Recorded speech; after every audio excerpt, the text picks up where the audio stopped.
everybody, and welcome to North American Challenger. Nope. Okay. I promise when playoff starts, I'm not going to do that anymore. Welcome to America's Ascension 2023. These teams have made it all the way through their challengers in their respective regions, and we are now here. The culmination of all of that competition. The top two teams from each of the respective challengers regions, Latin America, Brazil, and North America, have all come together to form the top 6 in the Americas region, all competing for a chance in next year's Tier 1 competition, 2024 Champions Tour Americas League. That's what these teams are competing for. And we've just had 2 days of it. Started on Friday, or June 30th. Then we had an exciting 2 series days from June 30th. Yesterday, and it's going to continue today, but today is the last day of the group stage. There's only 3 days of the group stage. It's really quick, and that's not only because there's a really small amount of teams in each group. There's only 3 teams in each group, but also because this isn't for qualification for playoffs. This is for seedings in playoffs, and it is still down to the wire. Any of these teams could still be the number 1 seed in their group. That's what these teams are competing for, because if you're the number 1 seed, you make it straight to the upper finals. Now, we've got some exciting matches today. Yesterday, on June 30th, we had both of the Brazil teams playing in one day. Yesterday, we had both of the North American teams playing in one day. And today, we have both of the Latin American teams playing today. Our matches today are going to be very exciting, very heated. It starts with the Union versus Fusion. The Union, the number 1 seed from Brazil, favored to possibly even win the entire event. People calling them the second coming of Loud. If you don't know Loud, they're the team from Brazil that represents Latin America, the whole of Latin America, as one of the best teams in the Americas region, but more specifically representing Brazil. And the Union would like to join the Loud as another team from Brazil that can bring a fighting spirit to the Americas region. But it's a tough competition. On day 1, we had the Brazil number 1 team and the North American number 1 team. M80 and the Union faced each other, and the Union took a victory in a 2-0 fashion. And then, of course, the match after that was 9Z team, the number 1 seed from Latin America in Group B, facing Double O Nation, the number 2 seed from Brazil. And Double O Nation took a 2-0 victory. Then yesterday, we had Fusion versus M80. This was M80's time for redemption, and they got it. They beat out Fusion in a 2-0 fashion. So Fusion definitely looking towards maybe getting that 3rd seed spot in Group A. Not looking like the strongest team right now. And then, of course, we had Double O Nation, the number 2 seed from Brazil, facing the Guard, the number 2 seed from North America. That was in Group B, and the Guard took the win in a 2-0 fashion. So we've had some exciting games.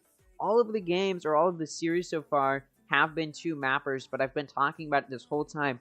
None of these teams want to pull out any of their secrets, any of their secret plans they've been working on in between their challengers and now coming into Ascension. They don't want to pull them out. They don't want to reveal their trade secrets, and it's because for group stage, again, it only matters your seedings, and it's just for the opportunity to maybe make it to the upper semifinals, to start off the playoffs, and beyond that, you're not going to get eliminated because you didn't perform well in the group stage. So a lot of these teams want to hide what they have until they have to pull it out. And so this may look like, okay, wait a minute, a lot of these teams are just getting stomped on. But I imagine once we enter the playoffs, you're going to see some new team comps pull it out. Some maps come out that we've never seen from some of these teams before. An impressive outperformance is definitely something that we could expect. Now, like I said, today we've got some exciting matches. The Union will be playing Fusion. This is, of course, the number 1 seed from Brazil, playing the number 2 seed from Latin America. And, Fusion took a depressing 2-0 loss yesterday. The Union, 2 days ago, made an impressive 2-0 win over M80. So if the Union wins today against Fusion, then they very well may secure themselves a spot as the number 1 seed in Group A. If Fusion is able to pull out an upset and beat the Union, we may actually see M80 take the number 1 seed in Group A. But over on the opposite side of the spectrum, for Group B, the Guard playing 9Z team today. If the Guard beats 9Z team, they will take the number 1 seed in Group B. But if 9Z team beats the Guard in a 2-0 fashion, they may have the opportunity to take the number 1 seed for themselves, or that number 1 seed could even go to Double O Nation. It'll all be down to the wire today. So this is sort of the game, or rather the day to watch. It could still be anybody's game as far as who will become the number 1 seed going into playoffs. And why I keep talking about the number 1 seed is because, again, you get a free spot into the upper semifinals. Now, I'll go over how the playoffs will work at the end of the day once we know exactly who's playing when, to get a little bit of some better vision over everything. But yeah, basically the number 1 seed from each group gets a free spot into the upper semis, just because there are 6 teams. It just ends up panning out that way because you can't have 3 teams playing against each other in one match, right? That's not how it works. So they do have to end up putting a group ahead into the upper semis, and that's why we have a group stage to determine which team that will be. And then, of course, the number 2 seed from say, Group B gets to play against the number 3 seed from the other group. So it gives them a little bit of an easier match as well. So, not only do you want to be number 1 seed, but being number 2 seed can be helpful as well because you get a little bit of an easier match. Now, as far as my predictions for today, I expect Fusion to beat the Union, and I expect the Tgrd to beat 9Z Team. But before we get into the Tgrd versus 9Z Team, let's talk about the Union versus Fusion, because I just want to highlight. Look at the Union. They are currently on a 1, 2, 3, 4, 5, 6, 7, 8, 9, 10, 11, 12, 13, 14, 15 series win streak. That's right.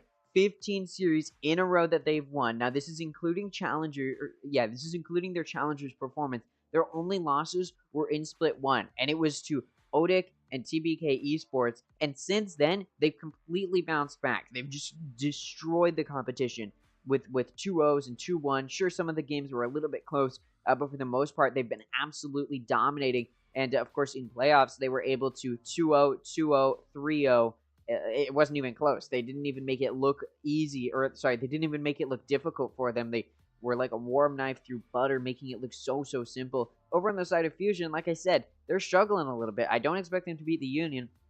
There's a very key reason for that. Well, there's a few different reasons. Now, in case you don't know, the way that this ended up panning out is for the Latin American Challengers, they've got a Latin America North, and they've gotten a Latin America South. Because there's just so many teams in the whole of Latin America, they do separate it into 2 separate challengers, one for North and one for South. The winner from North and the winner from South both qualify for Ascension, but before Ascension started, they had a little bit of a grand final. So the 2 top teams, one of them from Latin America North, one of them from Latin America South, did play each other, and Fusion did lose to 9Z Team, which did land Fusion in that number 2 seed. Now, if you're wondering, hey, wait a minute, why is Fusion in the group with all the number 1 seeds? Well, it's because they were picked at random. The groups were picked at random, and it just so happens that Fusion got very, very unlucky to be put in the same group as M80 and the Union. Again, group stage doesn't matter for as far as your qualification for playoffs, so it's not the end of the world for Fusion, but it does prevent them from, making any grounds they would want to make. And of course,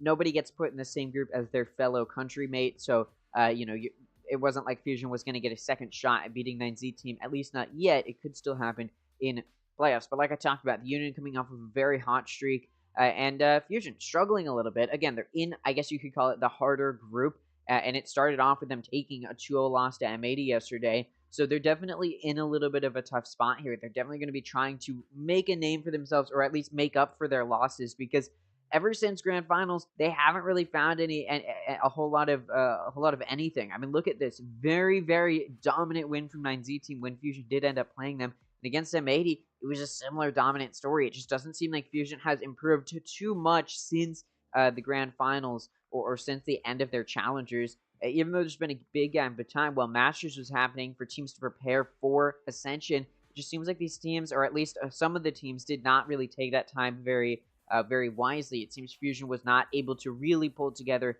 and get that sort of improvement that you would need to see from them.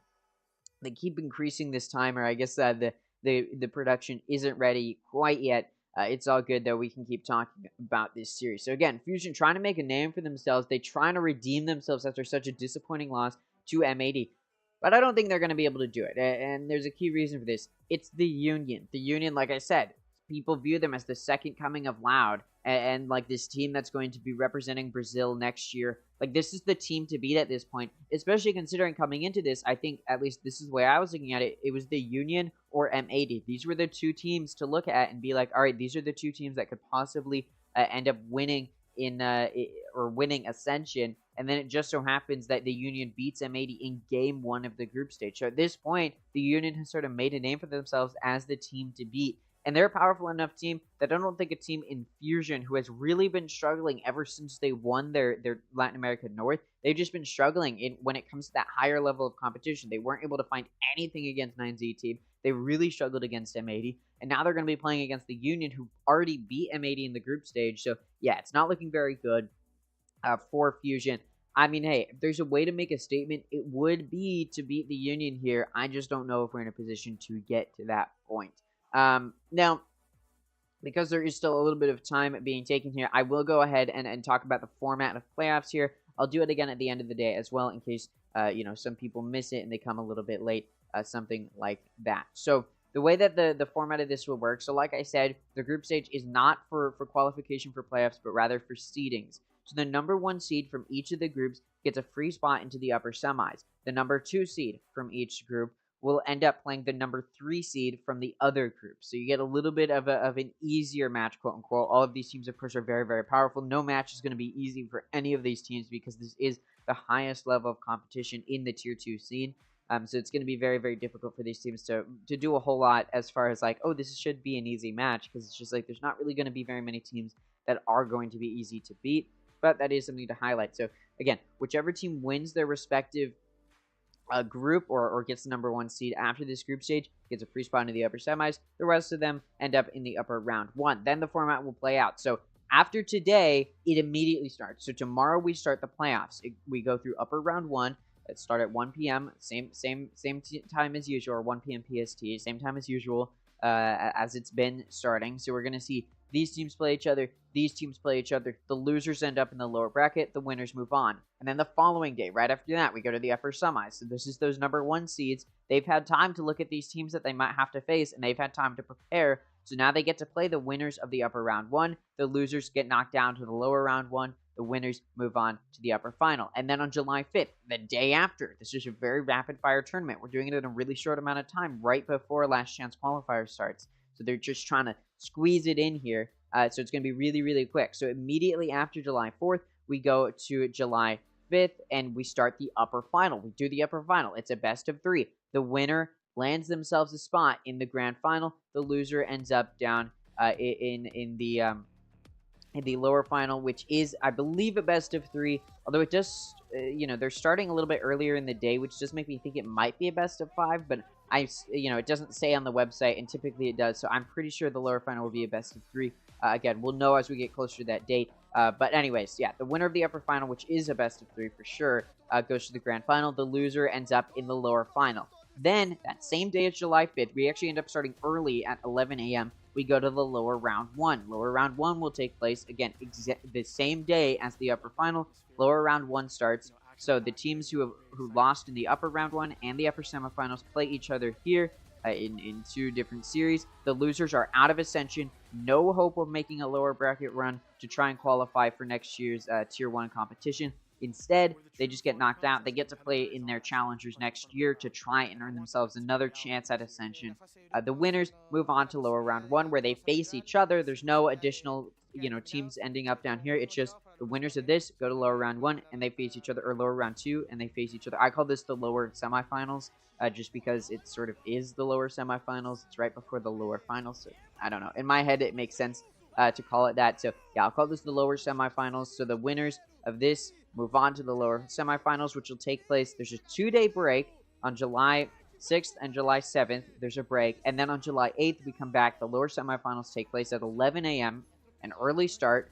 These teams will play each other. The winner moves on to the lower final, where they face the loser of the upper final. This will be, I believe, a best of 3. Again, they're starting the day a little bit early, so it's possible it's a best of 5, but it still says a best of 3 on the website, so that's what I'm going to be going off of. So even though the lower semis start early, I do still think this is a best of 3. So anyways, the winner of this moves on to the lower final. They face the loser of the upper final. The loser of this match and the loser of this match are out. They have to compete in their region's challengers next year to try and get another spot in Ascension next year. But the winner of the lower final moves on to the grand final, where they face the winner of the upper final. The winner of the grand final earns themselves a spot in next year's Champions Tour 2024 Americas region in that Tier 1 competition. So it's a big title to earn.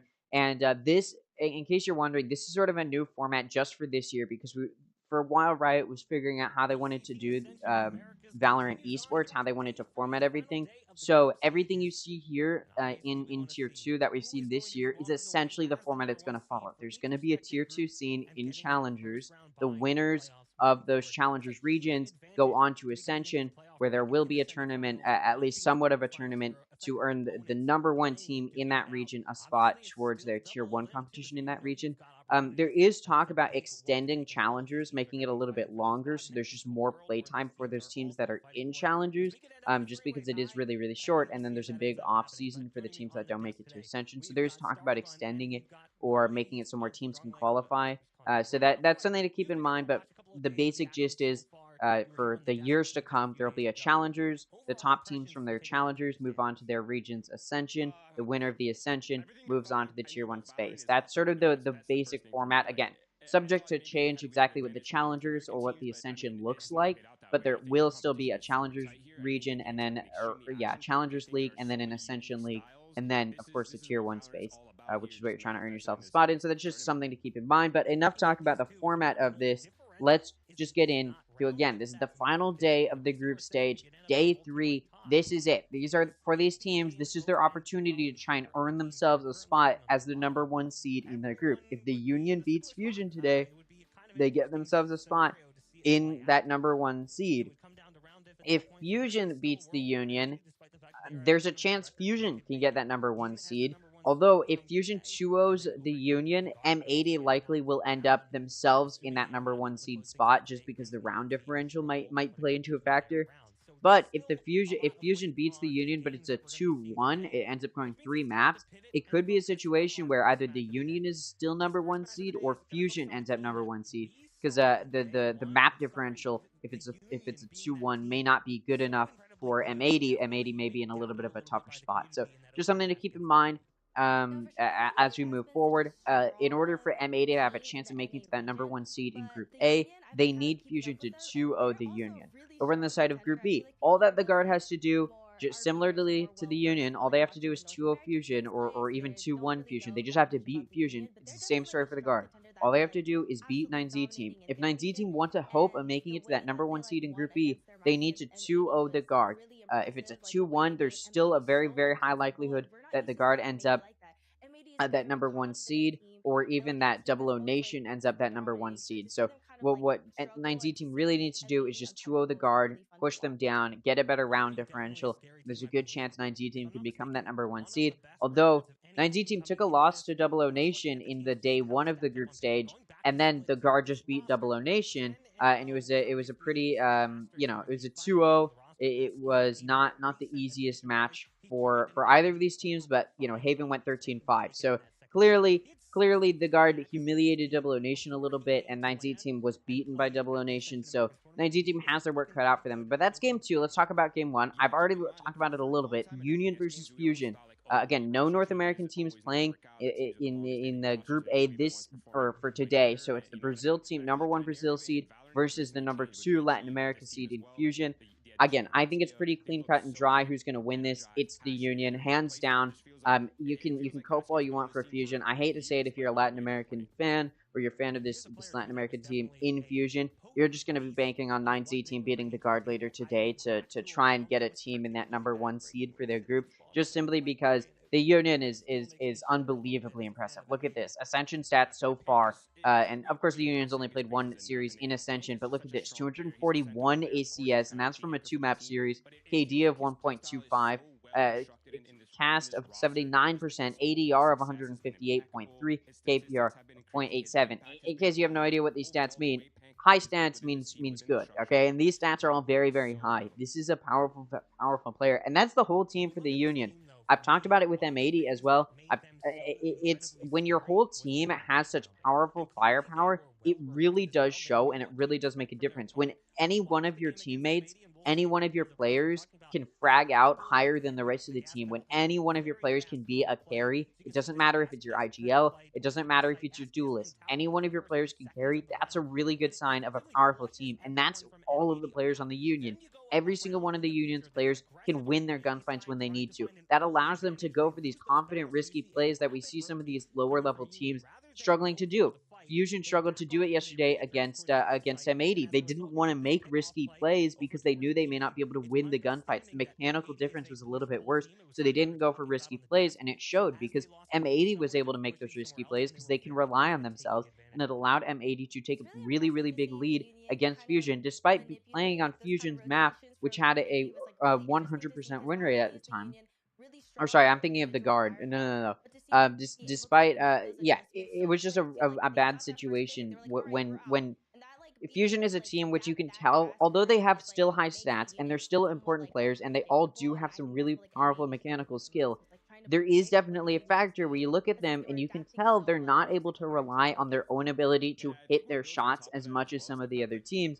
Versus, you've got teams, of course, like M80, like the Guard, like the Union, like right, these top 3 teams, which you can tell are able to rely on themselves. They are able to make risky plays. They're able to follow through on their IGL's calls because they're able to win their gunfights when they need to. Because here's the thing, if you can't rely on your own individual skill or your teams to win their encounters, it makes it really risky to do those, like when you're on the defense, pushing out aggressively through one of those main entrances. It makes it really hard to make plays like that because you're worried that you're not going to win those gunfights, and it does end up coming into fruition where Fusion is scared to do it. We saw it come through yesterday where for Double O Nation versus the Guard, Double O Nation was a little bit scared to do aggressive plays versus the Guard because these teams aren't as powerful skill-wise, and they know it, so they're having to sort of rely that maybe they can have a strategical advantage and put themselves in positions where they can catch the enemy off guard, but even still, we sometimes see them messing up in those situations, and it just allows the skill gap to widen a little bit,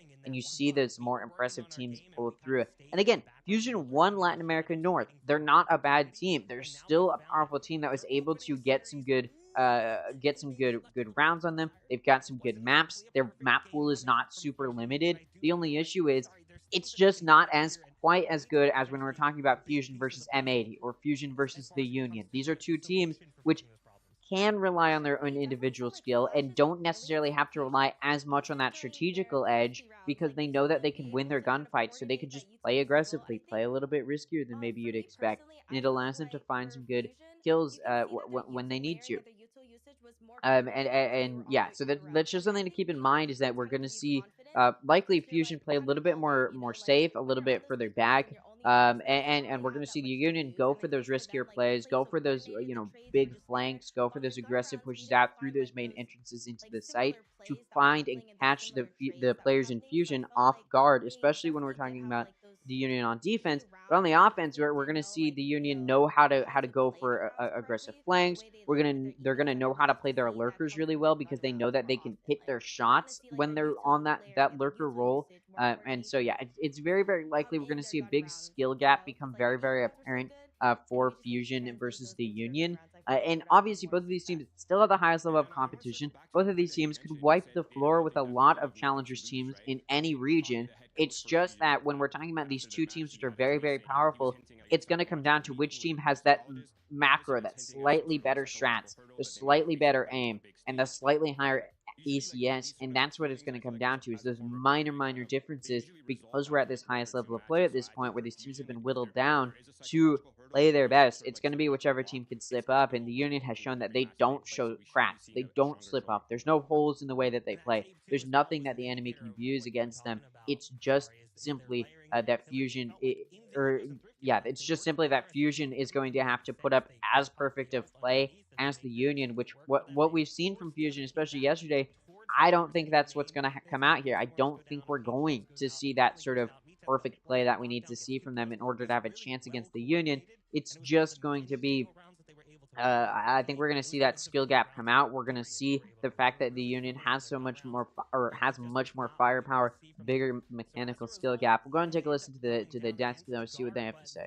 There's still a world where this team can turn things around. They just need to find a alternative strategy for finding success. And I say the Guard, I mean M80, excuse me. But as we get ready to peer into what this series could be, if Fusion can fix the gun rounds, maybe there's a world where they're able to best the Union. Right. But as we take a look at the map, all right, let's go ahead and take a look at these map picks and bans. Fusion has banned Bind. Union has banned Haven. Pearl's been picked by Fusion.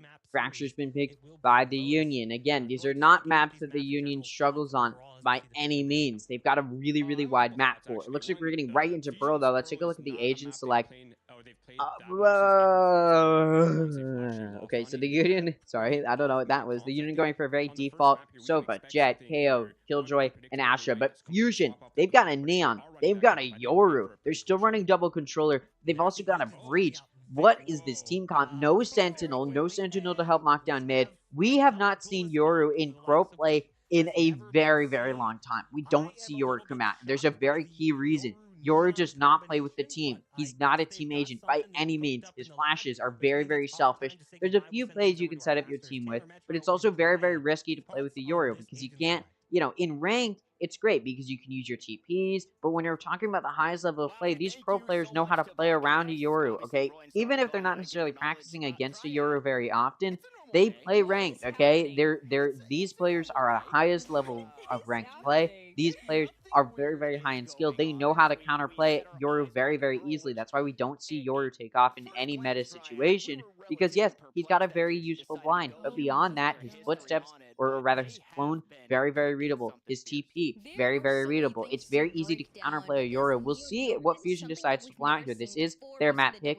We'll see what they decide to pull out. Obviously, they're pulling out a very interesting team comp here. Latin America known for these interesting team comps. We'll see if they're able to find any useful play with this interesting team comp. Let's take a look, though. Fusion starting off this very, very aggressive. They've pushed all the way deep into Art and into Connector now. And they're going to use this positional advantage to start rotating towards B. Now, there's a turret watching B link. There is a Viper wall, though, that could block it off. No, it's not coming up yet. So the turret will get taken out very, very quickly. Ooh, concussion does catch Honk, but nobody's going to cash in on it. Clone comes out. It is shot because you just got to make sure it's not a player running through. And, yes, a TP has been sent through. It's, of course, going to be immediately destroyed by the Union. And it's now going to be a 5-on-5. But in that encounter in B lane, Fusion has just taken so much damage. And at this point, it's not going to be an easy fight at all for this team. Let's take a look at what Fusion can try and pull out here, though. They're pushing in towards A. Ooh, Askia being able to push deep into A main, able to catch Theory off guard, but Verdi clearing out the site, takes out 2. It's now a 3-on-5 for the Union. Darker takes out Guh. It's now going to be a 2v4. Verdi takes out Pong. Alright, now it's, nope, Darker shuts Askia down. Very, very impressive first round from Fusion, where they win it with 4 players left alive. I will say, one of the key reasons you don't see Yorus is because the TPs can be destroyed. And you saw that very, very early. That TP was sent out by Darker all the way down into B Hall. But guess what? They immediately saw it. Fusion was able to take, the Union was able to take it out very, very quickly, which allowed any of that useful util to immediately be taken out. So that's sort of the issue. Is a lot of Yorus util can be easily read, taken out. It's very difficult to use effectively. We'll see. Again, Fusion picks this map. They're pulling out a very strange team comp. Again, I said it. Latin America is known for these weird team comps. We've seen them in their challengers pull out these weird team comps. I mean, hey, if there's a team that's going to be able to do it, I'm sure it's Fusion here in Ascension. Look at that. Theory able to catch out that Lurker and Ponk, who was pushed up in mid. And there you go. Theory gets the first pick. It takes first blood. It takes a little bit of damage in the process, but nothing super meaningful, especially considering it's an eco from the Union. And Fusion will be on a buy off of winning that pistol. Again, traditional eco structure. Darker able to take out Oscar, but he does go down to Rafa.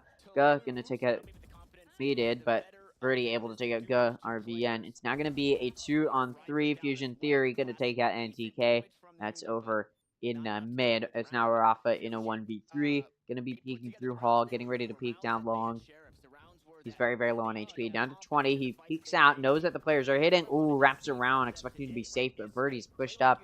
Rafa goes down. Spike doesn't even have the opportunity to go down, and the round is won by Fusion. Although, they do lose 2 of their players, but still the majority remain alive. And as we're going into this next round, where Fusion will be on a bonus, and the Union will be on a bye, they should be able to win it, but Fusion has 3 guns, 2 Bulldogs, and a Vandal to at least get a few kills before they go down, if they can play their cards right. We'll see if they're able to. Now, again, running double duelist is very uncommon now.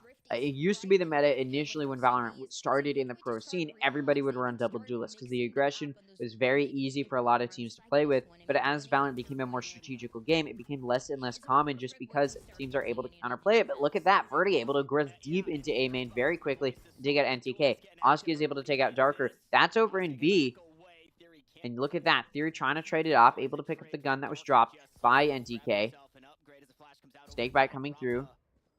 Theory trying to do something. Meanwhile, the rest of Fusion pushed up in A. Look at that. Theory takes out Rafa before he goes down. That will allow it to be traded off. So it's going to be a 3-on-3. Look at this. Overdrive coming in. Clearing out this A site. Getting ready to push in.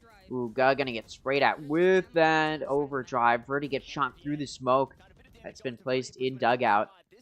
Verdi now down to 30 HP. Pushed into CT. Hoping to catch these players off guard. Able to take out Ponk. Overdrive does a significant amount of damage very, very quickly. Now a player advantage for Fusion. Reminder, this is the bye round from the Union. They want to win this. Ga gonna take out Verdi. It's now a 2v2. Spike gets tapped. They have to swing it. And EDU gonna take out both Oskia and Ga RBN. Guess what? Fusion against the #1 team from Brazil. The team that everybody is expecting to be the #1 team in Ascension. Fusion just 3-0'd them to start off the map. I mean, what on earth? Sure, it's Pearl. Sure, it's the map pick from Fusion. Sure, they're playing a team comp. Not many teams are going to know how to counterplay effectively.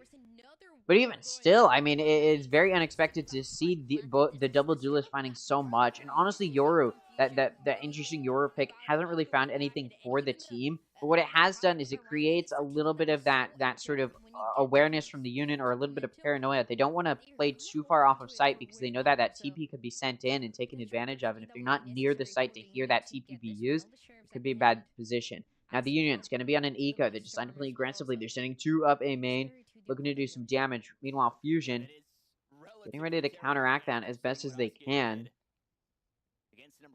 Blade Storm is available for Askia. That's what they're using. The rest of the team on Sheriffs. This Fusion still challenging into A main. Darkrai takes out NTK. Ga able to take out Verdi. So one of the duelists down, but there's still one left. So Fusion can do some good entry. And off of that contact, they're like, hey, there's probably quite a few here. Let's just try and rotate. Maybe through mid. Let's just get out of here. Look at that. They're playing more towards mid, getting ready to lean towards that B side. And the Union's back down to that A main hold, but they are still placing 3 near A. Of course, Mid is going to be spotted by that turret in B link, and he's going to have to back out of that position. TP just being watched here. Oh, look at that, Darker with the Yoru ultimate. Sorry, I don't know the abilities very well because you very rarely see this. I'll pull them up in a second. Bonk takes out EDU. Darker there to trade it off. Still going to be a 3-on-3. Very, very winnable on this eco for the Union. If these knives can find some sort of use from Askia, they can definitely do some good damage. Let's see if they can.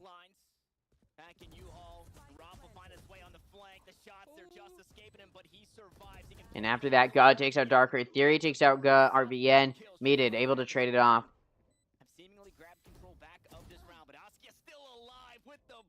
There you go. Theory takes out Askia. So Fusion wins a round they should have. They lose the majority of their players, so it's not going to be an easy round, or rather a cheap round for them.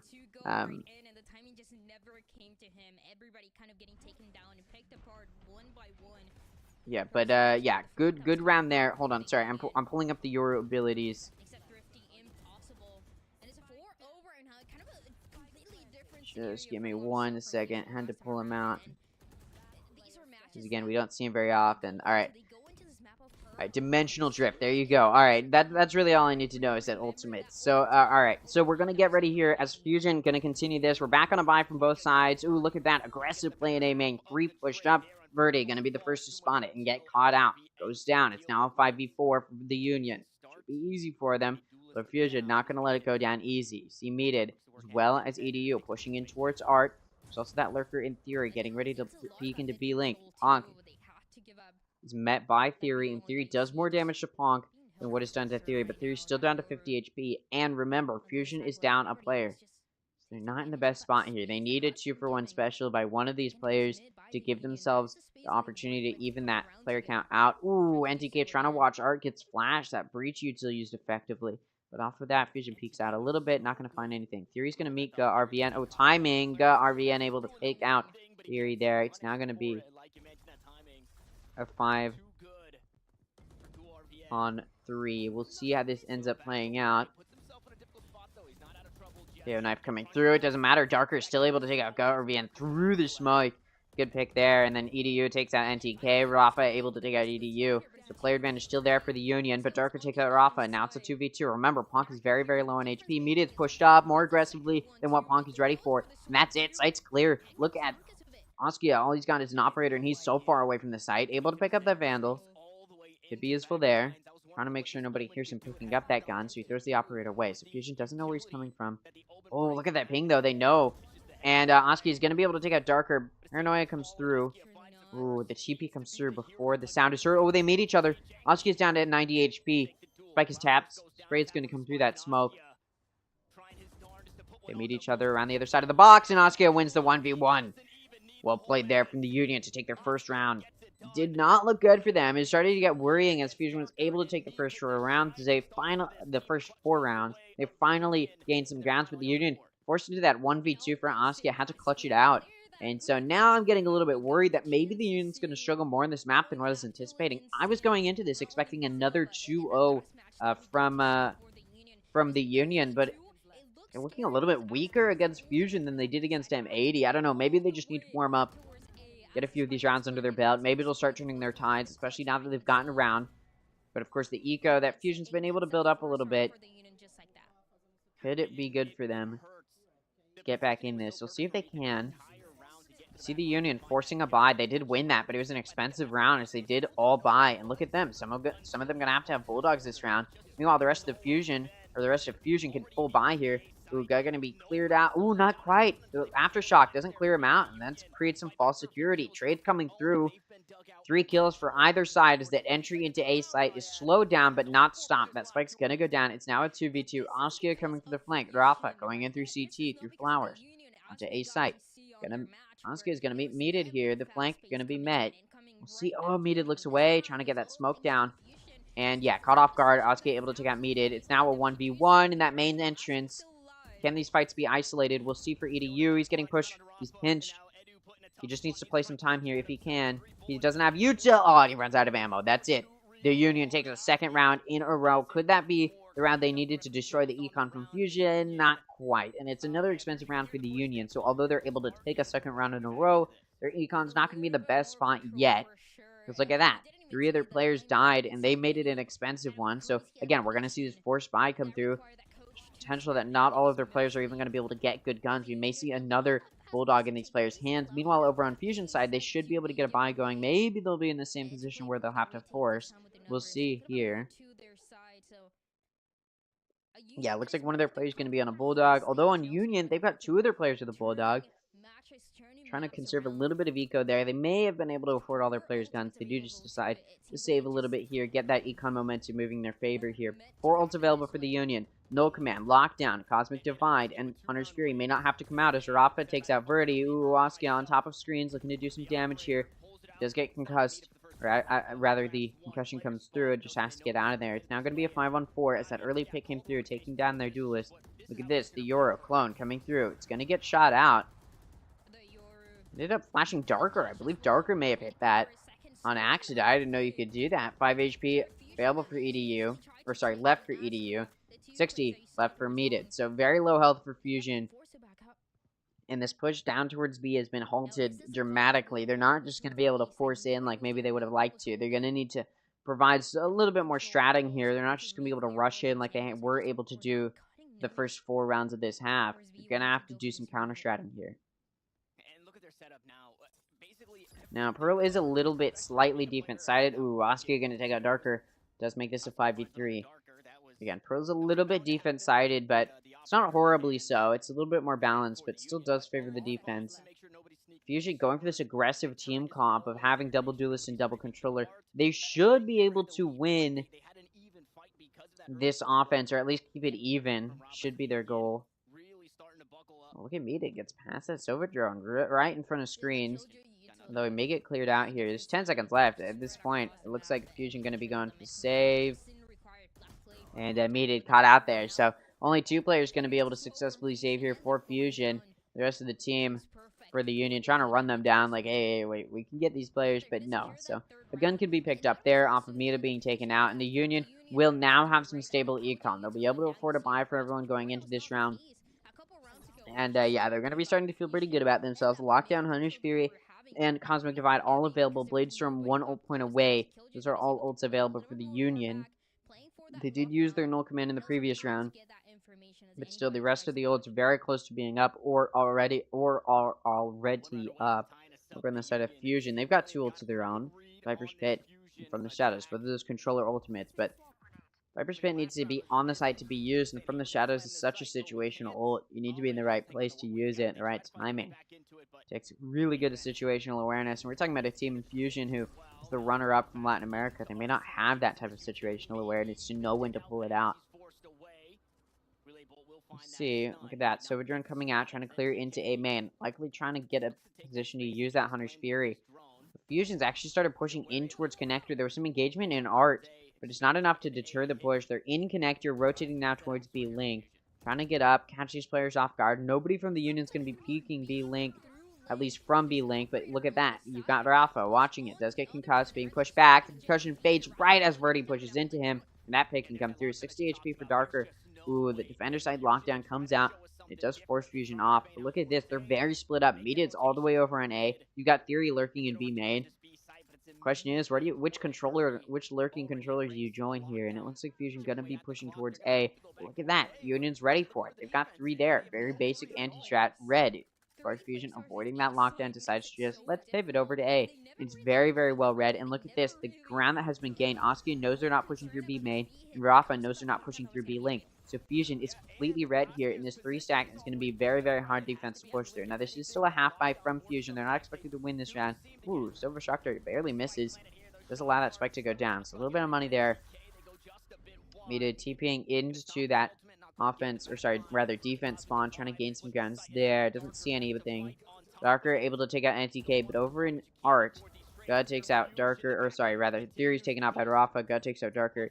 EDU is able to get a pick. It's now a 2v3. That spike being, diffused. They don't know. That's it. GG. That's the round. And, yeah, Oscar takes out Meted.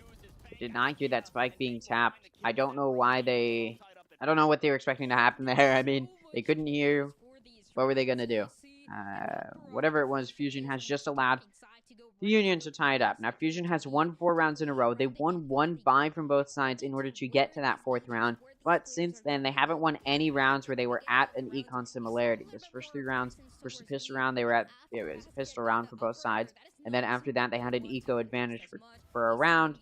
Then there was an eco advantage from the side of the Union, and Fusion was able to win that one. And then they had the eco advantage on that 4th round that they were able to win. But since then, when the ecos have been similar, it's been buys from both sides.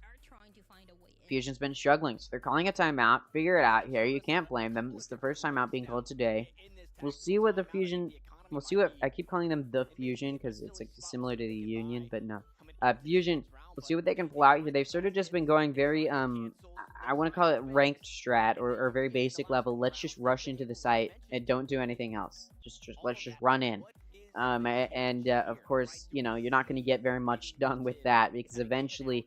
the defense is going to become aware of that type of stratting. So, what the Union should likely be trying to do here Fusion should be trying to do here is go for a little bit more of that split play. Be ready to rotate.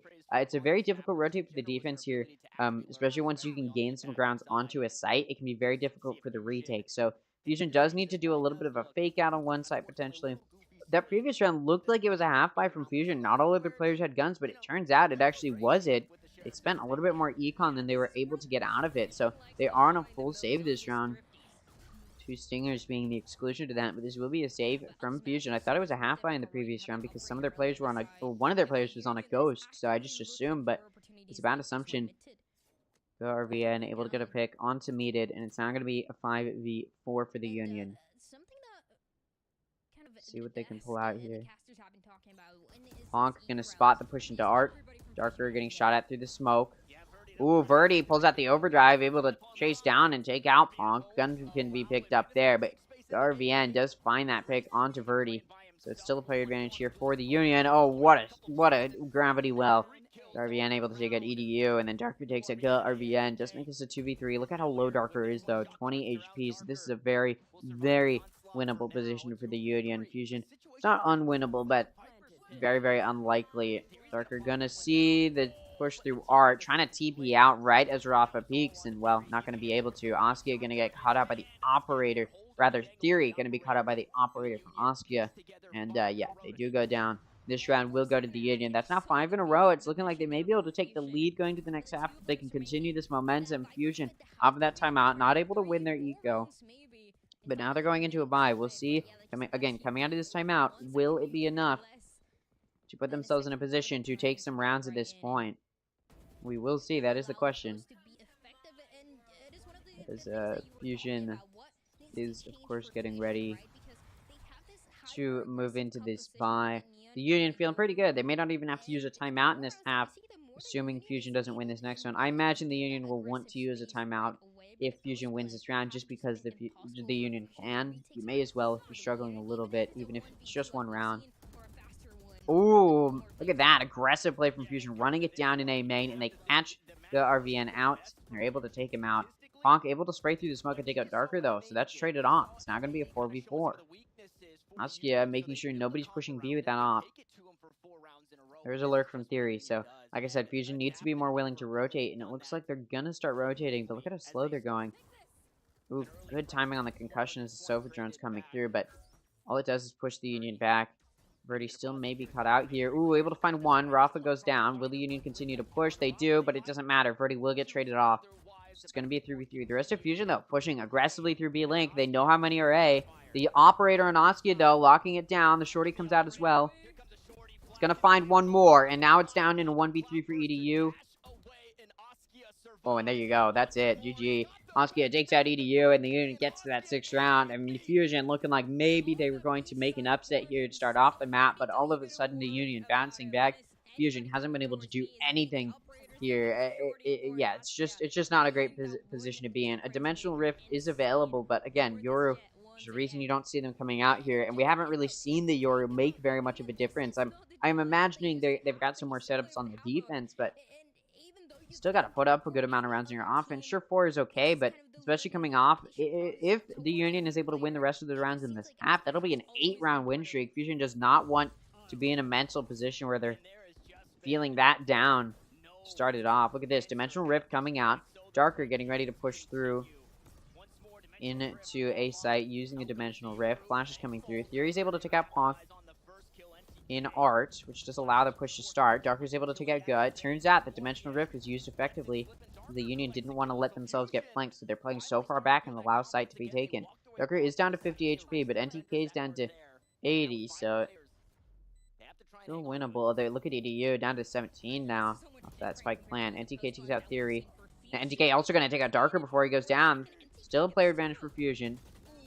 And EDU is able to take out Rafa in Dugout, although Askia able to take out Verdi. Ooh. Gets flanked by Meated, coming through Art. Good wraparound for Meated to clutch out that round. So Fusion finally stops the win streak. There's a 6-round win streak from the Union. Fusion gets back in it. Okay, with 5 rounds, let's say the last round is won by the Union. I'm happy for Fusion. I think it's still very, very winnable. Again, they're running double duelists.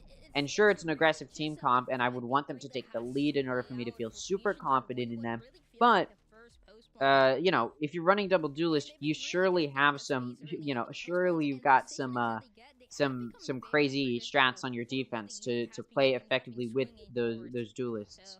And so that's what I'm sort of looking out for, is to see those plays come out when they do switch to the defense. If they can get one more round here, I'd even be very, very confident that Fusion can take a win here. Now, this is their map pick, so if there's a map to win, it is this one. Askia takes out Verdi. Clone peeks, and Rafa gets flashed, but he looks away, able to anti-flash. Rafa takes out EDU. Darker able to trade it off, but at this point, this will leave Fusion down. A player that Operators look so deadly this entire half. Once Askia got it out, it's looked deadly. Oh, and then the knives come out. Blade Storm, and Darker goes down. It's 3-on-2 as Meated takes out Askia. So still a player advantage for the Union. Look at this. Theory's all the way deep in connector. There's some Killjoy util there, so he won't be able to push into water. Caught out there. Now just has to back up. Could have maybe taken advantage of a B-Link position, but not going to be able to anymore. Just have to play back here. Going to be pushing towards B Link as Meated is backing out of B Long. They don't know if that operator's been picked up, so they're afraid of peeking in case it does come out. Look at this. ATK may, or sorry, NTK may be the one to see Meated, although no, from the shadows. Sorry, not Meated. Theory. There you go. But no, Theory able to sneak by, at least for a little bit here. The Silver Dart is about to come out. May spot that push coming in, and it does. Garvian able to take out Theory. It's now a 1v3, and they know where he is. They're just, of course, going to be playing together, pinch him out here. He's able to get one, but he does go down. So the Union does take the final round of this half. It's still winnable for Fusion. And I did say it's a little bit of a defense-sided map. But the Union being the Union, how wide their map pool is, I still think this map will go to them at this point. We could be looking at a 2-0 from the Union, unless Fusion could pull something out. Again, they're running double duelist, they're running double controller. Clearly, they have to have some sort of strats. I mean, they're running a Yoru, right? Like, you got to know how to play with Yoru on the defense, or else what was the point? Because he wasn't really finding anything, you know, crazy.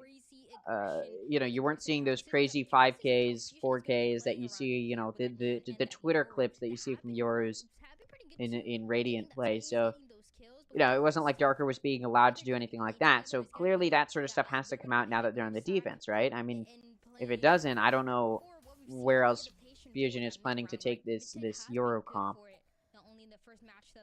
We'll see what they've practiced, though. We do see Union starting off this pistol round very split. They're sending 2 through mid, getting ready to push through ART, but they've also got 2 going B, 2-2 setup. They've also got that lurker in NTK now lurking towards a main, but the Union has stopped that push through ART, and they're starting to lurk more towards that B side, especially with how deep the Union has been able to get down B long. Ooh, Theory nearly catches them off guard, but no, Garvian going to shut it down. Look at this. Meated coming in from heaven. Not going to find anything crazy yet. Ooh, sprang through the smoke of the ghost. Gets caught out there. Then the suppression can come through. No more util, no blinds. Dealt with his retake. Fusion way off site as the push onto site has started. Look at that. Darker's still all the way over an A. Sometimes you'll see a TP come out from Yori to allow you to rotate really quickly, but it's not out here. Darker not using it in that regard. So again, we do have to wonder why isn't Yuri coming out. You know, it's not a buy yet, so we don't know exactly how it'll go. Now, if Fusion does take this pistol round, it could be a really good way to start it, because you can immediately tie it up. But I don't know if it's going to go that way at this point. Yeah, look at that. Oskia able to take out both of those pushers through Hall, and then gets concussed. Comes out of it. Nearly takes out EDU. Gonna finish him off now. 3 kills for Oskia. Could be 4. No, NTK is going to get that final kill, but it's a flawless pistol round. Hey, if Fusion wanted to say, alright, nope, it's still our map, then they should have been looking more towards winning that pistol round. But I don't even know what they did there. That was just sloppy. They waited way too long before rotating off of A. They weren't using that. Again, that Yoru TP could have been a very pivotal factor in order to rotate very quickly, but it doesn't come out. They're not using that proactive Yoru util, and so you do have to wonder why they're picking Yoru here. Again, it's only a pistol round, but it could have been a very important pistol round to win. So Fusion, of course, does... Again, I'm looking to see if they can figure out how to use this Yoru more effectively. And it's like, yeah, he's second frag. Sure, that's great. But he's not... Again, you can frag highly on Breach. You can frag highly on Reyna. You can frag highly on Sova, right? It doesn't mean anything if your util isn't being used effectively. Considering how selfish of an agent Yoru tends to be, not using that util is a factor. Speaking of Darker, Anskia takes him down. Rafa going to take out Meated. And now it is the eco round, of course, from Fusion as Punk takes out Theory. They're making that very clear that Fusion has worse guns here. Now, the Spike's been left in B lobby, but A site has been entirely cleared out, so Fusion's rotating over towards A. They don't know that that Spike is over in or in B lobby. And, yeah, so they're going to be rotating over towards A. If the Union wants to, they can just grab this Spike and hit B, but it looks like, no, they will be taking it towards A. All right, Verdi and EDU might find something here, but look at that. EDU is wary of the fact that it might be a B push, and NTK catches Verdi off guard. It's now going to be a 1v5. They're trying to prevent another flawless round. It's down to EDU. All he has is a classic. Yeah, and he gets taken out by Ponk there. Flawless round from the Union. That's 2 in a row to start off this half. And at this point, Fusion going to be looking a little bit scared here. They weren't really able to do a whole lot. I mean, listen, they got 4 rounds very quickly in the first half, and since then, they haven't been able to find very much at all. They found 1 round to break up a win streak. The Union had a 6-round win streak, which was halted, but 6 rounds is still 6 rounds in a row, right? So clearly, The Union's going to be feeling very, very good mental-wise. Fusion going to have to bounce back from this some way that they can. Look at the Union, though. Going to be on a bonus round. Traditional eco structure, traditional round structure. Fusion going to be on a bye, though all of the Union is able to keep their guns from the previous round. So this will make it a very, very difficult round for Fusion to play through. Ooh, EDU gets spotted there. He's jiggle peeking into Art. Look at this. Very heavy mid presence. And the reason why is because Fusion doesn't have a Sentinel. Look at that. I don't know if Darker heard me or not, but that TP has now been placed in that defense spawn for a quick rotate as he's pushed up in B lane. Although, no sound going to be heard too early here. Ooh, EDU can take out Rafa. Now that TP that was in defense spawn goes out. Muted from behind screen, able to take out NTK. Oh, gets caught out, though. Not ready for Askia in front of screens. Verdi does go down to Askia, but still, two-player advantage at this point for Fusion. Oh, but look at that. Theory gets caught with the util out. Darker, though, over on B is able to take out Askia. It's down to Ponk. They know where he is in mid. Spike's been left in B lobby. Gonna go grab it now. The question is, where does Ponk take this to try and clutch out this 1v3? Likely not going to go his way. He's been able to pick up a Vandal. Question is, how many kills can you get before he goes down?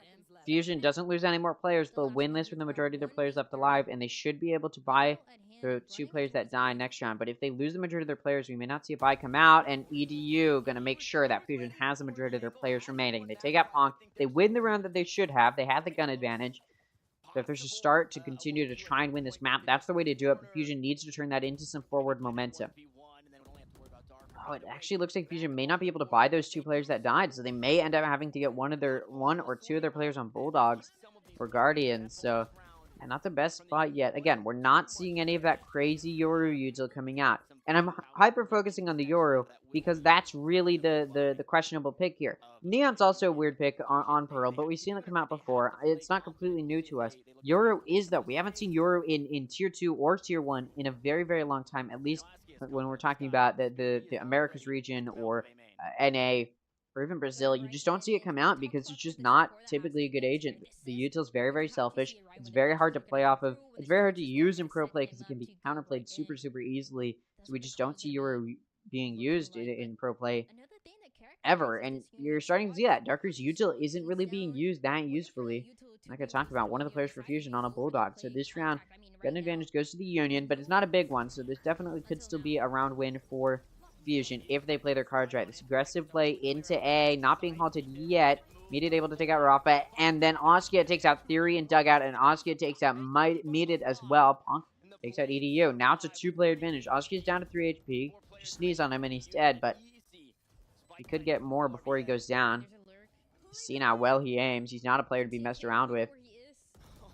Pretty able to take out Askia, though, and Darker takes a gut. That immediately evens it out, although Darker's down to 30 HP, so Spike's been down here. Time's going to start to be played with that util. NTK able to take out Verdi. It leaves Darker, again, 30 HP in a 1v2. NTK finishes him off, yeah. Alright, first buy from both sides goes to the Union, and at this point, I'd be saying your goodbyes if you're Fusion. You're losing your map.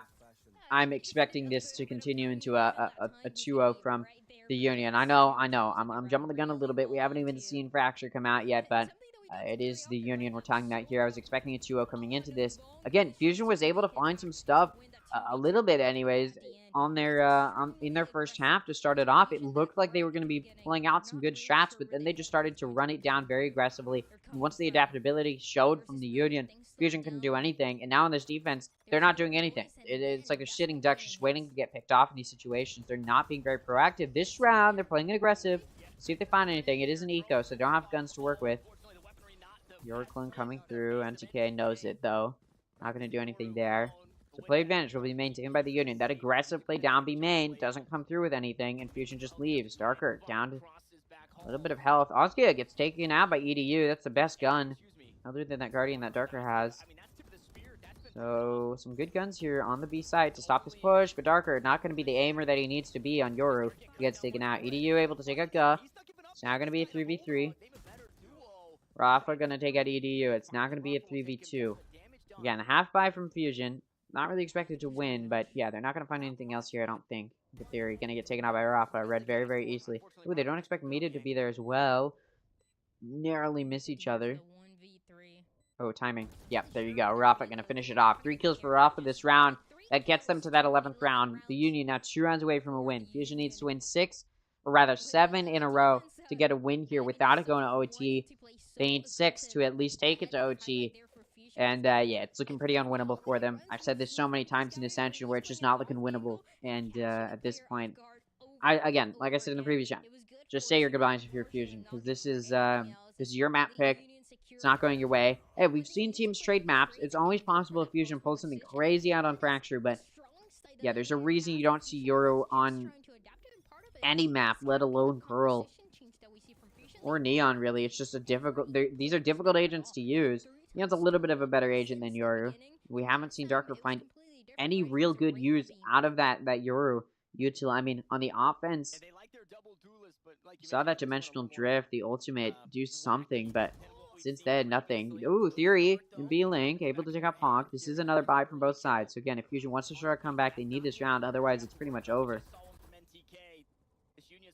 And, needed, trying to stop this push on a B. Not going to be able to. The spike's going to get to go down. They're waiting for this team. But here's the thing. Fusion has struggled so often to retake. They don't know how to do it on this map, despite picking it. Theory able to take out Rafa, so B-Link not going to be destroyed. Now it's a 2-player advantage for Fusion, but look at Theory, down to 10 HP. Dimensional Drift comes out. It allows this push to come through. Theory able to take out Guh. Birdie going to take out NTK. It's down to Oscar. He's walled off by the Cosmic Divide. His own team put down. He doesn't know what's happening. The spike's just going to be held. And Oscar goes down, which makes it a flawless round. All right, Fusion. I said I didn't like how those... I said that they don't really know how to retake, but they did it very well there. Look at that aggressive pushback. That Dimensional Drift, like I said, it was used well. That's probably the one good piece of util we've seen come out. The clone's not really been shot very much. TP's not been a real big factor in finding some crazy flanks or anything like that. A Yoru plus a Fade could do some really powerful plays. You know, you send that Fatal out, and then you can just Dimensional Drift behind them, and they won't know where you're coming from. But obviously, a Fade isn't being used here by Fusion. So, again, questionable decisions here, because there's no Paranoia other than that Omen. And that Paranoia is pretty limited. So you only get one of them. And they're not really being used in combination. Again, if you're going to use a Yoru, it can be really effective to have a fellow agent with Paranoia. A Fade is a really good example of this, because a lot of that util does provide some Paranoia. You know, you get that, you get the Prowler, it hits, boom, Paranoia. You use the Fade ultimate, it can be used in combination with the Dimensional Drift from the Yoru. We're just not seeing those combos come out because that agent in Fade hasn't been picked. It's just down to Omen with the Paranoia util to try and do something, and it's not really doing much of anything because the combos aren't coming out. So Fusion is struggling a little bit here. They're taking a timeout. Even though they did just win, they know that their backs are against the wall here. This is their map pick. If there's a map they're going to win, it's this one, and they really have not gained very much ground at all. Again, the Union just needs one round, and then they're at that 12th round, and Fusion will have to at least fight through OT. Now the Union, able to afford a buy here, but if they lose this, they'll have to take an eco. So this could be a big round for Fusion to win. Viper's Pit available for Theory. Should also be highlighted, if Fusion loses this round, they will be able to buy next round. So at this point, Fusion is in a decent spot eco-wise to survive around lots, but at that point, again, they'd have to make a 5-round win streak if they lost this round, for example. Okay, the push into A gonna start, and look at that. Hunter's Fury comes out. Theory is immediately taken out, using that Hunter's Fury. Rafa able to push into Art, or at least peek Art, and Mated goes down. I believe that was actually shot through the smoke. Unfortunate timing there. Birdie gonna get caught out, and Flowers. Oscar is able to take out Darker. It's down to EDU to just do something. At this point, May just want to go to save his gun. Yeah, looks like that's the direction he's headed in. Good Oscar, though. Gonna meet him in connector. Timing, and there he goes down. So, yeah, that was a beautiful example of Fusion being a little bit confused in these rounds. Very bad situational awareness. I mean, they only had one player to even lock down A, and after he got caught out by the Hunter's Fury, it was one left in Art, or rather 2 in Art, but they were just standing in positions that could get easily sprayed through the smoke. They were trying to spray through the smoke themselves to try and stop the plan, and yeah, it just didn't go their way. They're able to get a buy going this round, but they need to win 5 in a row to take it to OT, and then they still need to fight through OT. So at minimum, they need 7 rounds in a row to win the map. That doesn't even count if, you know, we go through multiple phases of OT. So, yeah, lockdown available for the Union this round to help try and secure it. Got a Viper's Pit. on Theory, meted from the shadows. Difficult ult to use. No other ults are close to coming up for really either of these teams. Bladestorm 2 ult points away for the Union. NTK able to take out Verdi. Darker trades the Oppa taking Askia, but then NTK finds that pick on to Darker to trade that pick off. So it's a 4v3 now. The Union up a player. Attacker lockdown does come out. EDU could use that Aftershock to destroy the lockdown. Will he, though? No, he doesn't. EDU just going to disrespect the ult. He gets one before he goes down, but it does maintain that player advantage for the Union. You do have to wonder what on earth EDU is doing. Trying to catch these players off guard, but you need to have an impressive individual play, and that just wasn't going to happen there. Ooh, timing. Rapo looks away right as the B-Link push comes through from Theory, but Ponk takes out Meted, and that's it. The round's over. I mean, what on earth was Fusion doing towards that end there? They just started to look very, very incohesive, very disorganized. Again, I don't know what EDU was doing, disrespecting that Killjoy lockdown.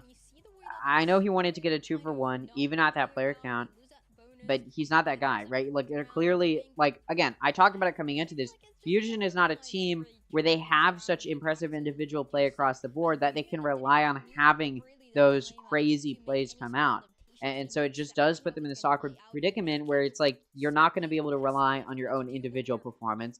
And so you can't go for crazy plays. You just have to play it safe. But Fusion, time and time again, wasn't going for those crazy plays. And it showed. I mean, they just weren't able to pull through on any of those rounds. And it started to look very, very weak. Again, to start off their offense, it was great because they were just able to run it down a site. And the Union wasn't stopping them for a little bit there. But as soon as the Union got a buy going, it was over. It was pretty much, once the Union figured, they're like, all right, enough messing around. It got shut down. And at this point, it's looking like it'll be a 2-0 from the Union. It should be a quick 2-0 from the Union, just like M80 quickly 2-0'd Fusion yesterday. That's the way it should go because Fusion is the #2 seed from Latin America, and they're in the same group as both M80 and the Union. Now, again, if you're a fan of Fusion, it's not over. You still got an opportunity because the group stage doesn't matter for qualification for playoffs. It just matters for seedings. Although, if Fusion isn't able to put up a good fight against M80 and the Union here in the group stage, I don't know how well it's gonna play out for them when we come into playoffs. Maybe Fusion is gonna be like, nope, actually, we're gonna pull out very meta comps. We're gonna play the way everybody else is playing going into playoffs, and they're gonna pull out something insane, something crazy. But you know, I just doubt that's what's gonna happen here. Just simply because it's pretty much over. It's over. This really just is not going to be heading in a direction where I see a world in which Fusion is able to clutch this out. Not to be like, you know, despair, but it's just like I don't even know what Fusion can do at this point. They've clearly shown that they're not on par with the same skill level. I'm refreshing here, trying to get the stats from the game. It seems they're taking a little while here. Yeah, it's not like Fusion is able to make those. It's very, very clear they're not winning their duels. They're not able to win their gunfights. So you need to be relying on their situational or their strategy to put themselves in good positions. But the util, especially bringing in a Yoru and a Neon, that util needed to be being used effectively. And it was a few times, but it was only that dimensional drift that was allowing for some good Yoru plays. Other than that, the util was not being used in any meaningful way, shape, or form, which shows a lack of practice, a lack of real knowledge of how to play with the Yoru. And honestly, if they really did know how to play with the Yoru, they would know not to use Yoru. So it's very clear Fusion is making these mistakes just coming into the map. That's not going to lead them in a positive direction. Because sure, you can get around once you get the dimensional drift up, but you only get it 2.5 times, if that, if your Yoru is playing well. So it's like, what are you expecting to happen here when you're not going to be pulling out strats we've never seen before? They're going for very basic, very simple strats. We can go ahead and look at the stats here on the stream. MVP comes out from Fusion. It's their Neon. Second frag is Yoru. And I talk about kill consistency, and we see a top 3, which are very similar in kills, which I love to see. The only issue is you've only got one of your players above 200 ACS, which means, sure, your top 3 are very similar in kills, but you're not even doing damage, so it doesn't matter because the damage isn't being done, which means the kills aren't coming through. So you've got good kill consistency, but you're not getting high amounts of kills. Versus over on the side of Fusion, you've got a very impressive carry. We can go ahead and take a look here. We got a very impressive carry in Askia with a 335 ACS, and normally, again, I like to see kill consistency, but you can have a carry as long as the rest of the team isn't falling behind. And look at this, both the second and third high frag when it comes to kills is above the kill count from Fusion, and then you go down the list, and then you go down the list, and it's just yeah, it's sort of a mess here when it comes to Fusion, because it's like the second and third frag from the Union are higher than the second and third frag from Fusion, or even the first and second frag, right? So even though you've got this carry, they're not being sandbagged either. You've got one of the players that's above 200, you got a player close to it, versus the teams on the players over on Fusion. If you had all of their players at around 220 ACS or around 200 ACS, and they're all around 16 kills, then this team would be winning, because it would mean that although the unit has a carry, they're not able to rely on that carry because the rest of the team is able to win the duels when they need to, or rather Fusion is able to win the duels when they need to.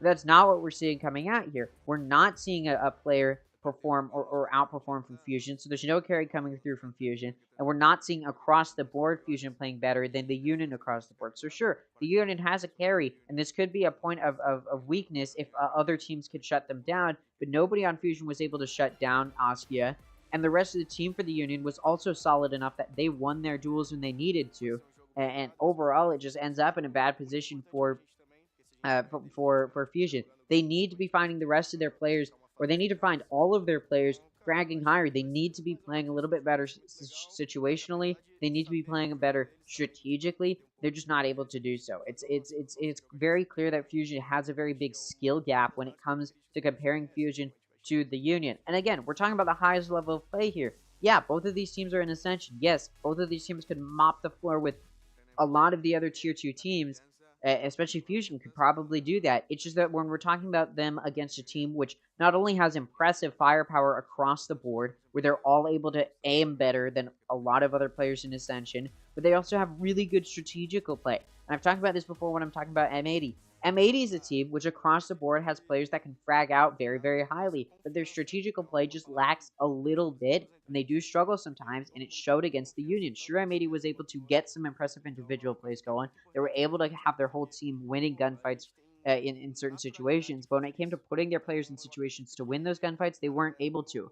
But when we're talking about a team in Fusion who isn't even able to outgun these players from the Union, and they're not pulling out good strategical play, you do have to wonder why they're going for risky plays like pulling out a Yoru when that Yoru is not going to be carrying. So yours is a selfish agent. You need them to be carrying. It's like pulling out a Reyna. You need that Reyna to be fragging highly, or you need to be playing well with the util. For example, had they pulled out a Yoru and a Fade, or they've been playing combos where they're able to use that Omen util to paranoia the players on Union, and then a TP comes through from Fuge or from Darker, then they can get behind them, and the Union would be none the wiser in certain situations, right? That type of combo can come out where you can get a good flank going when you use that combination, but Fusion wasn't doing that.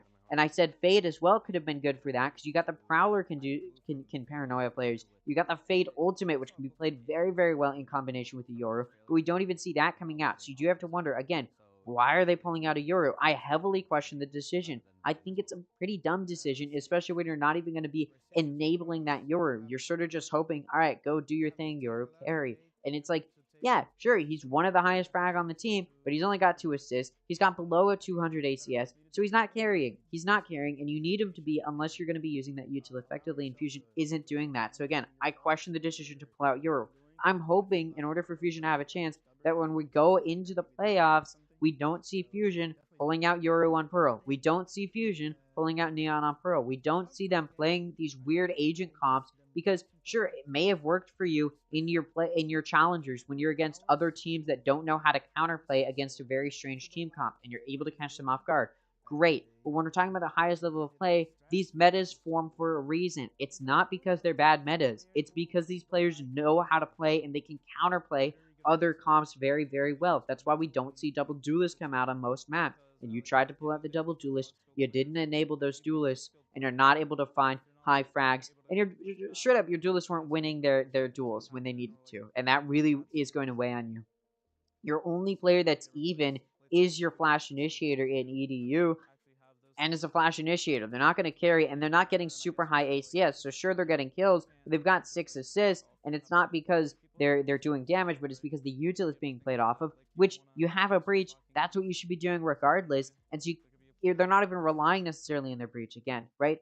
Again, Fusion, you may have been using these comps to catch the players off guard or the teams off guard in challengers, but coming into Ascension, it's not going to cut it. You need to make sure that you also have a really strong fundamental when it comes to those meta comps, because you can't just go for rat plays where you're pulling out unexpected comps and you're catching these teams off guard, because at the end of the day, again, metas form for a reason, and if you're not able to change up the meta yourself and in a way that makes an impact, it's very clear you don't know why those metas are there, or you don't know how to play when you're trying to switch things up. It's great. We love to see innovation. Look at the Tgrd. They run double controller on almost every map that they play, and it works well for them because they know how to use that double controller comp to gain good control of the map. But you're pulling out double duelist, you're pulling out a Euro, and again, you're not using that util effectively, and it's really, really weighing on Fusion. So we need to see them pull out. I want to see them pull out a meta comp when we move into this next map. I want to see them going into playoffs pull out meta comps. I don't want these strange compositions coming out. I think they don't want to because they've been practicing with these off meta picks, and it's worked for them in challengers. But it's very clear that when you're talking about the highest level of play, these teams are not just going to let these off meta picks come out and take them down. You're not Paper Rex. You're not using, because again, remember, Paper Rex pulled out Arena in Pacific, and it was a very crazy pick. And guess what? The reason it worked is because they were using that blind in combination with other util. They weren't just solo using the Reyna and hoping they frag out. They were using that util in combination with other util in order to allow that Reyna to be enabled. But here, you're pulling out these weird picks, and you're not enabling those players by using other players' util, which means you're not practicing combos, you're just practicing an off-meta pick and hoping you can pull out a ranked double duelist, have those players outfrag everybody. And again, it might work in challengers when the competition isn't as fierce, but when you're talking about against the Union, possibly the #1 team in Ascension coming into this, you can't just go for these off-meta picks if you're not going to be using the off-meta to its advantage, which is, yes, you can catch them off guard, but you need to make sure you're knowing why you can catch them off guard and be using the util effectively. Again, I can talk about all day how Fusion needs to not be going for these weird plays if they're not going to enable those weird plays, or those weird agents, rather. They're not enabling those weird agents. So coming into this map too, I need to see Fusion switching things up. I need to see them either going for those off-meta picks and then enabling those off-meta picks, or straight up just going for what's on meta. Go for the meta picks. We're going into Fracture. Hey, Neon works on Fracture. Go for it. But then also go for a Breach. Also go for a Killjoy or Cypher. Also, right, go for these meta team comps. Don't be pulling out these weird meta pick or off-meta comps if you're not going to enable them. If you're not going to enable the off-meta picks, you're not using the off-meta picks well, and you're not going to be able to catch these players off guard. Basic gist of it. We'll go and take a listen to the desk. It looks like we're getting ready to start Fracture here. These teams have been able to prepare, and of course, we just saw Pearl, which was the pick from Fusion. So if there's a map for them to take, it was that one. They lost it. I believe it was 13-6, 13-7. So they're gonna need to pull out some new, again, if they're gonna pull out weird comps, which they've been able to rely on, they need to be using them in combination with other things. Again, Paper Rex has shown that you can play an off-meta comp and it can work for you, but you need to make sure there's a reason it's working for you and you understand why, other than, hey, I'm getting carried, because that's just not how this goes. You can't just have a carry, because at the end of the day, you can't just have a carry and expect that to work out in every single round. Again, Disguised in North American Challengers had Yay as their carry, but the rest of the team wasn't enabling Yay. So although they had a very powerful player, that player couldn't make an impact because the team wasn't supporting that, right? So you can go for these insane plays, but you need the team to be willing to support that, and it just seems like Fusion isn't able to do that. We'll go and take a listen to the desk, how they feel coming into this map. It becomes a sort of like a mind game between the IGLs and the coaching staff, right? Like what pieces do we want to move around? What are we going to do with our ultimates, right, especially like the set pieces, which both teams seem to be kind of favoring, right? Like, of course, as always, as soon as I take a listen to the casters, it goes to the agent select. So let's go and take a look here. We look at the unit. Very, very meta pick. We've got a Brim, we've got a Cypher, we've got a Sage, we've got a Raze, and we've got a Breach. Oh, I love to see it over on Fusion. They've got a Breach, a Fade, a Killjoy, a Brim, and a Raze. Very meta pick. Finally, we're seeing a meta pick come out from them. This is not their first time playing this comp. Now, Over on the side of the Union, they've got a 75% win ratio on the defense. Was that 100% win ratio on the offense? Was that correct? Regardless, you look over at the side of Fusion, and it's not an easy fight for them. They've only ever lost on this map. They've played this comp one singular time. And so, yeah, they're going for this meta comp. I like to see it. We need to make sure they know how to play this meta comp, though, because, again, they do like to pull out those weird off-meta picks, and so they've been practicing with those weird off-meta picks. So I'm hoping as we move forward here, they're not just going to be completely lost for you know, time, completely lost in the situation that they're in, I guess. I don't know why I said time. But yeah, let's go and take a look here. As we get ready to start it, Fusion starting on the offense. I talked about it yesterday and the day before that, because we've been seeing Fracture come out a lot in Ascension. Offense is the side that this map favors. Fracture is a little bit of an offense-sided map because the defense can get pushed into their CT very, very quickly. Now, the Union picked this map, but Fusion wanted to start on the side that has the advantage. They picked to start on offense. I expect them to take the lead going to the next half. If they don't, I'd say it's pretty much the map is pretty much over. Askia, very aggressive paint shells play, allows them to find a pick. Look at this. Aftershock does push Verdi out of his hiding spot in that corner, but fortunately for him, he's able to get away with his life. Nobody's able to take him out. He's down to 40 HP, though. EDU's down to 20 HP. Darker's down to 70. Mead is the only player in Fusion with full HP at this point. Over on the side of the Union, they've been able to counteract this play. This goes to show why they picked this map. You saw that aggressive play come out and be main, and it absolutely paid off. It was a good read to go for that play in the first place, and it definitely paid off for them. Look at Fusion getting ready to rotate towards A. Look at the Union actually playing off of A a little bit. They've got a Cypher Trip to stop that push through A main from coming through too quickly. Although, you look, they're just switching places. They're going to place Gervin. I don't know how you pronounce it. I'm just going to say GRVN. They're going to place GRVN over on A. And you've got Fusion going to be pushing towards A. Ooh, now they're actually backing up. It's just going to be Ponk on A. They're expecting this B hit to come through. Now the util's starting to come through. Cypher Trip comes out. Verdi just pushes right through it. Doesn't care that he's getting detected. Takes Ponk out. Now he's going to get this spike down. Takes a little bit of damage. Down to 14 HP. All of the players from Fusion are low. It's been evened out to 4v4, but the Union is full on HP for all of their players. No damage done to either to any of the players on the Union. So Fusion gonna have to put up a good fight here. An aggressive flash play comes out, but it is counteracted. Darker takes out Askia, but after that, he does go down. NTK takes out Verdi as well, and it's down to EDU in a 1v3. Doesn't do anything else there. NTK takes him out. So 3 players left to line for the Union, and they take the first pistol round of this map. I did talk about it earlier. Very offense-sided map. And so you really do need to be seeing the offense take the lead. If not, you need to see Fusion counterplaying to the best of their abilities. And I'm going to be honest, I can understand not wanting to watch this series coming into this. It's pretty easy to tell where this series is headed. I came into this saying it's going to be a 2-0. I expect that still, especially considering that it was a pretty dominant win, or fairly dominant win from the Union on the map pick from Fusion. So I honestly, like I said, if Fusion doesn't take the lead going to the next half, it's pretty much a done deal. Off of that pistol round, the Union's going to be able to force a buy here. Meanwhile, Fusion going to be on an eco. Look at that. Askia able to take out Verdi. Askia also going to take out EDU. No trades coming through. Paint Shells comes out. I believe that was Askia's own Paint Shells, potentially. Just push them back. And weird plays coming through. It allows Meated to take out Askia. Boombot finishes Theory off, but then Darker takes out NTK. Still a player advantage for the Union, but some guns can be picked up in that encounter. Ponk going for this flank, though. Going to catch Darker. There you go. Ooh, Darker. Jump peaks. Good timing as well.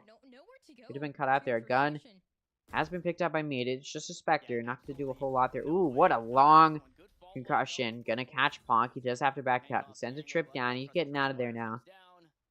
Reminder, it's a 2v3. Look at this cross towards that south side. Now, you can actually zip all the way across without being heard until the very end if you're not even shifting. A lot of these teams don't know that for whatever reason. I mean, you can be heard in CT, so it can make sense, but, I mean, they don't know which direction you're going necessarily. Anyways, it's a 3-on-2 here, and Rafa's going to see this push coming in through A main, and the rest of the Union going to start to clamber around that. 20 seconds left. Fusion does not have time to rotate, so they do just sort of have to commit here. This is an eco. Not expected to win, but if they can get one more pick before they go down, no, nothing. Ponk going to take out Fusion. So this next round will be a bonus from the Union. Got some decent guns to work with. Two other players going to have to be on a little bit of an eco, but the rest of the team going to have some good guns to work with. And Fusion, of course, going to be on a full buy. So this round should go to Fusion. This could be their opportunity to get back in it. If the Union, which I think they may be able to, if the Union's able to take this round, we could be looking at a very, very dominant map from them. And, yeah, I would not be surprised if Union takes this round. What a trip. All right, okay. The Union, you can tell they know what they're doing on this map. They got some weird setups. We will see how this does end up getting played here. It's a 2-3 setup for the Union, and Fusion is going towards the site that is less defended, moving towards B. But look at this. The rest of the Union players who are on A are now going for this aggressive play out. They're going to be going for this 3-player flank, potentially waiting for the smoke to drop that's been put down by the Union. Meanwhile, Ponk's getting smoked off. Able to push up, but look at that. Birdie's on site. Ooh, Ponk in a little bit of a crack of his own. Smoke. Oh, gets barely away from that kill or that Brim Molly, but there's flank coming through. It's already found a pick. Gervien able to find a pick. 5-on-2. Oscar takes out Theory. It's down to Verdi. He takes out Ponk, but at this point, not looking great. ZDU goes down, Verdi takes it out Askia, and NTK trades it off. 3 players up the line for the Union, and I did say if they win this round, we could be looking at a very dominant map from them, and I'm going to hold true on that. You saw Fusion. They didn't know what to do in that round. They just pushed into B. They got slowed down, and then this flank started to come through, and they didn't know what to do at that point. They should have gone through tunnel, maybe wrapped around towards arcade. Hindsight Andy over here is me, but I'm not the one who has to be thinking in the rounds necessarily. But yeah, they should have really tried to go through tunnel, tried to wrap around, go for that other side. They didn't really have any additional pressure coming from that north side of B. I believe it was only Theory on that side, and even then, they didn't find anything there, so yeah, a little bit of that more proactive play we need to see come out from Fusion. I doubt we'll see it come out, though. They have proven they're not a very good team at adapting to the situations that are in front of them. Showstopper and Orbital Strike available for the Union. May not have to come out this round, as it is an eco for Fusion. I imagine after this round, if Fusion loses it, they will be taking a timeout. We've seen time and time again, though, if one team is down like this, or their opponent's gotten the first 3 rounds, and then they have to take an eco, we've seen these teams able to win this 4th round. Could come true for Fusion, although I doubt it. Look at this. The Union has walled off A, and they've entirely rotated off of the site in response. The wall gets broken, and now they're going to start rotating towards A. Getting ready to defend this site. But they will be pushed back into CT. Look at that. Paint Shell is going to prevent Ponk from doing anything. Needs to prevent this. Ooh. Look at that. Rafa able to pick through that rope smoke and find a pick. Ponk also able to take out Birdie before he goes down. EDU takes out Ponk, but the Showstopper takes Darker out. Oscar going to take out EDU. It's down to Meated. Spike is down. It can just be held at this point. Meated's not going to be able to do a whole lot. Yeah. Able to take out Rafa, but does go down in the end to Gervien. And yeah, Fusion's still not making any grounds here, so I imagine a timeout going to be taken here to try and bounce back from this. May not want to, though. It's pretty early on in the half. They may want to save it until after that 6th round, but again, I would recommend using it here if I was them. Just because well, from what I've seen, even though only one of their rounds has been around where they've had a bye, so we don't know exactly what will happen now that it's a bye from both sides. I don't see a world in which they're going to be making very much movement here in this round. I would have taken a timeout. They don't here. They're the pros. Should leave it to them, but I doubt they're going to be able to do very much here. We've got a Neural Theft, an Orbital Strike, and a Rolling Thunder on the side of the Union. Fusion, however, does have an Orbital Strike and a Showstopper, so they may be able to do something there, but again, not likely. They've been struggling to figure anything out in these rounds. Look at this. A perfect wall prevents that arcade push. It seems that the Union is very, very well aware that it could be a push from that north side of the offense spawn. So this wall has gone out, but it looks like Fusion... Oh, I thought they were going to wait for it to go out, but they don't want to. They don't want to waste that time, so they're just going to break it, push in. Showstopper comes out. Verdi able to take out Oskia, who is on top of Generator. It's not going to be a 4-on-5. So Union may... Losses. Verdi going to go down to Rafa. Now it's evened out. Ooh, good Cypher Trip. Allows Ponk to shoot through the smoke and take out EDU. Theory does get a straight pick onto Rafa. Although Theory is very low on HP, and Ponk going to be the one to take him out there. Neural Theft now comes out from Ponk. Orbital Strike, though, comes out. And, yeah, Meated going to be able to take Ponk out using that. Then NTK takes out Darker, and Gervien takes out Meated. Very quick and aggressive counterplay there. Shuts it down. The Union now 5 rounds up in a row.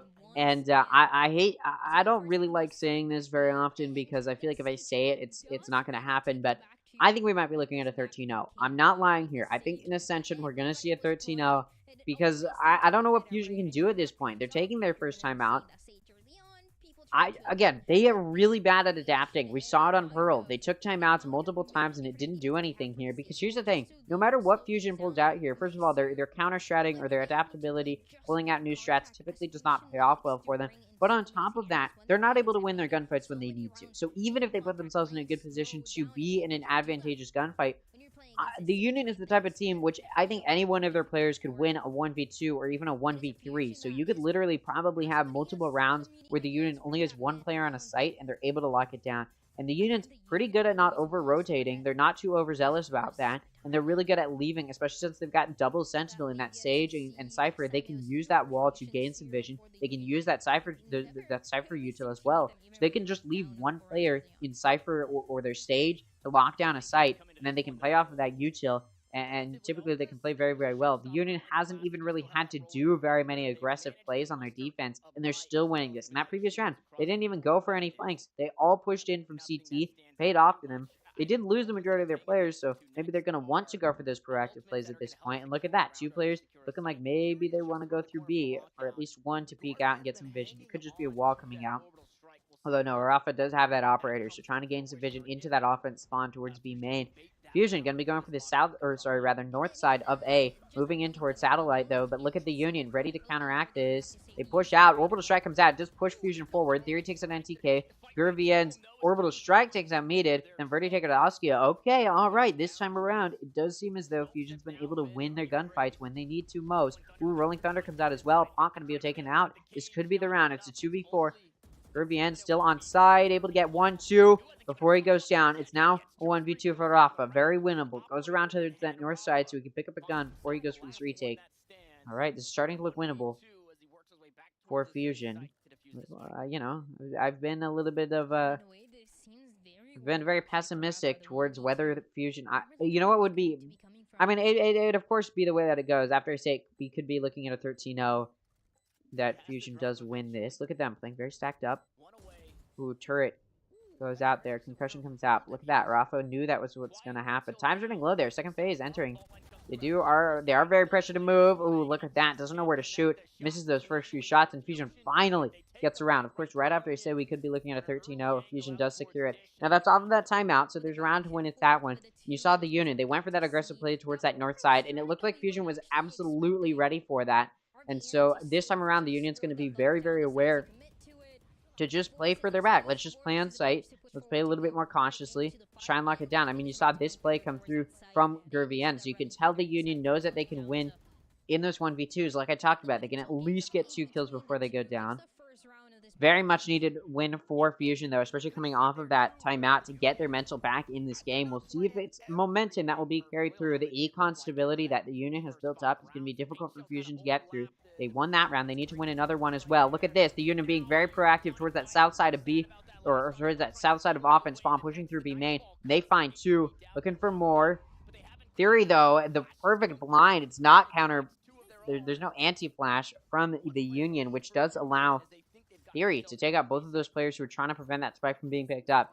Does leave it with another player advantage for Fusion. Ooh, the attacker lockdown comes out as well. What a beautiful ultimate ability. The Union, I'm trying to figure out where they want to play from. It looks like they're going to go towards Arcade. Into that north side of offense spawn. Make sure nobody's pushing them through tunnel. Nobody is. Now that lockdown pops, the spike still hasn't gone down. Now it's going to go down. Both of these players coming in from that north side. However, this time, Rafa going to be going in through tunnel. Ponk going to be pushing in through Arcade towards Heaven. Sound of Rafa to win a 1v3. Able to get 1 before he goes down. So it's winnable for Ponk. We've seen him clutch these before. It's just a matter of can he against Fusion. He's not going to tap that spike. He doesn't want Fusion to peek here. He wants to isolate these fights. Darker with a better aim there. Crosshair lined up, and he wins that gunfight. This round will go into the hands of Fusion. All right, carrying some momentum through. Now what does Union do? How do they counteract this? I did say if Fusion doesn't go into the next half with the lead, they likely will not win the map because of how offense-sided this map is. We'll see if that's the case. We'll see what the Union does here. Now, it's a good show of a powerful team I'll pull you know, similarities to the M80 match yesterday. Yesterday, M80 on both Haven and Fracture decided to start on the defense side. Well, they had the opportunity to start on the offense side of Fracture, but they decided to start on the defense because they wanted to prove we're a powerful enough team that will win on the defense of an offense-sided map. The Union doesn't get to pick which side they want to start on here, but they do end up starting on the defense. And so if they're a really good, powerful team, they'll be able to take the lead going into the next half and prove that they know, or rather, they're very comfortable on Fracture, and that we should, or these teams should fear them on this map. That's what they're trying to do here. Look at this. Fusion now going to be gone. They were hoping they'd get an aggressive play. They don't. This time they're going to be playing slower, or rather the Union's going to be playing slower. It's a Fusion now going to have to push into them. Look at this. 3-man hold in B towards Arcade. It's about to be caught out. Mida takes it Oskia, though. Oh, God, not going to trade it off. He gets pushed. Oh, no. EDU takes out NTK. It's down to Rafa coming in through CT. Maybe trying to find something through smoke. Look at that. All of a sudden, Fusion winning the gunfights when they need to. I was just talking about coming into this map that they weren't very good at winning their gunfights. And this is part of that. Coming back, if Fusion wanted to win this map, that was what they needed to do. Keep in mind, they also really did need to, they really also did just need to use that meta pick, which they came through. They decided to go not for an off-meta pick this time around, and it seems that it's helping them out, at least to stop this momentum the Union has gotten. Ponk able to find that pick on Verdi. Now, I'll pull contrast to the previous map, where in the first half, Fusion won 4 rounds in a row, and then just didn't find anything else, especially going into that second half. It could be a similar story here for the Union, where they've won 5 in a row, and now Fusion is able to win another round. Because the rest of the Union now going to be going for a save. Fusion going to be pulling through here. I'm blown away by the ability from Fusion to counter this momentum and get back in it. I mean, if they're able to take this map, if they're able to do what the Union did, which is on the previous map, which is to just get a really impressive win streak. What happened in the previous map in that first half was Fusion won 4 rounds in a row, and then the Union won 6 in a row. Fusion then won a round, and then the Union won the final round to take a 7-5 lead going into the second half. So, in theory, Fusion may be able to try and do the same thing here. Timeout being called by the Union. There's no question why. Look at what's just happened in front of their own eyes.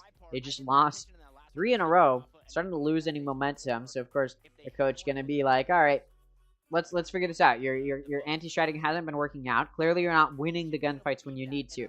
And I think in that previous round, they really did try and switch things up. And they did it in a really, really powerful way. They decided to 3-stack in Arcade. And it was a really good read, because that's what ended up being pushed into.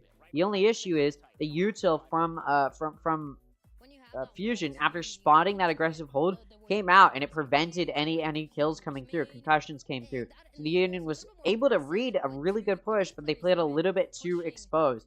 Had they found a few of those first early kills, they may have been able to do something, but it was still a very exposed position that they were playing in. So at the very least, it was very possible that Fusion was able to would have been able to keep it even and trade those kills off, especially just having that player advantage in that situation. So although it was a really good proactive play from the Union, they played a little bit too separated from their team, or rather, they played a little bit too exposed. That's what I meant to say. They played a little bit too exposed and a little bit too vulnerable, and Fusion was able to take advantage of that. So moving forward, I need to see them play a little bit more, a little bit safer in those proactive holds. We'll see if they're able to maybe go for a little bit of a traditional setup on these sites, see if it works out for them. It did. I mean, they don't want to, because they did win a round just sitting on the sites or in CT. But it was a little bit closer than they would have liked. But at this point, they're losing those rounds where they're being more proactive. So I think it may be what they need to do. Although this is an eco round. So you do see Rafa, of course, playing a little bit aggressively towards B main. Ponk locking down Arcade. Takes out Verdi and Darker. One of the few players on the Union with a good gun. And that's really, those are some really impactful kills. Suddenly the Union has a player advantage. Once they have this player advantage, I doubt they'll be losing very many of these rounds. Look at that. Rafa proactively pushed out in towards that south side of offense spawn, able to take out Theory. It's not immediate and EDU at this point, just going to be going to maybe try and save their guns if they can. I mean, they've got good econ. They don't really need to save. But, I mean, what do you do? 40 seconds left on the clock. What are you going to do against a 2v5?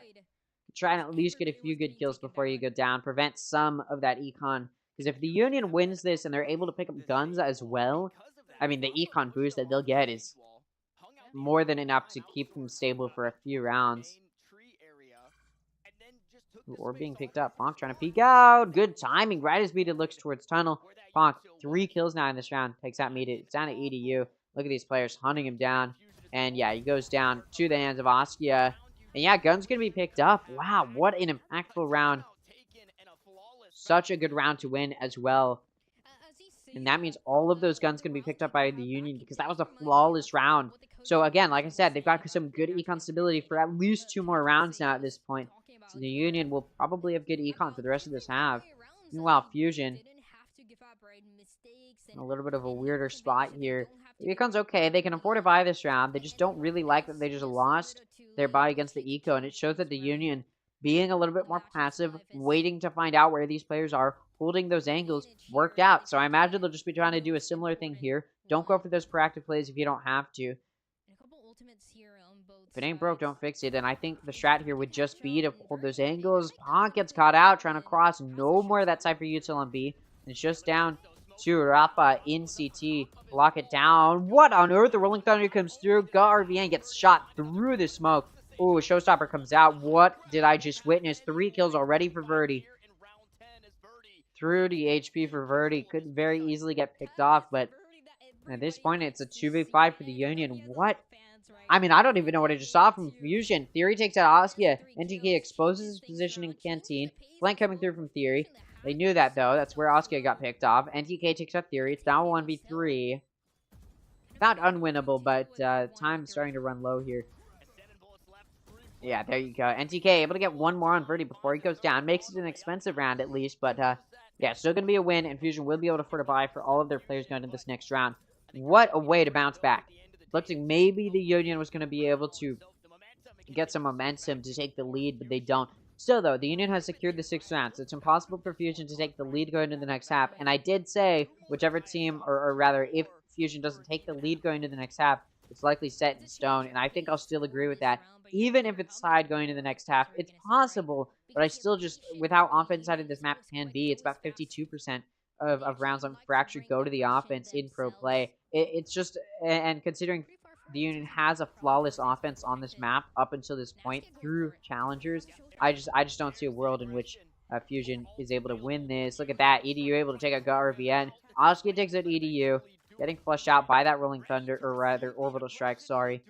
Meated able to take out Rafa. That's now 3 players down for the Unit. 2-player advantage now for Fusion. Look at Ponk, though.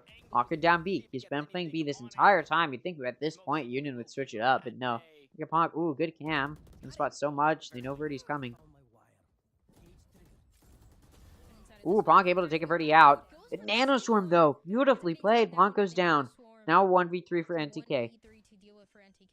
Once again, finds himself in a 1v3. In a clutch situation. Can he pull it out to take the lead for the Union? Going in the next half. No, Theory shuts it down. 6-5, the final score. No, sorry, not the final score. The score line as we move to the last round of the half.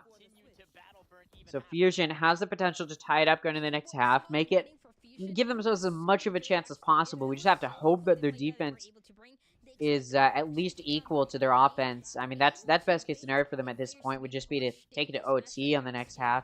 I think if they can get it even. I think if the Union takes the lead going into the next half, it's almost impossible. I feel like for Fusion to win in that next half, because again, the Union currently has a flawless offense on Fracture, which yeah, that's a scary stat to look at, especially when you're going up against them, and especially considering the Union has gotten 6 rounds. So there's not a whole lot of room for Fusion to try and change that number. Ooh, early on in this round, angles now being held. Look at that. They do decide to place both of the Sentinels on A instead of B this time. They now know that. As pick has come through and Verdi goes down. The Union reveals their position of 3 players now on B. We'll see what Fusion decides to do. It looks like they're just going to go, alright, we lost a player on that north side in Arcade. Let's just rotate towards that south side. But that concussion, well played. Does prove that push. Good timing as well. Counter concussion comes through. There's a showstopper in the hands of Askia. Could be very impactful here. Ooh, Orb gonna be picked up. Ooh, that lockdown could come out in tunnel. Could be very impactful ult here from Theory. Again, I really, really like that Fusion has gone for a very meta pick coming into this. Oh no, the orbital strike to counter it comes out from the Union. Could have been an impactful ult. It is going to be counterplayed here. Sorry. Look at that Theory going to find 2 picks. The entry to B can start. Look at that. You saw the read coming through from the Union. They were expecting Fusion to rotate over towards that other site. But they didn't. They continued to hit into B. They're able to find 2 picks on the entry. Now Fusion has a player advantage. Rafa, though, takes out EDU. That's an arcade. Now this push can start coming in towards B. It's a 3v3. Spike's been down for a little bit. Fusion playing entirely from that B main entrance. South side of B. We'll see what they can do here. Look at that. Incendiary coming out. The Brim Molly. Ooh, Res comes through from Rafa. Impactful ult. Aftershock going to stop the defuse. Gurvien going to take out Theory, but Media takes out Gurvien. So it's a 2v2 at this point. Oh, time running low. The Incendiary. What a good Molly. That's it. The round's over. And Fusion will tie it up 6-6 going into the next half. As Media takes out NDK. Rafa takes out Media. Darker takes out Rafa. Spike goes off and Darker dies. So all players die in that round. But it doesn't matter. That's the last round of the half. So we're going to the second half. Tied 6-6. An impressive round for Fusion to tie it up. But like I mentioned, 100% win rate on the offense for the Union. I mean, that, again, a scary stat to look at, especially if you're Fusion going into this. She's like, what are you going to do? What are you going to do if you are Fusion? You need to put up a very impressive defense. And we're talking about a very offense-sided map here on Fracture. 52% is pretty decently one-sided. So it's not a good scoreline or rather stat to look at here. Everything is against Fusion right now. But hey, the Union was able to keep it even. Maybe the same can happen for Fusion. An aggressive push out towards that north side of B main, though. Gonna get shut down. The Union with a flawless pistol round. Now, keep in mind, the first half, they had a flawless first 2 rounds as well. So entirely, I think. It might have been actually on Pearl. I don't remember. Actually, that was on Pearl. Never mind. Regardless, though, Fusion gonna lose this first pistol round. If they were gonna start it off by denying that flawless offense that the Union can definitely put up here, that would have been the way to do it. They don't do it, though. They aren't able to. The Union does win the pistol round, so the Union has the opportunity to continue a flawless offense on Fracture that they've been continuing throughout Challengers and now coming into Ascension. Oskia takes out Theory. Ooh, good blind. Another aggressive play from Fusion is coming out in Arcade. It does come through with 2 picks, but Oskia is able to find 3, and Gurvien finds 1. Darker takes out Oskia, but Rafa flanks from the south side into Arcade, and well, that final pick comes through. So the bonus round for the Union does convert into a win. They only keep 3 guns, though. 2 of their players did die, so Fusion going to be on a bye. They definitely are in a bad spot here. What I will say, though, is the Union started off that first half by winning 5 in a row. And then I said it might be a 13-0, and then Fusion bounced back, able to tie it up going into the second half. So could be a really strong start from the Union. Again, that Fusion just counterplays, although, again, not very likely. I do still think this is going to be a win for the Union. I'm sort of coping here. Opium is high. Look at that. The Union starting this push into B. Spotted by Verdi, though, and does good damage to Oskia. Push through Heaven. Not going to be stopped as that Brim smoke comes down. Can't really peek through Generator now. Look at Arafa. Goes on top of their own wall to look into Canteen. Hoping to find something. Doesn't, though. Spike does go down. The Aftershock tried to stop it, but it was a bit too late. Spike goes down. They know there's no flanks coming through. So Fusion will be able to push in here through CT, but they're completely red, and this time can be played. At this point, it's looking like the Union going to maintain this flawless run. And yeah, no time to defuse at this point. Maybe if they stick it, they're able to. No, Gurvien shuts it down. EDU takes out Rafa. At this point, though, this spike's about to go down. And it looks like, yeah, the bonus round is going to be won here by the Union as they shut it down. Guns may be picked up. Spike might take them out. Yeah, Bonk goes down, but 2 players do get to pick up guns. Most importantly, though, the bonus round is won by the Union. Like I said, they come into Fracture with a flawless history on the offensive Fracture, and it's continuing here. They just won 3 in a row. They just need 4 more in a row, which sounds undoable, but we're talking about the Union here. And yeah, Fracture could be the map that these teams don't want to face the Union on moving forward. We will see, though. We will see. See, the Union getting ready to push towards B. Theory spotted out there in a main.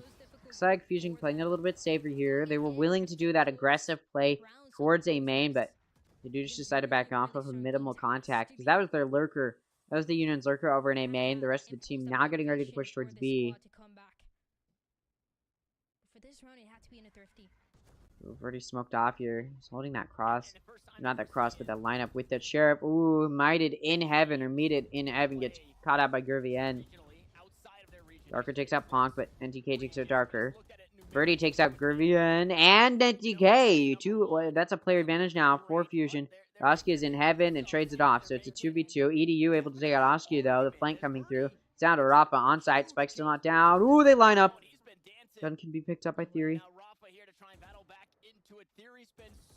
Oh, and Rafa is able to clutch it out in that 1v2. So the Union nearly loses their first offensive round on Fracture coming into Ascension, but no. They shut it down. This is the closest that Fusion has been on this defense so far. That was the eco as well from Fusion. Looked winnable there for a second, especially with that aggressive play from Birdie. Getting 3 there is insane. Or 2, rather. And EDU able to pick it up, but Fusion had no idea where Rafa was. That, again, that fade util, that recon did so much in the favor of the Union there, because it didn't spot Rafa, so they thought that generator, being in front of generator, would have been caught out there, but it wasn't, and, well, really paid the price on that one.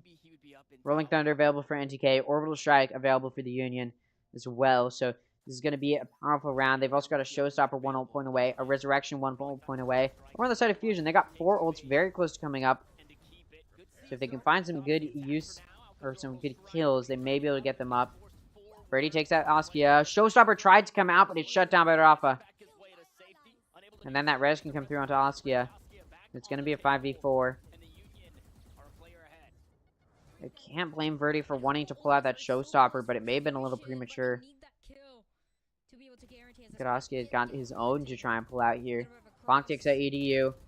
They're getting mowed down and roped. Darker takes out Gurvien. Askia takes out Meated and Theory. Darker takes out Askia and Ponk. It's now 1v2, but gets blinded, and Rafa able to cash in on it.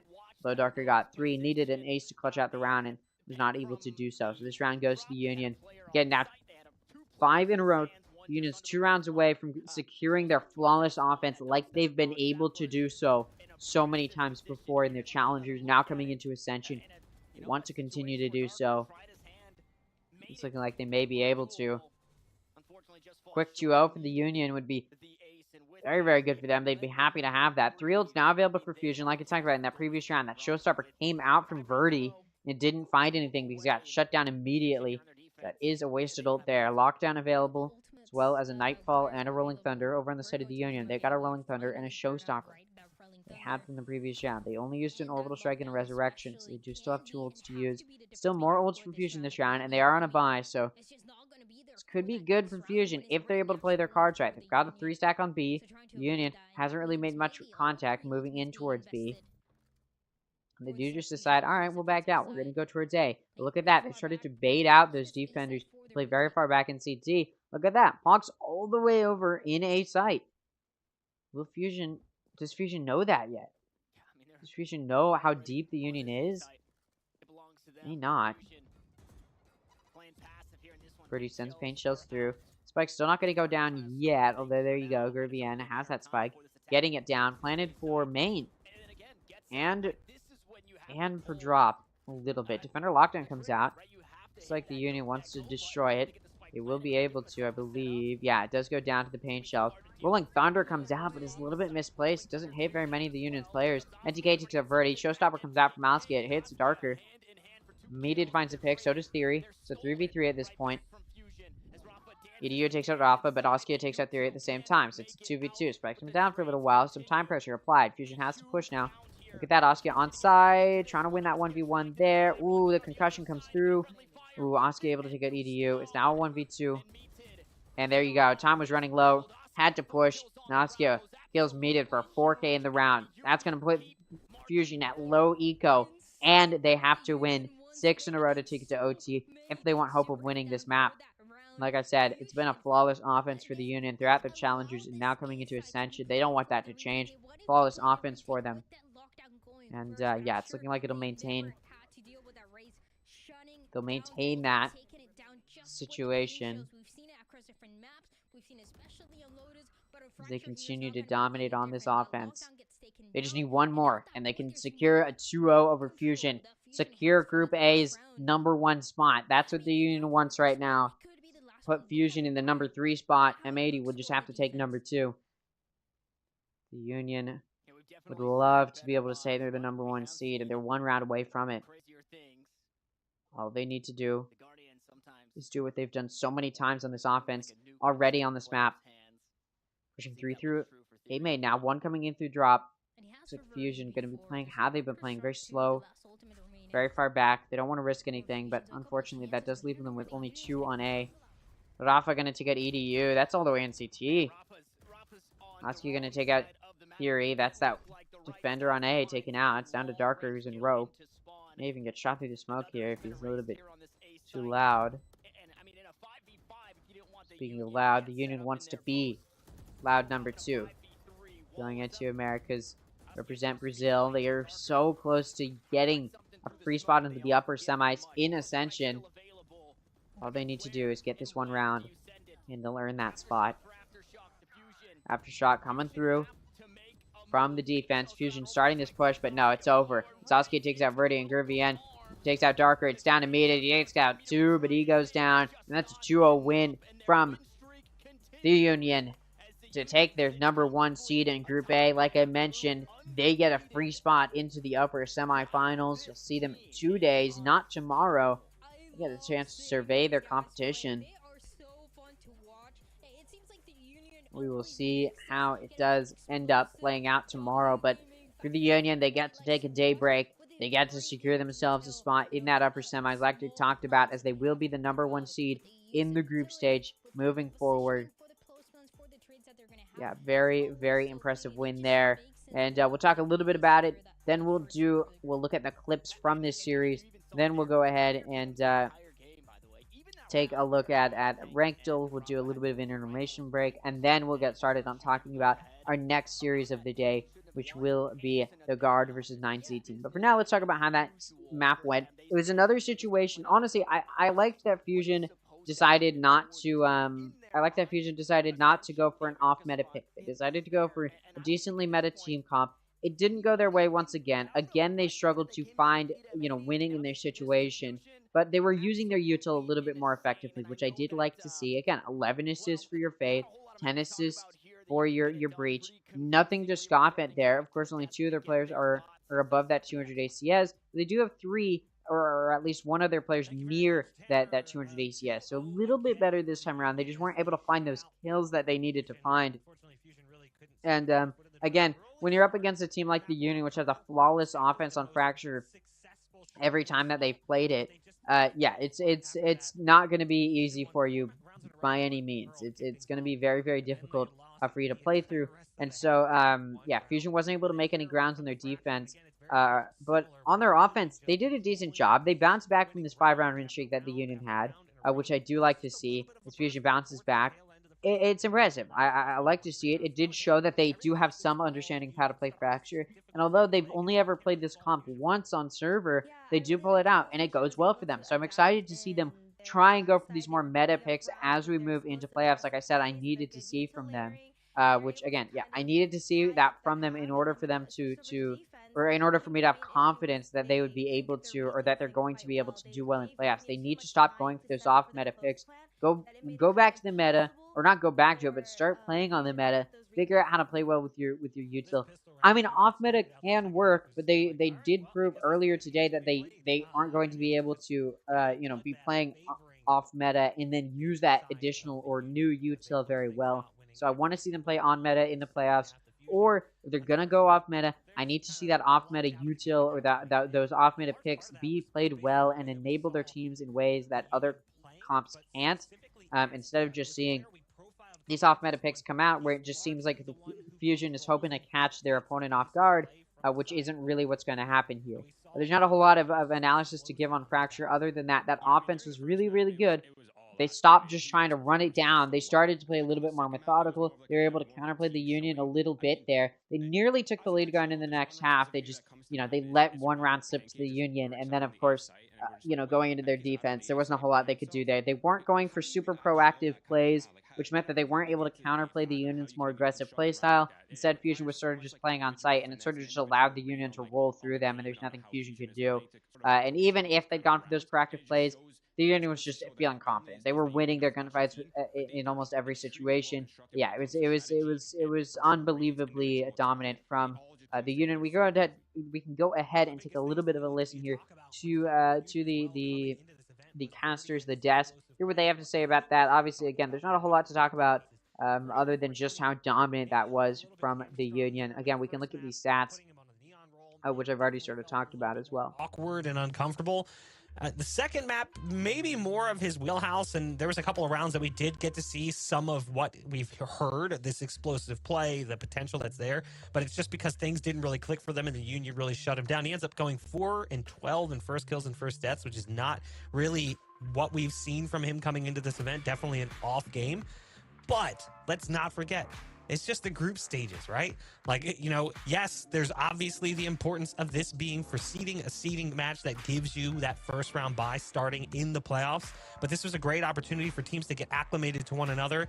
And I have high hopes that Fusion will come into that playoff bracket maybe in a different form. And we already saw today, they're a team that's willing to take risks. They're a team that's willing to roll the dice. And with the time they have to prepare for the playoffs, there's certainly a world where we could see them do more of that. Maybe more experimental comps. Even though it didn't work, the Neon Yoru combination did make us go, I kind of like what they're thinking. We pulled out the Zenny glasses and we were like, students of the game I see. It was nice to see them at least experiment and make a change. But it's also nice to see the Union do exactly what a lot of people from the Brazilian region said they were going to do coming into this event. They dominated their group. They exited as the #1 seed. M80 didn't even really put up too much of a fight realistically. The Union definitely this is something important to talk about, especially as we're about to go into playoffs. I really do think M80 is hiding something. I mean, they've been banning Bind every single time they've played. And if they don't pull out Bind in Ascension, really there's no other time for them to pull it out, right? They hit it in Challengers because they didn't need to pull it out. I'm expecting them to pull out these crazy meta or off-meta picks. I'm expecting them to pull out plays we really haven't seen before because this is a team in M80 which I'm expecting to do better than they have. And I think they wanted to continue to hide it in the group stage. But going into playoffs, I think they're going to be very, very willing to pull out Bind. I think they're going to be very, very willing to pull out some maps we haven't really seen them do super, super well on. And I think we're going to see them perform in different ways with some new strategies that we really haven't seen from them very much before to enable their whole team, rather than it just being, we've got some powerful players, and then we'll set strategy as an afterthought. That's sort of how M80's been playing in Challengers. That's sort of how they played in the group stage. But against a team like the Union, I think they're going to have to pull out not so much of this strategy as an afterthought, but rather, let's pull out some impressive strategy. Let's pull out some anti-strats. Let's pull out some stuff that we haven't seen from them before. I'm expecting M80 to perform better than what we're anticipating. But of course, they do still land themselves second seed. So the way that it's going to work as far as Group A, from what we've seen, this is going to be the Union. They get a free spot into the upper semis, so they don't have to play an upper round 1. They get a little bit of a day break. They get to survey the upper round 1 teams that they're going to be facing. The #2 seed, M80, they get to go towards this lower part of the upper bracket to start off upper round 1. They're going to be against the #3 seed from Group B. So in theory, they're going to get an easier match. We'll know who that #3 seed is after the second series today. Again, I'll go over exactly who we're going to be seeing play tomorrow. And then over here, we've got Group B going to be the #2 seed, or sorry, Group A, which is going to be Fusion, who just lost today. They're going to be our #3 seed, and they're going to be playing against the #2 seed from Group B. Again, the #2 seed for Group B gets a little bit of an easier series in theory, just because they did perform a little bit better than their number 3 seed. So yeah, so M80 should have a little bit of an easier match. Fusion is going to have a little bit of a harder match. Now, again, it's double elimination, so even if they lose their upper round 1 matches to start it off, they do still get a second chance in the lower bracket. So, you know, something there. And of course, just because the number 1 seeds make it to the upper semifinals before everybody else, that doesn't mean they can't lose the upper semis. It's still entirely possible they end up in the lower bracket, and we could see some upsets coming through. It'll really just depend on what we see. But before we get into the next series, which is going to be the Guard versus 9Z team, of course, the Guard played yesterday. This is the little send off for the Guard going, and for 9Z team before playoff starts.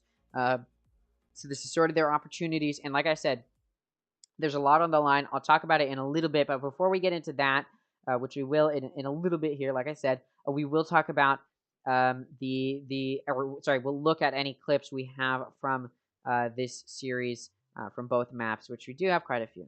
That the Omen brings to the map instead. It's just a heads-up play. Oof. But his teammates fall in. Askia finds it first. Needs to be the hero again. A shrouded step to change angles. We'll take the duel. Cloudburst goes down, a tap on the spike, and Askia trying his darndest to put one on the board. Shots to the wall won't land. 7 left, and he doesn't even need. Who's soon to be under fire. Oh, but this guy. Give him the operator. No way. Here comes a shorty flash. He's gonna play up close and personal. We'll find another Cloudburst to dash away, and Askia survives, and he wants some more. He's got the backstab, the 3K, and Askia is a beast. Is not. 2 players are spotted, make it 3 into the back lines, and Askia just before he gets done, he capitalizes on a couple of kills. The heads have been found, make it 3. This guy is just an all-star. NTK will close out the round. And a Bulldog, name a better duo to try and cut through the Union. Finally, Rafa will take him down. The damage done. Make it in theory. Not much, but 1 enemy remaining. it's the best they could ask for. Unfortunately, Rafa just too good on the angle. Minted here for the 1v3. I'm really sure where they're gonna be located. Rafa gonna take care of it just fine with 3 positions that are gonna benefit him at the end. Spike And if not down paying, A. who? Well, Askia is who. Missing paint shell, but I mean that's fine. Both sides. A Fusion trying to catch up, and Verdi, okay, gonna make that one clean with the Guardian. Has a showstopper. Yeah, look at this though. Smokes come down. Rafa goes up on top of his wall, but good rolling thunder. Not only does it allow for Verdi to find another kill, but it knocks the Sage off the wall. Won't have the high ground, won't have any life to. I mean, is more than ideal. Yeah, the best part about the comp here for this one, I'm gonna hold that thought as we just jump right into the action. The Union collect 2, make it 3, make it 4, make it 5, though. Regionally, outside of their region, I should say cross region. So if you just looked at it numerically, you would think Down B. the number 2 versus number 1 regionally. All right, and those are the clips that we have. So really quickly, before we get to talking about the Guard versus 9Z team, we'll go ahead and do some rank duel, and then we'll get into it. Yeah, it's again, it's an exciting day today. So just a little bit of intermission because there is a decently long break in between each series, so this will pass some time. Ha morto io. Ha morto l'occhio dalla sheriff. Dalla sheriff che mi tappa e vabbè, sì. Così per.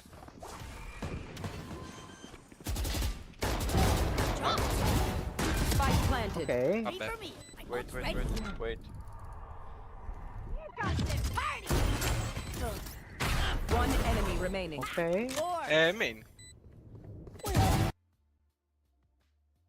I'll see Immortal. Diamond. Alright. Yeah, there was low comms. They should have, also they didn't clear showers. Yeah, I guess Diamond makes sense. Alright. Just sit back then. She waited for me here last time. Yeah. Smoke's down. I also just don't know regions outside of NA. I'll swing.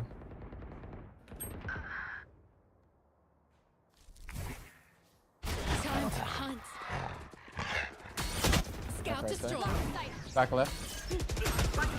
There's another one. Spike down A. Bro, what the fuck, bro? Tree mid, tree mid. I don't know. Last I'm player like, standing. man, I'll say go there, bro. Thing's so off right now. Should've won it. I'm shaking a little bit.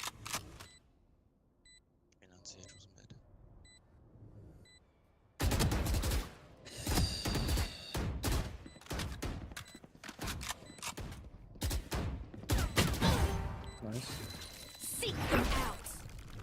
Yeah, flash it, push. One enemy remaining. Nice. Drop, drop, drop. Hawk out. You try to... What? Hawk out. Blinded.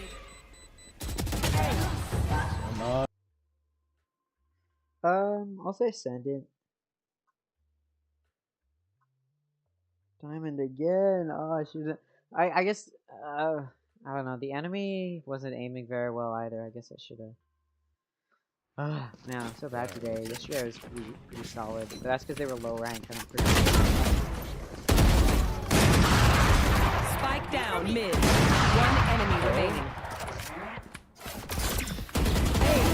He flashed himself. That's crazy. I'll go diamond again. The one time I'm losing my mind. Who said Radiant, bro? Who? That is not Radiant. Come on, that KO flashed himself. Let's be real. Come on, man.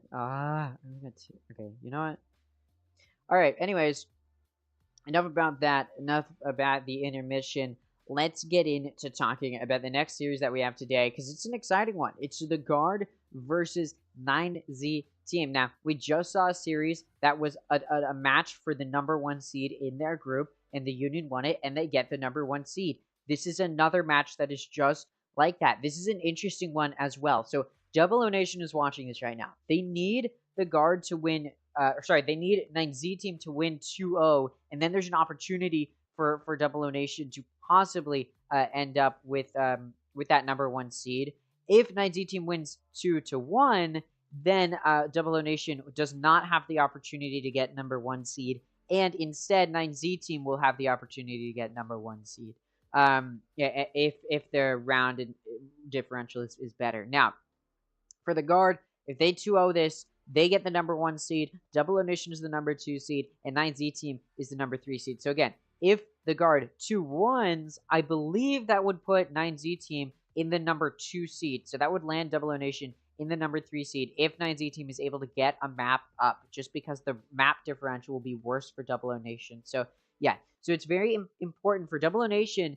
If right now they're rooting for 9Z team to win in a 2-0 fashion. If 9Z team wins in a 2-1 fashion, that puts Double O Nation in the #3 seed, and it'll put the Guard in the #2 seed. If if the Guard wins 2-1, then that puts the Guard in the #1 seed, and 9Z team in the #2 seed, and Double O Nation in the 3 seed. And if the Guard wins 2-0, it puts 9Z team. I believe it should put 9Z team in the 3rd seed. I mean, it'll come down to round differential, but it should, in theory, 9Z team's round differential will be worse. So if it's a 2-0 win from the Guard, this will pretty much be the standings that you see. So for Double O Nation, in every situation, they're hoping that at least in every situation, Double O Nation is hoping it's a 2-0, because it gives them an opportunity to end up in the #2 seed rather than the #3 seed. However, if it's a 2-1 in any situation, Double O Nation ends up in the #3 seed. If the Guard 2-0s, then Double O Nation is likely the #2 seed, and 9Z team will be the #3 seed. Like I said, if the Guard 2-0s, this is pretty much what you'll see. If 9Z team 2-0s, there's an opportunity, there's a chance, if the round differential is good enough, that Double O Nation is the #1 seed. There's also an opportunity, if it's a 2-0 from 9Z team, that the Guard is still the #1 seed if the round differential is good enough. And then, of course, if 9Z team 2-0s, there's always the opportunity that if the round differential is good enough, they'll be the #1 seed.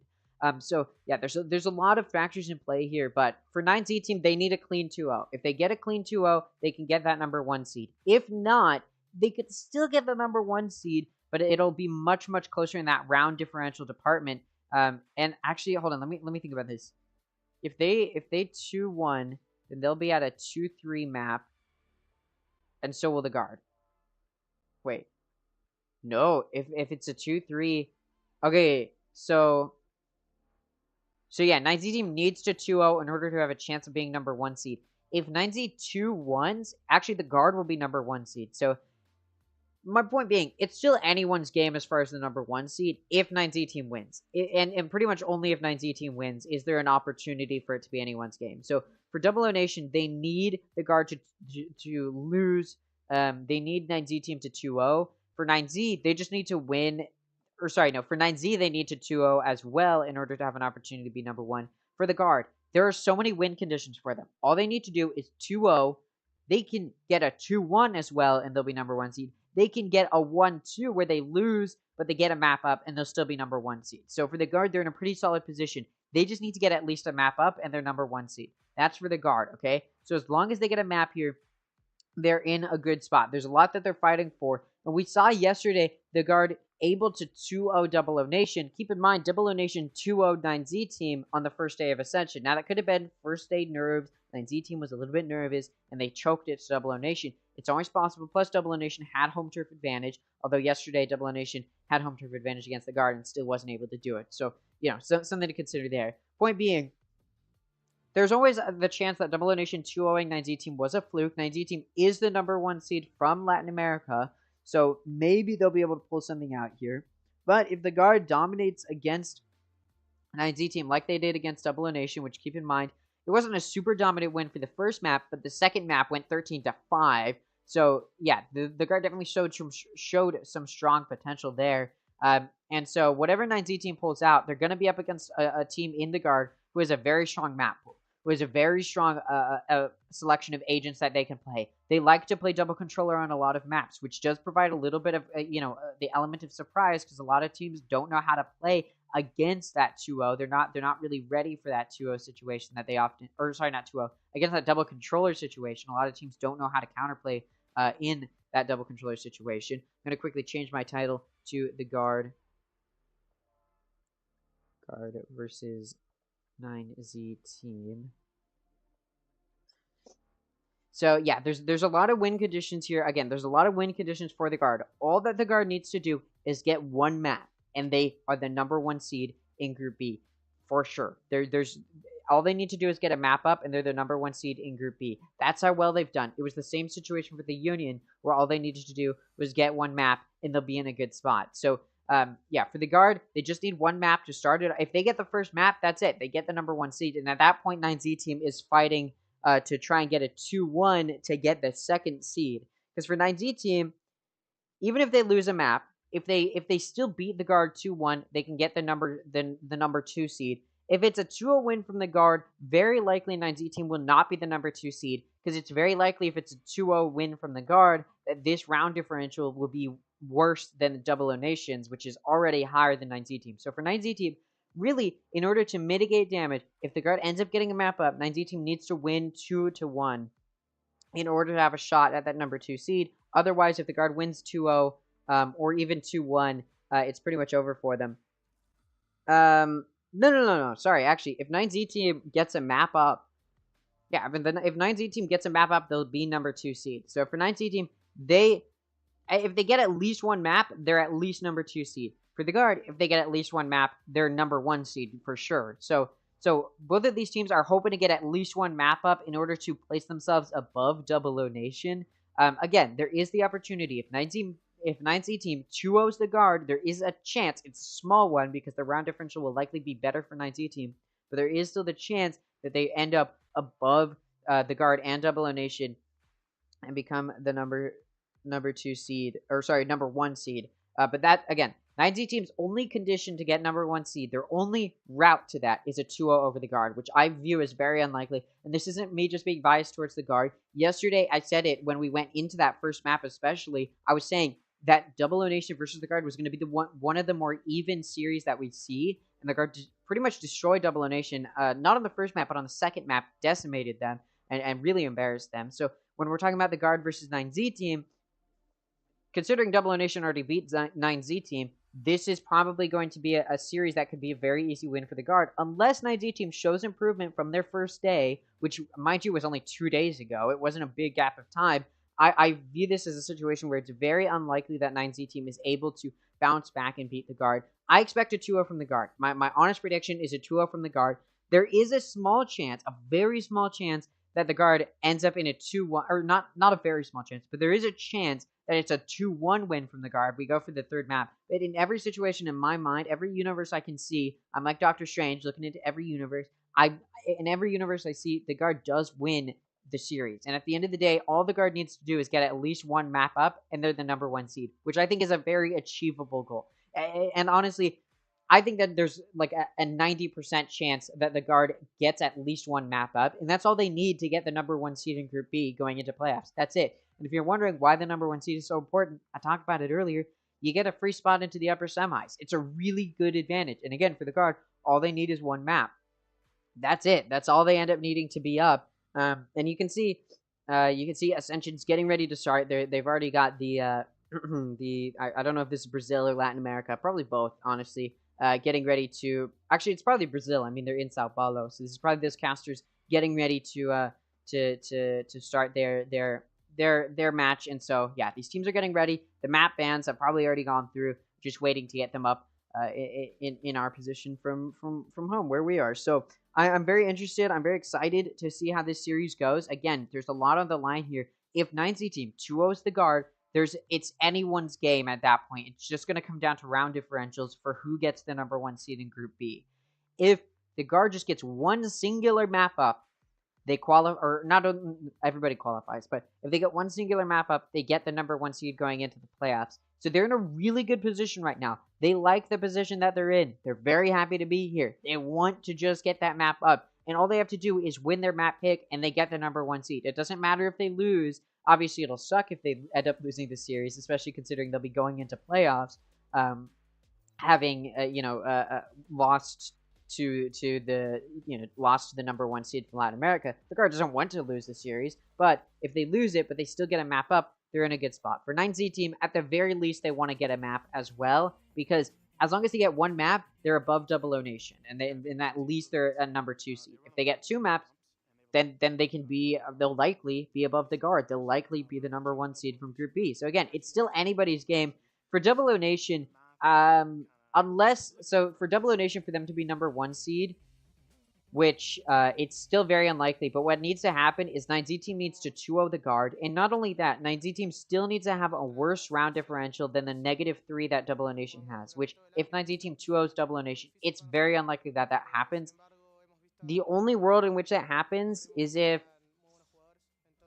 both maps that 9Z team wins goes into OT. If both maps that 9Z team wins goes into OT, then 9Z team will be below Double O Nation, and Double O Nation will be 2nd seed. Because here's the thing.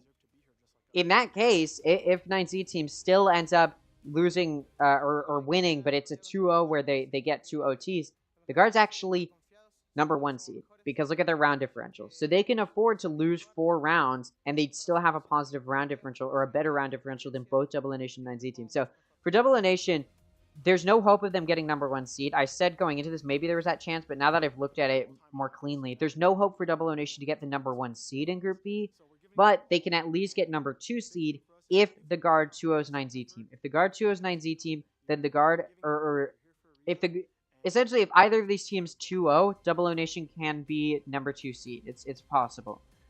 It's still very possible, even if the guard loses 2-0, that they are still above Double O Nation. So it's very unlikely that Double O Nation will be the number 2 seed, but it is possible. It's impossible for them to be the number 1 seed, but it is possible for them to be the number 2 seed if either of these teams 2-0. And for the guard, honestly, Double O Nation at this point would want the guard to win 2-0, because if the guard wins 2-0, then Double O Nation will almost certainly be the number 2 seed. In fact, they will be the number 2 seed if the guard wins 2-0. If it's a 2-0 win from 9Z team, it's still very, very likely, or there's still a very real possibility that the guard is still above Double O Nation. So if you're a fan of Double O Nation, you want the guard to 2-0 here, because that's the best opportunity for Double O Nation to be the number 2 seed rather than the number 3 seed. Versus if 9Z team 2-0s, it's still possible, and it's very likely Double O Nation will be the number 2 seed, but it's much less possible than, literally, if the guard 2-0s, it's impossible for 9Z team to be the number 2 seed. So in every situation, every possible situation. If the guard 2-0s, Double O Nation is the number 2 seed rather than the number 3 seed. There's a lot of little tiny minute details going on here, but let's talk about the actual stats. Let's talk about what maps we're probably going to see come out. The guard just destroyed, or not just, yeah, they just destroyed Double O Nation on Haven, which was at the time a 100% win rate for Double O Nation. So yesterday, the guard won 13-5 on Haven against Double O Nation, which again, Double O Nation had a 100% win rate on at the time. So clearly the guard is looking very, very strong coming into Ascension, enough to shut down Double O Nation on their best map. Let's take a look at these Ascension sets. This is Jonah P. He is the initiator player. He's not typically going to be super aggressive. He's not the player that you need to be fragging well, but look at this. In the first two maps that he played yesterday, in the first series, 242 ACS, 1.6 KD, 86% cast, 156 ADR, 0.93 KPR, 0.55 APR. In case you don't understand those stats, it just means they're high stats, and that Jonah P is a powerful player. And again, this is a player that doesn't need to do well for the guard. He proved yesterday he can do well. And I say he doesn't need to do well because he's not the IGL, right? So he's not having to, sorry. So he's not a duelist. He's not even a sentinel. So he doesn't have to lock down a site. He doesn't have to be entering into the site. He just needs to use his util well because he's on that initiator role, typically playing a recon initiator, sometimes playing a flash initiator as well, right? So he doesn't necessarily need to be fragging well, but he does. He does frag well, and he frags when he needs it most. Now we're talking about his Human 9Z team, sponsored by McDonald's. I just think that's funny. Who's in a very difficult position here because they did take a loss in a 2-0 fashion to Double O Nation, and we can go ahead and take a look at that match. Let me pull it up here. They took this loss to Double O Nation, and this was on day 1 of the group stage. And look at this. It's 13-8, 13-11. It didn't even go to OT. These were not like the closest maps ever, and they took the 2-0 loss to Double O Nation. The guard 2-0'd Double O Nation. So, you know, you can sort of see here, that's why right now, look at this, 9Z team's below Double O Nation, right? Because of this record. So 9Z team, if they want to at least give themselves an opportunity to do well here, they need to beat the guard. And like I said, as long as the guard gets a map up, they're going to be the number 1 seed in Group B. In order for 9Z team to secure themselves a spot as the number 1 seed, they need to 2-0 the guard. And I don't see that as a very likely scenario. I expect a 2-0 from the guard. I said that coming into this. It's very possible it's a 2-1 if 9Z team plays their cards right, but it's going to be a close and hard-fought match. It's not going to be easy. Looks like we're getting right into the map vetoes. So you look at this. The guard bans Pearl. It's one of the better maps from 9Z team. Over on Bind, it's banned by 9Z team because the guard has pulled it out and did win on it yesterday. Ascent is picked by the guard. No question there. They had a flawless record on it at a certain point in Challengers. I believe they lost their flawless record against M80 in the Grand Finals, I believe. But it is still a very powerful map for them. It might even still be flawless. I may be misremembering. Lotus is picked by 9Z team, an interesting choice, and I'll explain that in a second. Then Haven's going to be the decider. So the reason this is interesting, or the reason that this is important or something to note, is Ascent, again, like I said, a best map or one of the best maps for the guard. No question why it's been picked by them. But Lotus is a map that the guard loves to play on. Right after it got introduced to North American Challengers, like literally it was the first possible series that it was in, that it could be picked in.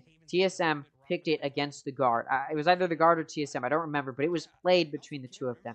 It went 18-16 in OT, the final score. TSM won it. Since that point, the guard has only improved on it. They took that personally, and it's become one of their better maps. They've done very, very well on it. They do know how to play defense well on the map. They've really started to figure it out to an extent. They like the double controller meta. They were one of the first teams to pioneer double controller on Lotus just because they like to play double controller on most maps, and Lotus is a map that favors double controller.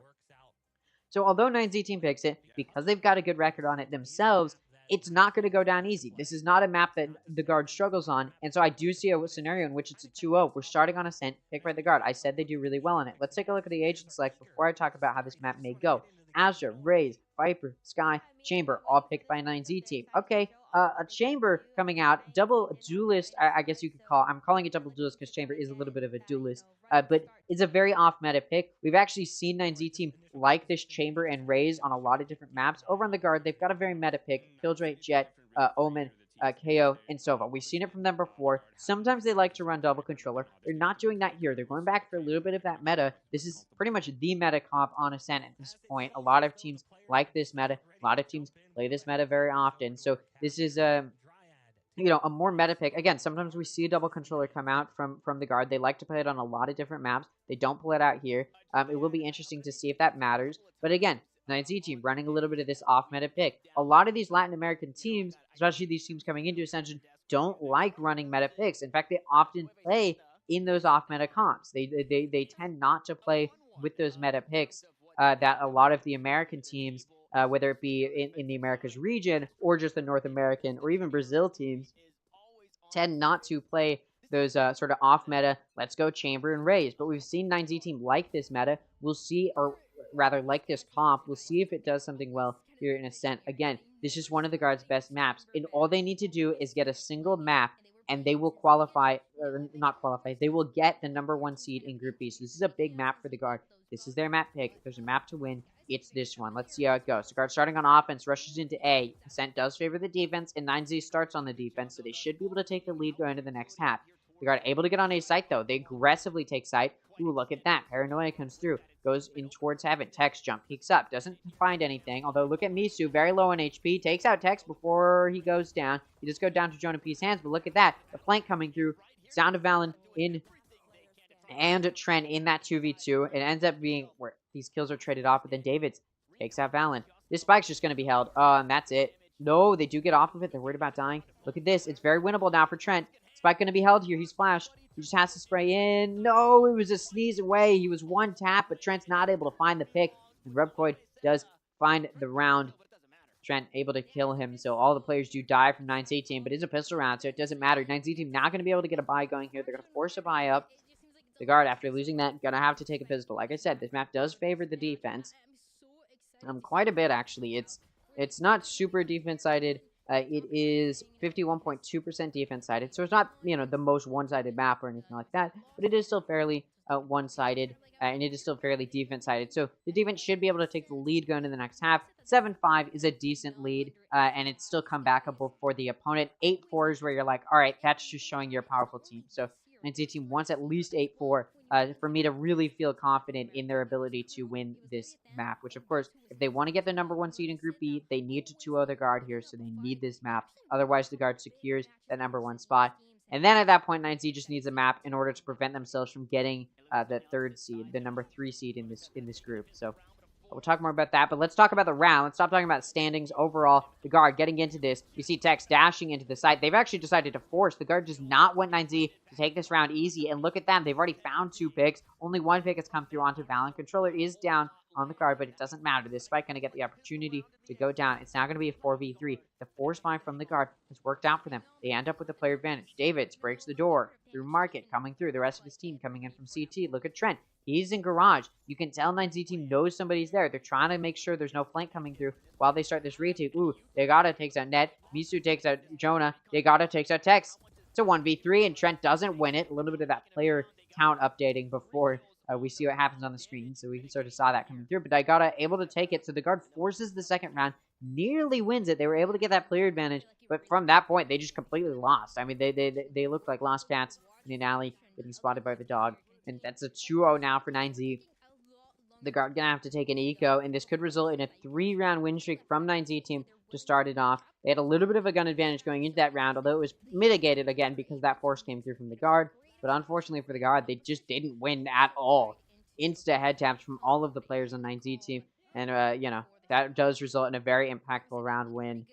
We'll see if they can continue that momentum through. Of course, like I said, eco round coming out from the guard. If they win it, it could be an opportunity to get themselves back in this, although it is very unlikely they win this. This is their map pick, so, if there's a team to win an eco, it's likely the guard here.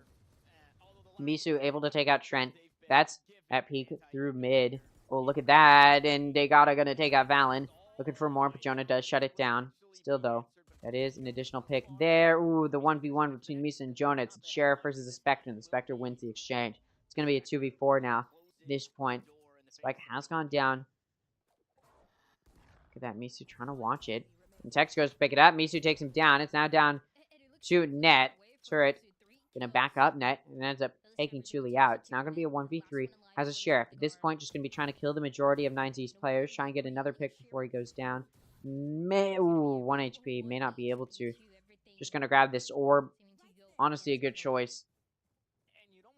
To get that lockdown closer to coming up. If we can get, you know, if you can get a few more kills here before he goes down, you may even be able to get that ult up. Or very close to it anyways. But likely just going to go down here. Yeah, Rebkoi going to catch him off guard. Net goes down.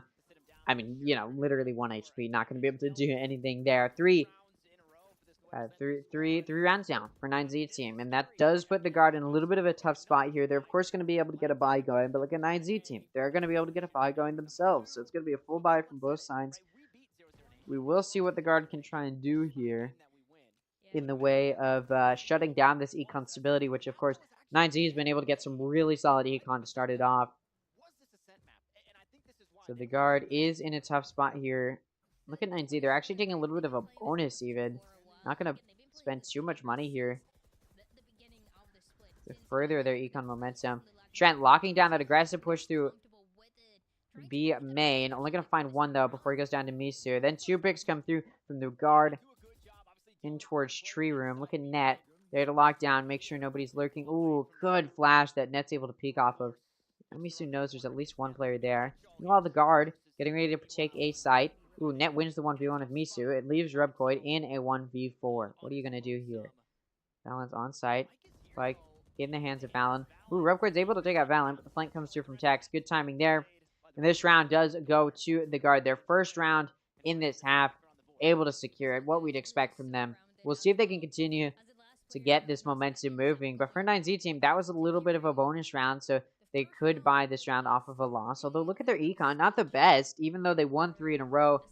Just didn't manage their econ super, super well. They will be able to buy this round, but if they lose this, they will likely have to take an eco. So, I thought their eco stability would have been stronger at this point, but it just seems like they, like I said, they didn't play it super, super well. And it does put them in this awkward position here. Viper Spit available for Tgrd. Tour de Force available for Misu, although he has purchased an operator, so likely won't be wanting to use that. He's using it to lock down a site. Able to take out Tex, but does go down to Valen. Ooh, null command has come out from Jonah, taken out by Tgrd. Res still has the potential to come through, although look at that. Tgrd did not want to allow it to come through.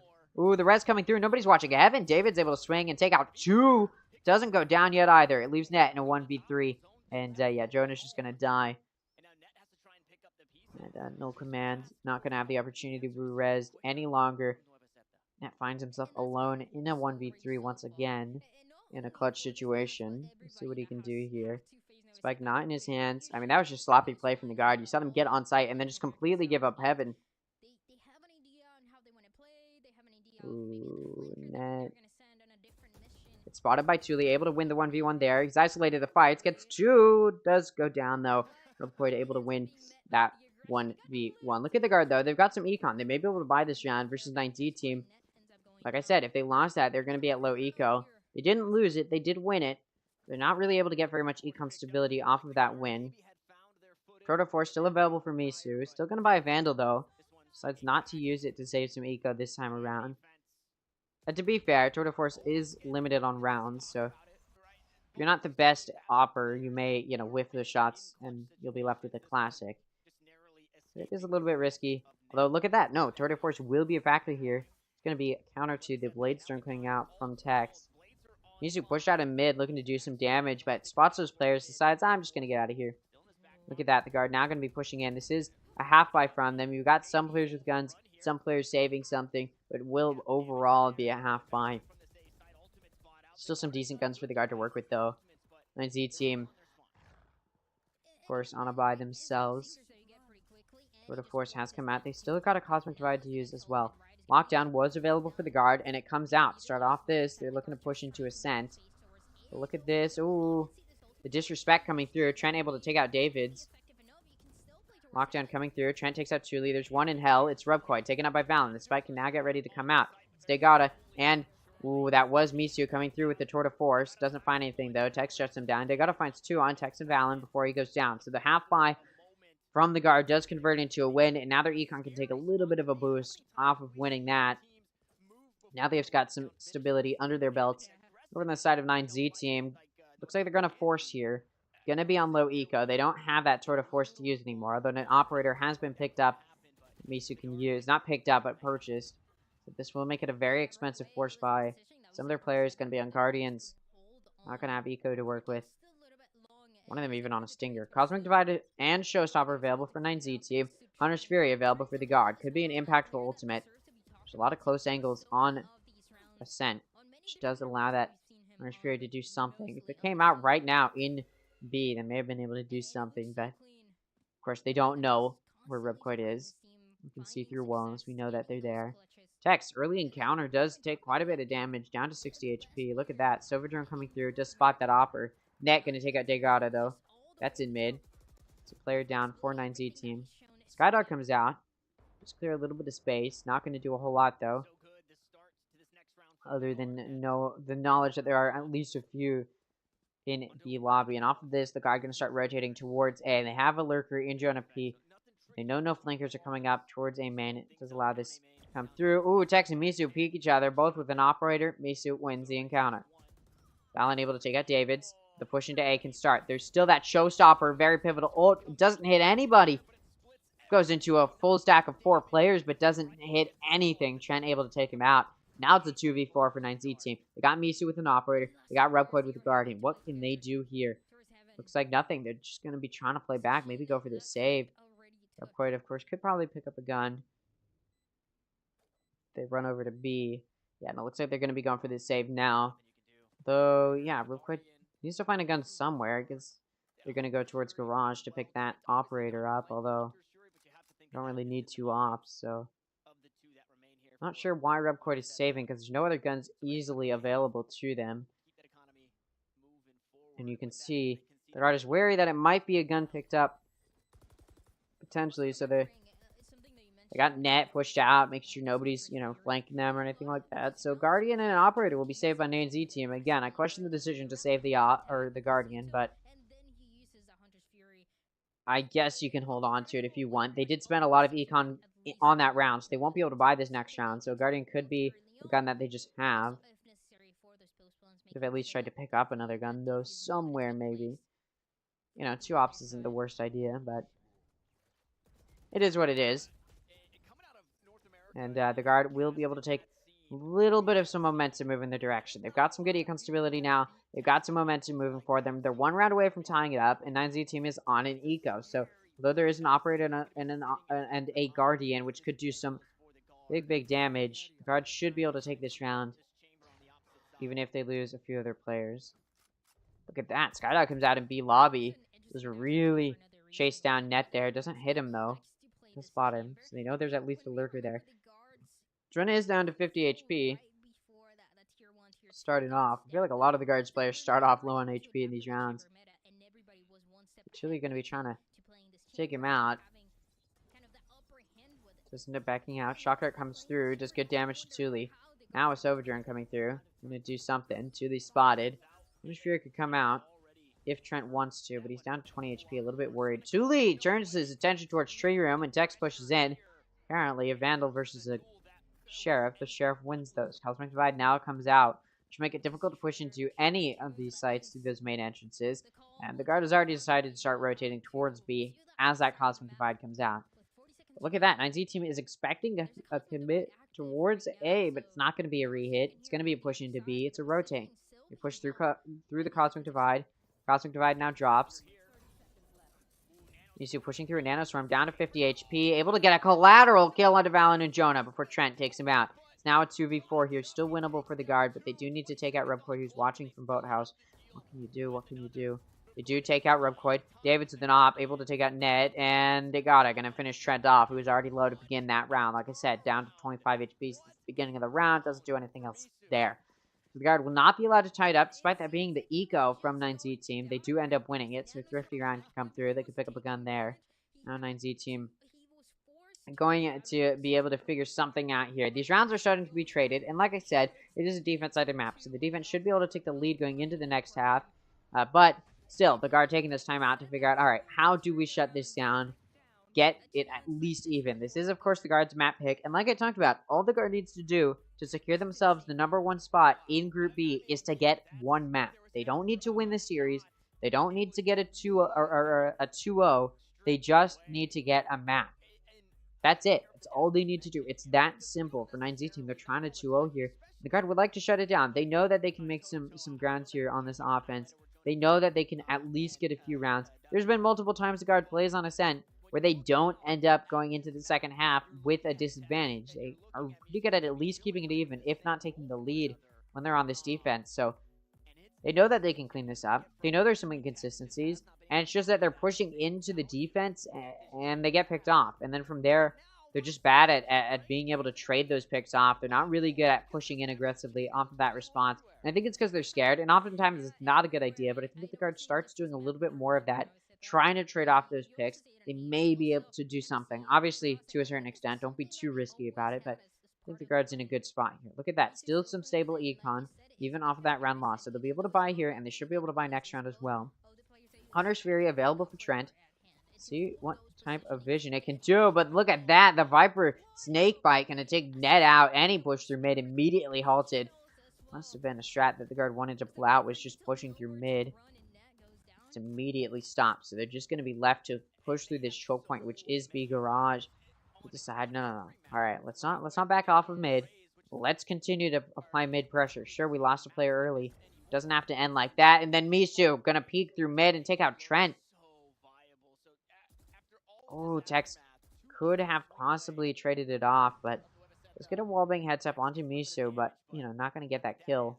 Off of that, the guard just gonna back up here. Jonah's lurking up into B Garage. Not really making any pressure or anything like that. Look at this. Cross being held by Tuli and Tgrd. Watch this garage entrance. One in logs, one in alley. How do you play this? We'll see what the guard decides to pull out. Flash to flash off market. Look at that. Tex doesn't clear logs. He just dashes into that market entrance. A stupid play that results in a stupid kill. Tuli finds 2 picks. Tgrd takes out Jonah P. And it's a flawless round from 9Z team. Off the timeout, you'd expect some better play from the guard, but they play very, very sloppy. They don't clear out their corners. They peek right through mid, dry peek it, get picked off early. From that point on, they decide to reapply mid pressure. Not the worst idea, but they don't flash once again, dry peeking. They lose a player, and then they go through, try and re-hit into B, but of course that cross being held, one first dashes doesn't clear out logs. They're not expecting it to be a heavy B presence, and it is. They just get flawless there. I mean, not at all what you'd expect from the guard off of a timeout to play that sloppily is very disappointing if you're a fan. The guard, like I am. Hunter's Fury available for Trent.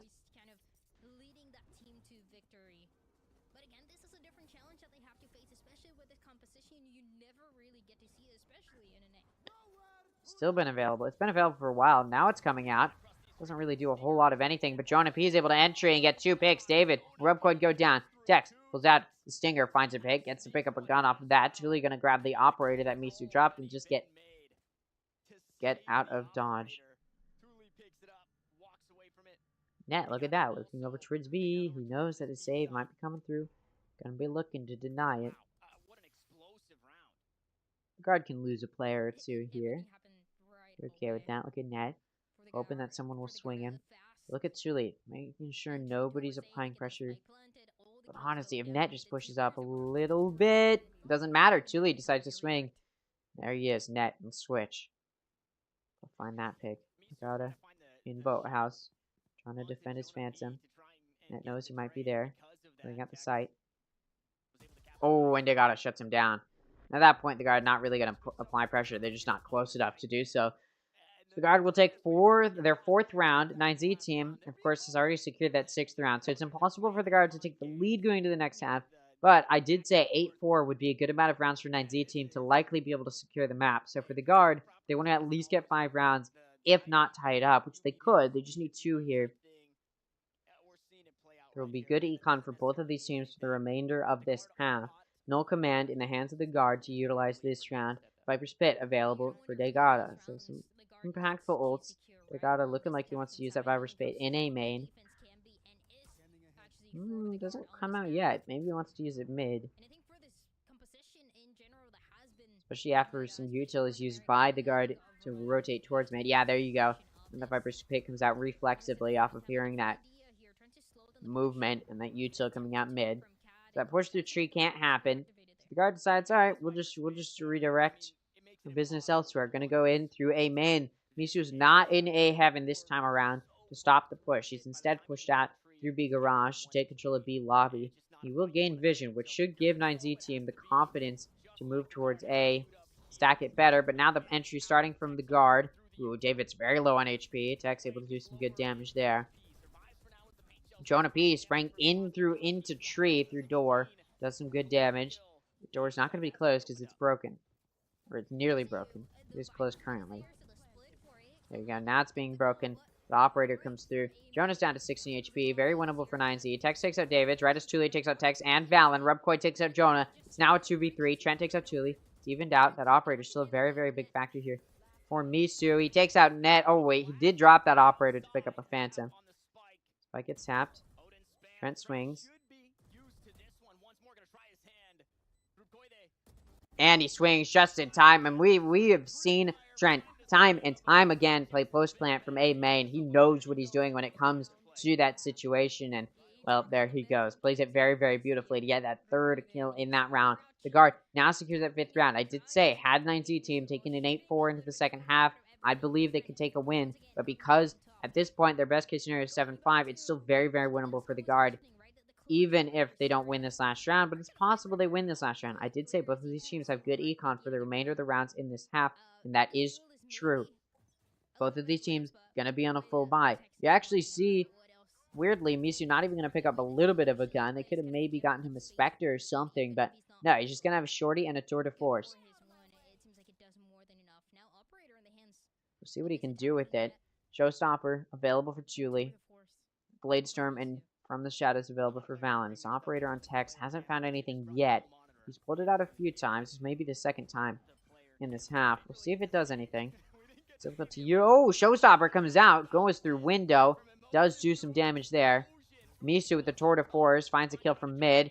The grenade, the paint shells finishes Trent off. Valen. Ooh. I mean, he just gets on site to get this spike down. That Killjoy lockdown had cleared out the site. Not able to take out Tgrd from CT. I believe that was through the smoke, potentially. May not have been. Maybe smoke went out after in response. Very possible. Still, that From the Shadows from Valen to get onto the site to get that spike down does apply some added pressure here.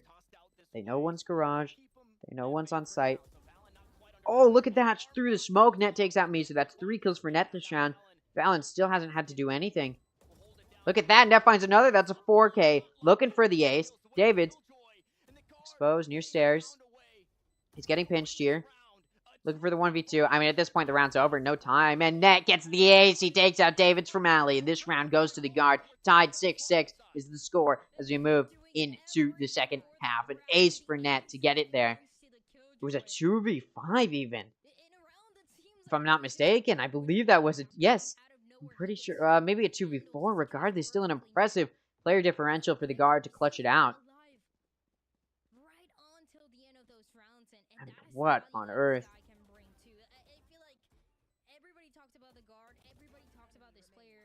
There you go.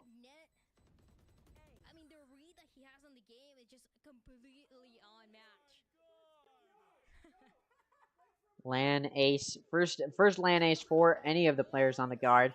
Now we're coming to the second half. Let's get ready to start it. The guard, of course, on the side that is favored, and they've been able to keep it even. It's still possible 9Z is able to keep it even themselves. One of the better case scenarios for them at this point is taking it to OT. It's still possible they take it in this half, but for the guard, it's easier. They're on the easier half right now. Take a little bit of a breather. It's a smooth ride from here on the defense, so it shouldn't be too difficult for them to at least keep it even. Possibility we see an OT come out. This is what I was talking about, though. How many rounds did the guard need on that attacking side? Because his defense is always seems like unstoppable, but it's 66 makes things even. Guard getting ready to start to retake this A site. pushing in. Spike has gone down. Jonah takes out Tuli. Valen takes out David. Those are from heaven. Rubcoid takes out Valen. Tex takes out Rubcoid. Degada takes out Jonah. Tex takes out Degada. It's a 1v2 for Misu to play post plant. He's got 3 bullets in his headhunter. He fires 2. He fires 3. He's down to a classic. It's in 1v2 playing for main. The Spike is planted for main. It's in front of boxes, and Tex takes Misu out this round. Going to go to the guard to start off this half. Now, like I said, it's a defense-sided map. And, to be fair, 9Z took the pistol round on their defense. They actually took 3 in a row on their defense, and they still ended up not being able to take the lead going to the second half. So it's very possible the same thing happens for the guard. And honestly, history might repeat itself here as, look, 9Z team is forcing... Well, you can't look right now, it's in the replay, but 9Z team is forcing a buy to combat that of the guard. It is very interesting to see that that is what ends up pulling through here, that it will be a forced buy. Because, mind you, it's a defense-sided map. This is not a map that favors the offense. So the fact that both of these teams chose to force on their offense is a weird decision. Obviously, 9Z team knows that if the guard wins this map, there's no hope for them to get number 1 seed, because it'll be the guard's number 1 seed, just getting 1 map. So they want to force here, apply added pressure. Look at that, though. This push started. Degada able to take out Tex. It's immediately traded with a pick from Net onto Tuli, but then David takes out Valen. Ooh, Net pushing through the smoke into Tree, hoping to find a pick. Gets shut down by Misu, although Degada pushed into CT, going in through Garden. It's taken out by Trent's Ares. It's now going to be player advantage for a 9Z team. Still very possible, though, that the guard is able to even it out here. Ooh, there's a player in Tree. Jonah's not ready. The swing comes through. There you go. Ooh, Vandal can be picked up there as well. So Misu takes out Jonah. Trent able to wallbang, take out Rubcoid. Look at that. He takes out Davids as well. Fights isolated, and he wins it. Ares spammer. Cringe. Wouldn't want to see that in my ranked games, but for Trent, it works out to 4K, I believe, in this round to clutch it up. That was a 1v3, mind you. And now a Vandal can be picked up as well off of that. I mean, you know, that Vandal was initially in the hands of the guard, but now it can be re-picked up by one of the guard's players. So that was a forced buy from 9Z team. They lost it. So now their eco going to take a massive hit. Again, we saw this from the guard in the first half as well. They forced after losing their pistol round, and then they had to be on bad eco. So history is repeating itself. Although for the guard, they don't want it to go exactly the way it went in the first half, because if history does repeat itself exactly the way it went in the first half, then we'll end up at OT. The guard going to be able to get those players who died a buy. They should have better guns here. Essentially, we're going to see what would normally take place after a pistol round win, going to take place here after that buy round win from the guard. They're going to force a win, or force a buy. 19 now taking an eco. Look at that. So many of the guard detected there, pushing out a tree onto Cat. 19 sees them all, and now they're just going to go through mid. Get ready to push into B. Inching in through Market and into Garage. A little bit of pushback. Not a whole lot, though. No real good damage done, other than Misu down to 20 HP. Ooh, Ares spam trying to come through from Trent, or rather Odin spam, but not going to do much. Look at this. The guard able to retake Tex from Boathouse, able to do a really good job of finding 3. And Z only going to take down 2. Fallon going to find that final kill, and the guard will now be up 3 rounds to start off this half. They're going to be taking bonus this round, the guard. Fortunately, Tex, the player who died, does have a Bladestorm to use to help take bonus for the guard. So 9Z will be on a bye. It should be a bonus for the guard. So that does mean this round should go to 9Z team. Although, it won't go down easy. Or the guard won't go down easy. They've got some good guns to fight with. It actually looks like a few of the players on the guard are forcing a bye. So we've got 2 Phantoms and a Vandal coming out. So guard definitely going to have some heavy presence. And there's a Bladestorm. Tex able to take out Rubcoid. Jonah able to take out Tuli. Degada takes out Hex, but then Jonah P takes out Degada. No, Jonah P. This is all coming from Garage from Jonah, able to take out Misu as well. And that going to take out David's an instant pitch. That's 4 rounds in a row now from the guard. They're now 3 rounds away from securing the number 1 seed in Group B. Now, it's still map 1. There's still a whole other part of this series to fight through. But for the guard, they just secure this map. They secure the number 1 seed in Group B, which could be big. Do what their fellow compatriots from North America couldn't. And take the number 1 seed in their group. Give North America some hope in this tournament. This is the easier group, you could call it. So, you know, it's not completely out of the picture. But 9Z is the number 1 seed from Latin America. They 3-0'd Fusion. That was the number 2 seed coming into this from Latin America. So the fact that 9Z is struggling here, they should be having a dominant presence. And they're struggling. Like I said, this is not the position they want to be in by any means. They want to be able to take and say that they are a number 1 team coming into Ascension. But if they lose, not just they lost already to the number 2 seed from Brazil, but if they lose to the number 2 seed from North America, it's almost like there's no hope for Latin America in Ascension. The D team, of course, taking this time out. They're on the defense side, but they've been struggling. They've lost 4 in a row to start it off. Not the way they want to start off this half. The guard in a position here to possibly get a flawless defense moving. Sorry, 90 not on the side that has the advantage. They were on that side already, so they are pushing through a lot here, and of course the guard able to use that defensive advantage. The reason this map is defense-sided, I haven't talked about it yet, is that there's a lot of choke points in the entrances into the site. You see that here as Tex is able to stop that push through main, and then Valen mows him down, takes out Misu and David, gets down to 70 HP in the process, but that does leave 9Z with 2 players remaining in a 2v5. We're only 25 seconds into this match, or rather 15, now 20 seconds into this match. I mean, what on earth? This round ending very, very aggressively in the favor of the guard. We're starting very, very aggressively in the favor of the guard. Indeed, they got a rub point. They've got time to play with. They don't have to force. I mean, they could save if they want to, but it's just so much time. They may as well try and find something. Alarm bot going to detect Tgrd, pushing in through mid towards market. He takes out the turret as well. He pushes, pushes, pushes. Now he's playing back. Wants to save himself. But according to Tgrd, no, there's probably no hope for them in this round. They just want to find some picks. Likely won't be able to get the spike down, but if they can get 2 or 3 kills, they'll be in a good spot, at least to destroy some of the econ for the guard. Look at that, though. Tex with the operator holding a main. So the guard knows nobody's pushing through a main, so the rest of the guard can push their attention more towards mid. Guess where Tgrd is? He's in mid. He's gonna get caught out here pretty shortly by Valen. Hiding in that cubby behind container. See what he can do or behind that box. 12 seconds left. Time ticking down. Look at Valen. Ooh, pushed through mid. Now has gone up cat. Pushed into offense spawn. Doesn't push though. Doesn't push towards Gelato. Catch out that player that's holding there in rub point. So yeah, those 2 players will successfully save. It took quite a while, 1 minute and 30 seconds, but they do end up getting that save after that early aggression was immediately denied. Yeah, long or mid-range shorty, not going to do anything there, especially after the nerfs.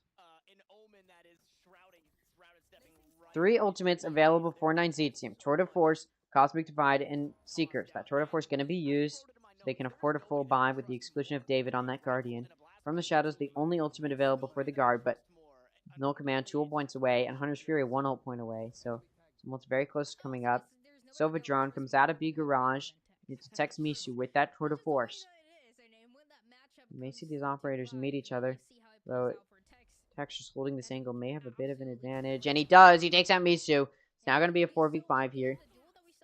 Seekers could come out from Mobcoid. They really do want to win this round, because if they don't, the guard gets to that 12th round, and then 9Z will have to win 6 in a row.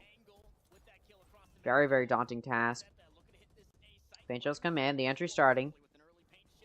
Valen TPs. It's a perfect TP. He's able to get 1, then 2 more as a push through tree starts. Net's there to cover Valen. It's a flawless round from the guard. 12th round secured. Low eco for 9Z. They may be able to pull together some guns for some of their players, but this is not looking good if you are 9Z. All of their players are actually going to be able to get guns. We even have an operator on Misu, but Guardian once again in the hands of David's. Got a Cosmic Divide. Got a Viper's Pet available for 9Z. So we've got some ults, but it's not looking great. Guard looking like they may just be able to shut it down. And like I said, the guard just needs this map. They win a map, and they secure themselves the #1 seed in Group B. This is just map 1. There's still an opportunity for 9Z to get the #2 seed in Group B if they win the series. Or even just get a map up. They just need 1 map themselves, so it's still possible for 9Z to get #2 seed, but at this point, It's not looking like the number 1 seed will be possible. As Truly and Misu go down early in this round, they're trying to push in towards B. Tex takes out Davids. Net takes out Tgrd. That Viper's Pit that they put down gonna drop, and Valen takes out Rubcoit. A flawless round, 2 in a row to end it out for the Guard. 13-6, the final score in map 1 of 9Z versus the Guard. And there you have it. The Guard is the number 1 seed in Group B. They get a free spot into the playoffs. This series not over yet. 9Z, if they get a map up, can still get themselves the number 2 seed. If they do get 2-0'd, though, there's a very, very real possibility that 9Z will be the 3rd seed. In fact, if they get 2-0'd, they will be the 3rd seed in Group B. Double Nation watching, bated breaths, hoping the 9Z team will lose in a 2-0 fashion, so that way they can get the number 2 seed. And yeah, what a way to start it off for the Guard. Dominant on that defense, not dropping a single round on the defense. Able to keep it even on their offense, despite being at a disadvantage on the defense side of that. They then took their defensive side to their advantage. Keep in mind, I doubt there are any North American fans in the audience right now for Ascension. I doubt there are any, and yet still it doesn't matter. The Guard able to destroy so far in Group B. They could be looking at 2 2-0s, be a real fighting force going into playoffs. Even though they dominate the I guess you could say the easier group, it does still show they're ready to face up against those top teams in M80, in the Union, especially the Union. That's who the Guard is going to have to face up against to really try and prove themselves and make it to that Tier 1 competition next year. Let's see what these teams are playing for. The number 1 team, it's the VCT Americas League for 2024 and 2025. They could even get further than that. There's going to be some relegation. These teams do get pushed out a little bit. Now, in case you're wondering how it's going to work, all of the teams that are currently in Tier 1 competition, unless they sell their spots, will stay in Tier 1 competition for forever, indefinitely, of course, until they sell their spots or whatever else happens. They are not at risk of losing their spots. The teams that are at risk of losing their spots are teams that earn their spot in Tier 1 through challengers. So let's say the Union secures themselves a spot in Tier 1. They will have that spot for 2024, so next year, and the year after that, 2025. But then, after that point, when new teams are coming in through Ascension, there's then going to be a relegation for those teams that are coming in through Ascension to try and beat out those teams that have earned their spot through Ascension themselves. So they may get replaced. I don't know if that's happening after 2025. I thought it was going to be after there's a total of 14 teams in Tier 1. But it may just be after 12. I'm currently refreshing, waiting for the scores to be put in. For now, we can listen to the desk while I refresh it, and yeah, we can get ready to. This should be an exciting second map because again, 9Z has an opportunity to secure themselves the number 2 seed if they are able to beat the Guard in this map. Even if they lose the series, 9Z will get the number 2 seed if they beat out, or has a chance to get the number 2 seed if they beat. No, they will get the number 2 seed if they beat out. If they beat out the Guard in map 2, which is 9Z team's pick, but it is Lotus, a map the Guard does really, really well on, and has been practicing very, very fiercely. So we'll go ahead and take a listen to the desk for a little bit while I wait for the stats to be available on my end, so we can do a little bit more of that analysis. 9Z did not pan out well for them, whereas on the flip side, the Guard, Roy, had a little bit better conversion rate. Yeah, I mean, keep in mind, in the first half, like, the Guard was probably getting farmed on the first kills, right? Like, Mizu was getting so much value, but comes in the second half, it just felt like it was all, that's probably where they racked up most of their first kills, if I'm being honest, is that second half. So, I mean, kudos to obviously, we know we've watched the Guard many times in North America. We know that their defense is really the scary thing about them, and they continue to prove why, really. Yeah, the Guard is a very defensive team. And it's not necessarily a bad thing. The reason they're a defensive team is because they're really good at strategy. Their individual plays aren't bad either. They can lock down a site. But on top of that, the Guard is so good at setting themselves up to win those engagements. Look at this. Very good kill consistency. It shows their team is playing well across the board. 242, 239, 232, 229, 4 players above 200 ACS. You got Jonah P, falling a little bit behind. It's okay, though. He's on the initiator role. Sure, it's a flash initiator. You want to be fragging a little bit better, but the rest of the team is making up for it. It's not like Jonah P is sandbagging this team. And then you go over to the side of 9Z, and you just don't have that. You don't have those teams figuring out their defense as dominantly. You don't have the team figuring out that offense as dominantly. It's just a much more awkward position that they find themselves in. Because again, the Guard is a defensive team because they're really good. Even though their players aren't necessarily better than, say, M80 or the Union, they're not able to out-frag. They can out-strategize in some cases, and that is what allows them to pull through, even if they're not able to win the duels as much. They're still very very good at winning when they need to, or when it matters. But point being, you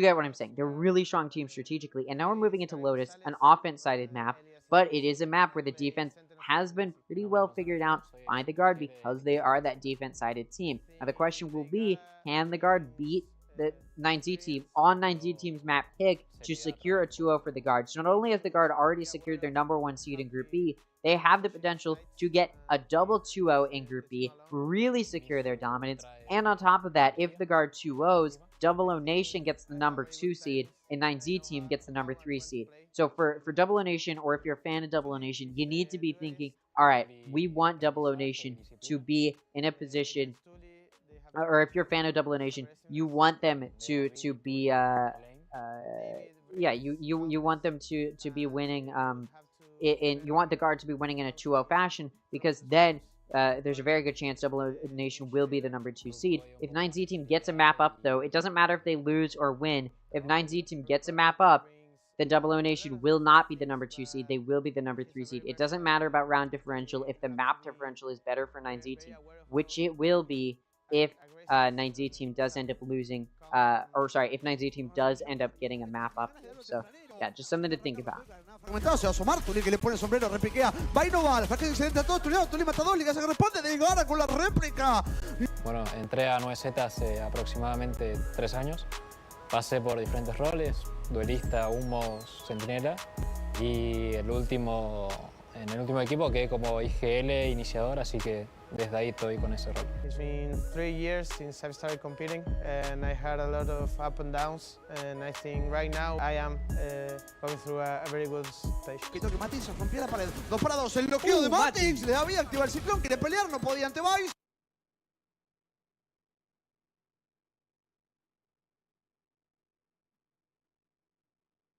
Hello? Okay. Runcoy de film, 1 contra 1. I think that was on their end, because I didn't drop any frames or anything. It's possible it was on my end. But yeah, we're getting ready to start the second map. Again, I don't have access to the stats quite yet. I'm not sure why. I mean, this is very common, I've found.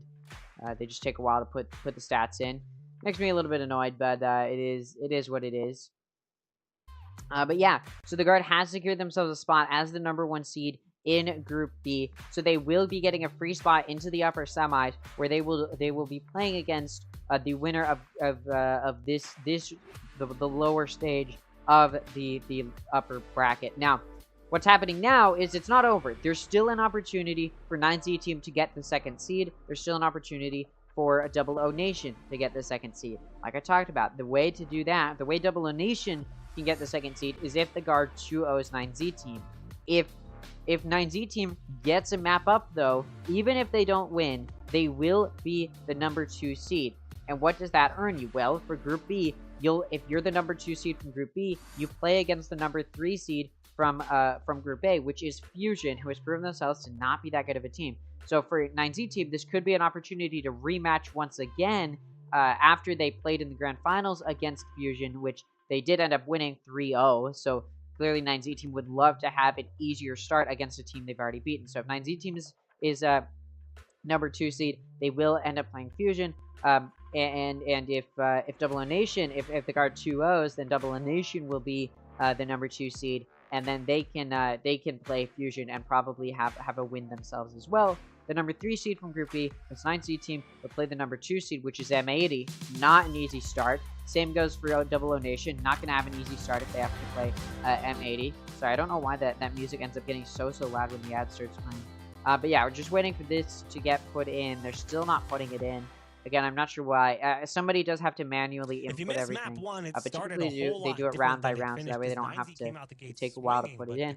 But it does seem taking a little while, so we'll go ahead and listen to the desk just a little bit here. Hear what they have to say about how that map went, how map 2 is going to be. It's Lotus, and again, this is a good map for the Guard. It's also a good map for 9Z team. It's not over, but it's not going to go easy for them by any means. And we will see how it ends up panning out. Kind of feels backwards because, Roy, if we remember correctly, this was at one point in time a very good map for the Guards. So the fact that they're not the ones that pick it, yeah, but it's actually 9Z, and the fact that Ascent was also a map that was potentially pretty good for 9Z, it was just a really weird map pick ban. Yeah, they definitely threw us for a loop, and I think from like 9Z's perspective, like if you recall last time the Guard played Lotus against M80, it really did not go so well. So if you're the IGL, you're the coaching staff, you're kind of looking at that history, right? You're seeing like, oh, maybe Guard's comp is super readable. They probably don't have any confidence in it. So it's kind of like an obvious sort of talking point for 9Z, and it's sort of obvious talking point for us as well here on the desk, because that's really all we have to go off of, right? But one final thing to keep in mind here, guys, is that there's been quite a long period since then. There's easily could have been changes made by the Guard for that Lotus. So there could have been comp swaps, there could have been comp changes, there could have been some adjustments made, maybe no comp changes at all. But in terms of how they're approaching the map, that could have changed as well for the Guard. I kind of wonder, will we see a duelist swap? We've seen a lot of teams favor arrays on the map instead of playing a jet, or maybe we'll see something even more peculiar. We did already get to see Neon and Yoru today. I am not holding it completely out of possibility. Yeah. I mean, that is the thing, and I talked about it before. We see some weird comps from these Latin American teams. I think it's because they've been able to pull out weird comps and it works for them. But again, like we saw with Fusion against the Union, you need to actually know how to play with those weird comps, those off-meta comps. And we saw on Ascent, 9Z team pulled out Chamber and Raze. Didn't really go their way. Let's take a look at the agent select as we're getting ready to start Lotus. We got Trent. I'll just say them out loud. We've got Fade, Viper, Omen, Raze, and Killjoy. What we've seen from the Guard before, that double controller that they've been pioneering, is now the meta. I'll notice they're pulling it out here. Over on 9Z team, though, a little bit of an off-meta pick. Again, we got an Omen, a Raze, a Cypher, a Jet, and a Sky. Double duelist. Now, we've seen Latin American teams run double duelist time and time again. We saw it on Ascent, even though Chamber's not a duelist. He is, I like to count him as a duelist because that's typically how most people play him. So, 9Z team is running double duelist here. It's a very off-meta pick. Double duelist is out of the meta on pretty much every map. There's very few maps double duelist works. I think with the exception of maybe Split. Maybe there's an argument on Fracture. Really not, though. So I'd say Split is really one of the only maps where, or even Bind. Bind is a map, sometimes you'll see it, but Bind and Split are two of the only maps where you really see double duelist still in the meta. And absolutely not on Lotus or Haven. These 3-site maps we don't see double duelists on, just simply because you already have an offensive advantage. There's no point of running an offensive team comp. You want to set up a team comp to be able to play better on the defense, which is why we see double controller on Haven work well for the Guard, and why we see double controller work well for the Guard on Lotus. This is a map the Guard loves to play on. They pioneered double controller, which is now the meta in most competition spaces, in most tier 1 scenes. It's the meta, so the Guard knows how to play this map well. Sure, they've taken a loss on it before. That was the first time they ever played on it on server. Since then, they've only ever won on it. This is not a map to mess around with them on. This is not a map you want to be scoffing at when you're talking about the Guard. Sure, 9G team may like to play on Lotus a little bit, but I do question the decision to run double duelists. Already to start this map, there's been a little bit of some conversation happening in mid, some damage done to Tuli and Misu, actually quite a significant amount. David's down to 70 as well, so this push, which looks like it's going to head more towards C, is not going to be easy to get through. Although, look at this, the flank coming in from B. David takes out Jonah. Valen able to trade it off, but it is going to be a 4v4 at this point. We'll see how they play this. Breakable's been broken by Tgrd, trying to push in through Breakable. He's going to encounter 2. He's able to find 1. Does go down to Valen, but does get him down to 10 HP. So still a 3v3. But again, all of the players on 9Z team have taken damage. Ooh, look at that. Trent. Wow, what a good shot with it, where you can see where they're aiming. Trent Gets that pick onto Tuli as Tuli rocks right into his line of fire while looking the opposite direction. Misu down to 30 HP. Getting ready to peek up. Ooh. That's Rubcoid, who is also peeking towards A, was spotted. He's got the spike. He's going to plant it. Fade Util getting ready to come out. Trent able to take out Rubcoid, who planted. Now down to Misu, who's right under rope. Ooh, I don't think Trent spotted him. Ooh, but it's going to be Valen to see him. 10 HP left for Valen, but it doesn't matter. He finds the pick on the Misu. 3 players up the line. And the first pistol run is won by the guard. I talked about it earlier. This is a very offense-sided map. I don't have the exact stats, but it is around 52%. Same amount of offense side as Ascent is defense-sided is what I would say. I'd say Split is more one-sided than Lotus is.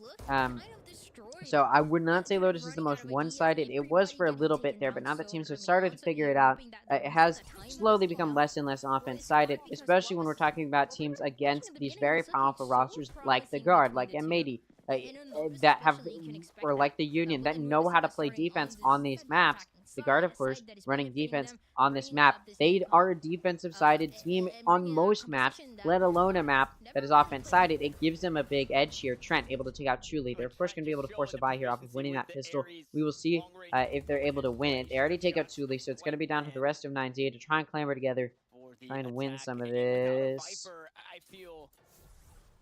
Don't see Tgrd finding very much there. Getting ready to push towards C. Ooh, Jonah in elbow gets caught out, gets spotted. Net gonna take out Tgrd, but Misu able to keep Jonah off guard. Still, player advantage for the Guard to push in here. Wait, was David destroying? I think he was destroying Nanostorm. I thought he was shooting at the Skydog for a second there. A little bit confused. Spike not gonna get to go down because look at that firepower.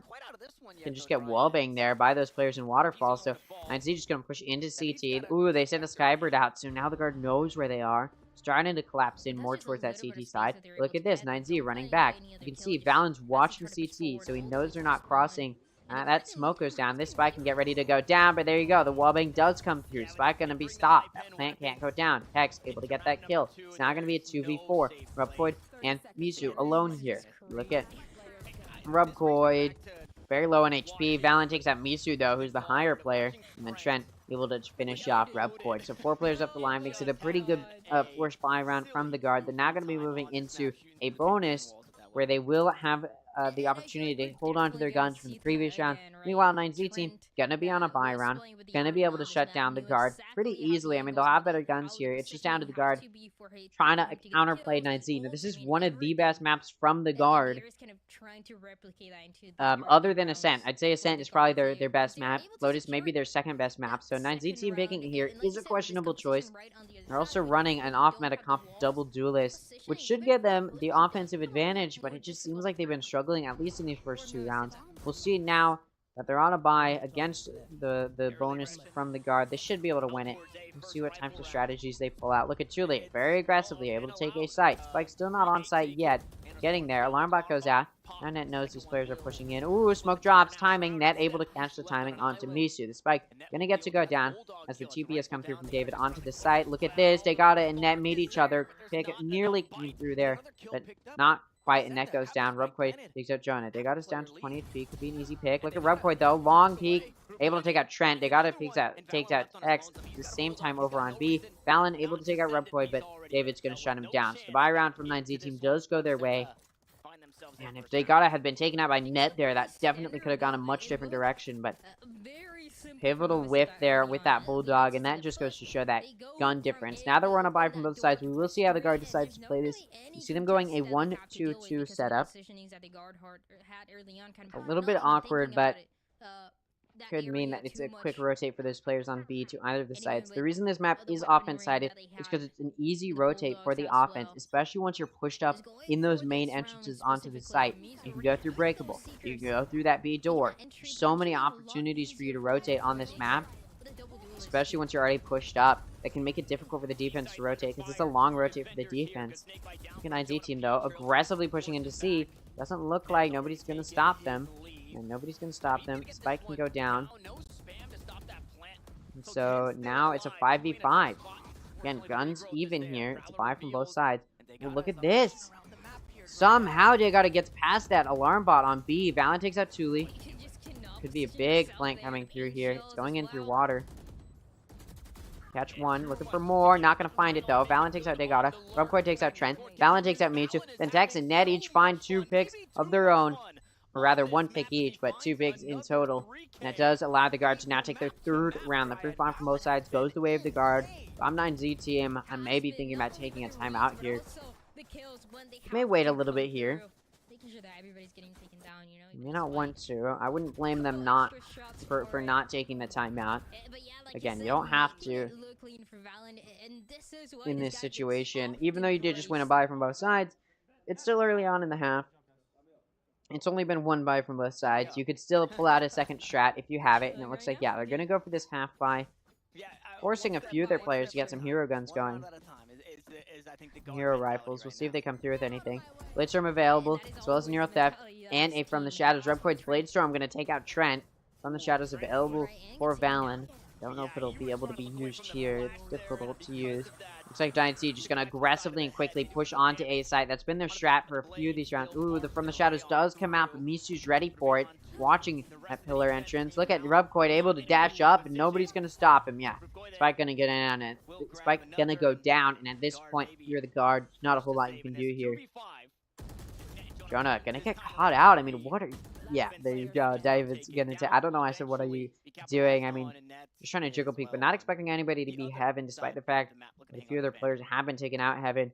So 9Z team gets spiked down. Now they're just pushing aggressively in through CT, into B, in through their spawn. They're cornering. They're pinching down on this player. They know where Net is. Net's in elbow. They pinged it. They know exactly where he might be. Killjoy turret. So now that push through Heaven. It's going to be stopped by Rubcoid. Shows it with his classic. And Net gets caught out by Tgrd and makes it a flawless round for 9Z team. Get back in this. They win an eco. Or what was a half buy. So that does put their eco at a pretty good spot. Plus, because it's a flawless, they all get to pick up guns. And yeah, suffice it to say, this is going to be a very, very close half, it looks like. These first few buys have been traded.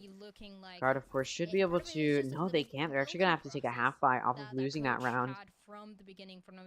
Nightfall available for Trent. From the Shadows available for David. So yeah, it does end up going... Or being used, I should say. Look at this. Thule getting up on top of box. And C main getting ready to push forward. Where somebody might be cubby. That, could have been a TP from Valen early, but it isn't. Guard actually going to be able to read, or at least rotate very quickly towards C. Very proactive play here. They know they're on an eco, so they do just have to play together. Unfortunately, though, 9Z is rotated off of C. They're not pushing anymore. Guard should be quick to rotate here. They actually send an Omen Smoke over towards A, so that way it makes it much, much harder for 9Z to push quickly. And as the Guard re-clears C main, they're going to be very, very aware that it's an A push. They're getting ready to rotate over. Fortunately, they've got an Omen Smoke. They got that Viper Wall, which does slow down that push from 9Z team. So there's definitely quite a bit of time here for the Guard to play with. And look at this. They're able to get on site before this site is being taken. Valen running right towards drop. He may have been hurt. I think he was. He's there. Oh, Valen spotted out. All he's got is a stinger. Still gonna find a peg. Net finds 2 on Thule and Mitsu. Valen gonna take out Davids as well. It's down to Rubcoid, able to take out Valen, but Jonah shuts it down. Guns can be picked up. So the eco is won by 9Z, and then the Guard returns with an eco win of their own. So big eco boost for either side off of winning those eco rounds. So now we're moving into a buy for both sides, because 9Z can afford a buy. They do want to win this, though. It'll put them at bad eco if they lose. Meanwhile, over on the side of the Guard, they're able to afford a full buy. Getting that positioning for that post plan, but the Guard not allowing the space. So we'll see what they can pull out. In a very, very difficult spot where they're sort of backed into a wall here. Tools available for the Guard. Lockdown and a Nightfall.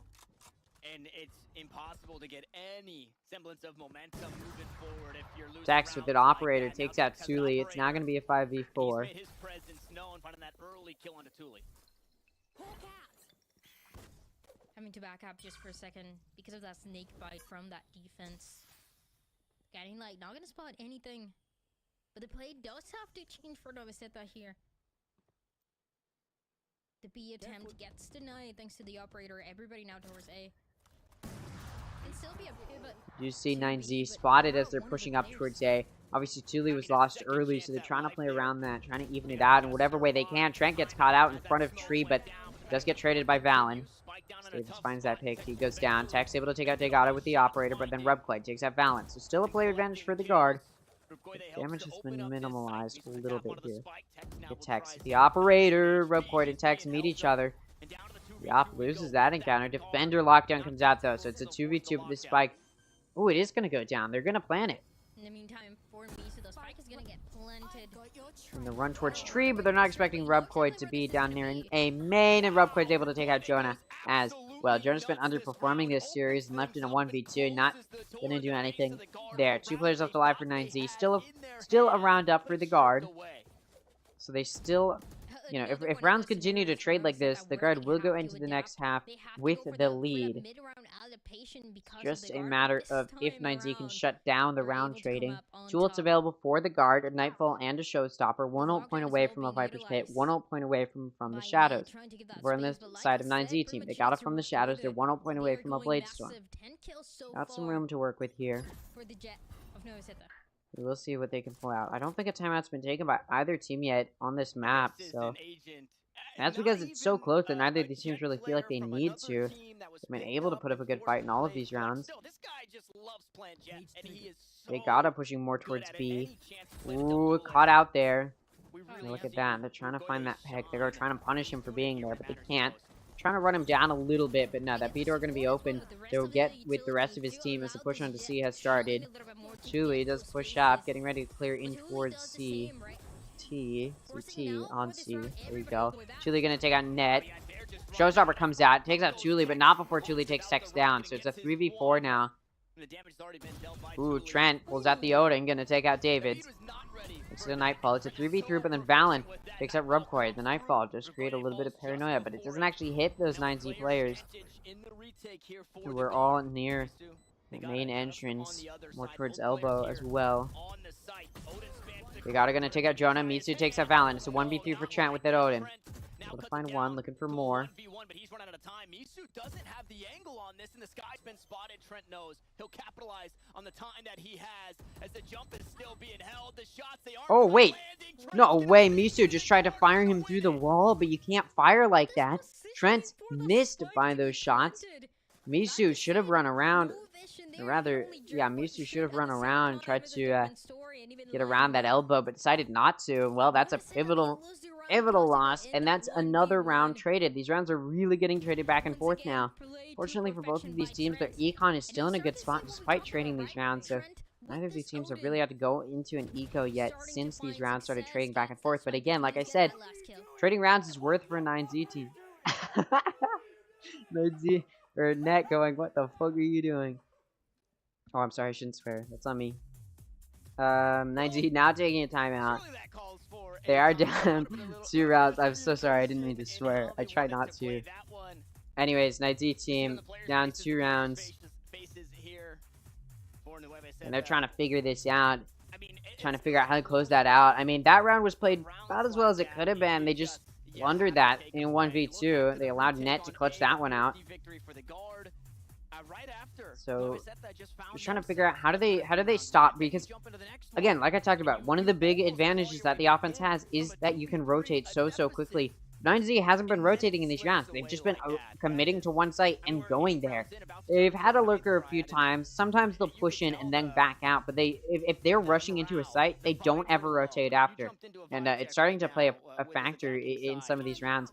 They're able to get a force buy going here, but look at their eco. Started to look pretty bad. This will count as a half buy. They should be able to buy an extra round off of a loss here, but you know, they'd like to win. They've got 4 ults to use. Bloodstorm, Real Theft, From the Shadows, and Showstopper all available over on the side of the guard. They got a Viper's Pit. They got From the Shadows. Look at this. Trent with the Odin trying to prevent this push. Look at the aggressive A presence from the guard, but it doesn't matter. Rubquite finds 1. Mitsu finds 2. Trent only finds Red. Trent only finds 1. Rubquite shuts down Tex. Net able to take out the Lurker over on B. Now it's a 1v3. What do you do here if you're Net? I mean, he did just clutch out a 1v2. You got very lucky. Map position. Looks like he's going to go through stairs. Look at that. Players for 9Z pushing into upper. Right at the beginning was actually pretty good with the fade. He spots a Towards couple rope. players. The flash Smoke comes connects, out. but Net Rosetta can't just push waits through for there the flash anymore. to be over. And and Misu go massive on it. Allowing that spike to be planted and for Net to be the last one alive here. Here. Blocking sight. He got spotted. We'll see if they go on the hunt. There you go. Net just going to get away with his life, able to save it. But again, this pattern continuing of trading rounds. Of course, 9Z getting round off of that timeout. They're going to feel pretty confident about that. The first in response, the guard can take a timeout if they want. They don't have to, though. Again, they're still up rounds at this point. Be able to find this kill onto the killjoy. So a huge Again, round. if the rounds continue to trade, it goes better for the guard in this situation. Because they'll take the lead going into the next half if they trade rounds. They actually do decide to take a timeout here, it looks like. So they do just want to try and close it out and make sure they do have the lead going into the next half. Again, this is an offense-sided map. So if the guard is just able to get to that 6th round, they're in a good spot. If they're able to take the lead, they're in a much, much better spot even. But just keeping it even is really good for the guard. Sure, they're a defense-sided team, but 9Z has proven themselves to be a very aggressive team. They've gone for an aggressive team comp. It's an offense-sided team comp. They're running double duelist. It's not even really playing out that well for them. So when we switch sides, honestly, the guard may have this map in the bag. They're a strong team on Lotus going into this, let alone they're playing against a team in 9Z who is running an offense-sided team comp and may not even take the lead on their offense. So they're trying to close this up, making sure they're still showing some solid play. Obviously, their lead that they have right now is because they won that pistol round to start off the half. Which, you know, okay, sure, yeah, if that's the reason they have the lead, doesn't matter, they still have the lead, right? It'd be a different story if they were letting 9Z make a massive win streak here, but they're not really. Again, the guard trading these rounds back and forth at this point. It's going well for them. They just need to figure out what to do to stop 9Z. Because in that round, 9Z could just do what they've been doing, which is aggressively push through. It's just that the guard wanted to do an aggressive play there, but got caught with util and wasn't able to do what they wanted to as far as using the util themselves, and they ended up just getting in a position where they were very exposed. Looks like they're going to have to take an eco here. Got a hero rifle on Valen. That's it. That's the only gun or rifle in the hands of the guard here. They got a Viper's Pit. They got it from the shadows. They have those ults. Over on the side of 9Z, they used the blades from the previous round. They do have a showdown, or rather a showstopper, and a from the shadows. That was a Nero theft. Rebcoy takes out Trent. Net takes out Davids. They got it though. Trades it up. It's not going to be a 3v5 for the guard. See what they can do here. Hero Theft does tell them where Jonah P is. Truly going to take him out. This could be the round that 9Z ties it up with. Again, it is an eco from the guard, so if there's a round to lose, it is this one, but they really don't want to let 9Z tie it up, because if it's tied up, it could be a danger, or the guard could be in danger of letting 9Z get to that lead going into the next half. Tex takes out Misu, but it's immediately traded off by Tgrd. Ooh, Paranoia comes through. Doesn't hit Tgrd though, but still, Valen able to win the exchange. Picks up a Phantom as well. Now going to be a 1v2 for Valen. Time starting to run low a little bit. Second phase of the spike about to be entered. Ooh, he TP's right onto it. Gets pushed by Rubcoid very aggressively. Valen still trying to get his gun out. Gets taken out. So the scoreline been tied up. Now going to be 5-5. Sorry, let me turn down the other casters a little bit. Oh, they were on 13%. What was I doing? We got 3 ults available for 9Z team. Seekers from the shadows and a showstopper to utilize here.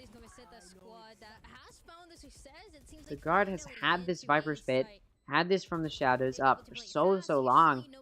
They do need to start figuring out how they want to use it at this point. I mean, you may as well just use the Viper's Pit in B or something. Try and slow them down now that they're on a bye. They do. They immediately use it. Not sure where that is. Working on an elephant. They use it on C. Jack's able to take out Thule. 9Z was going to push into B, so I had a good read to put that Viper's Pit on B, but they do end up putting it on C instead. I'm trying to pivot over towards C, but again, that Viper's Pit is there, and they can't really make any progress. Because Thule was taken out, so that entry into B was halted, and Rubcoid's been lurking over towards C, but not able to make very much contact. Tgrd has been able to lurk up into A. There's some Killjoy util, which will stop him from getting into A completely. Of course, look at Valen. In upper on B, very, very close to A. Can rotate very, very quickly. Now the Seekers come out, so the rotate over towards A is going to start for these players on the guard. Look at Tgrd trying to push with the Seekers. He's able to do so. Tgrd takes out Net. Seekers coming for Valen, so they know Valen's in upper. They're in heaven. So it's evened out. 4v4. Spike goes down. Look at that. Ripcord able to lurk in through B. Trent able to take out Misu, so it is traded.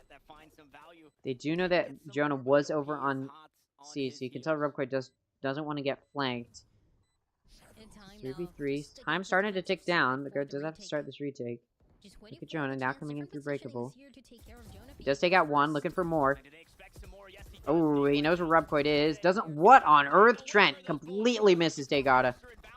It's like a little circle was forming around the head of Tgrd. Tgrd now able to get that 3K. Unfortunate there for Trent, and that spray powdered. Does allow 9Z to get this 6th round, so Tgrd has let this lead slip away from them. They're going to be able to force a buy here, but they're not all going to have good guns. They're not all going to have rifles to utilize. They have some ults to work with, but at this point, it's looking like 9Z may be able to take the lead going into the next half. But again, this is an offense-sided map. 9Z should be taking the lead going into the next half. What's unfortunate for Tgrd, though, is that they were in a position to at least tie it up. And they just let it slip away from them. 9Z took a timeout, and they've been able to play very, very well. Tgrd, of course, took a timeout of their own, but it didn't matter. Maybe should have waited a little bit while longer before taking it. Nightfall available for Trent. From the Shadows available for Valen. Showstopper available for Thule. From the Shadows available for David. Pivotal ults here. Ooh, Viper's Pit. Or sorry, no, sorry. The spike goes down on C. I don't know what I'm saying. Nightfall now going to come out. They're reading that it's been an aggressive push through water. Dex able to take out Rubcoid. Trent takes out Thule. It's now going to be a 5v3. Trent takes out Misu. Both players in elbow. Dex takes out David. It's now a 1v5 for Tgrd. And the Showstopper comes down. And although Tgrd takes out Dex before he goes down, he does go down. And this round will go to the guard. And that will make it tied up. They didn't let it slip from their hands. They are able to keep it even going into the second half. A reminder, not only this is an offense-sided map, so 9Z slipped it, wasn't able to take the lead going into the next half. They are running a very offense-sided team comp. They're running double duelists. So they were expecting to be able to take the lead on their offense. They also picked this map, reminder. Now, like I said, if 9Z doesn't take this map, they are going to be the number 3 seed in Group B. Not only are they the number 3 seed in Group B, they're going to have to play against M80 to start off their playoffs run. Nobody wants to play against M80 to start off their playoffs run. That is like the worst case scenario for most of these teams. And unfortunately, it'd be the Union or M80 that nobody wants to play against first in the playoffs, but the Union's already in the upper semis, so, you know, M80 was the other option, and 9Z may just get knocked out immediately. They really don't want to have to face them to start it off. They need this map. If they get it, they will be the number 2 seed, regardless of if they win this map or they win this series or not. For the guard, they just want a quick 2-0. They want a 2-0 and 2-0. Hey, they'd be happy to 2-0 9Z and then send them into the hands of their fellow compatriots from North America. It's a read on A. They placed 3 here, but it doesn't matter. Look at Jonah able to get 2 with the Sheriff. Both of them head taps. Looking for more. David's down to 30 HP. Jonah down to 5, though.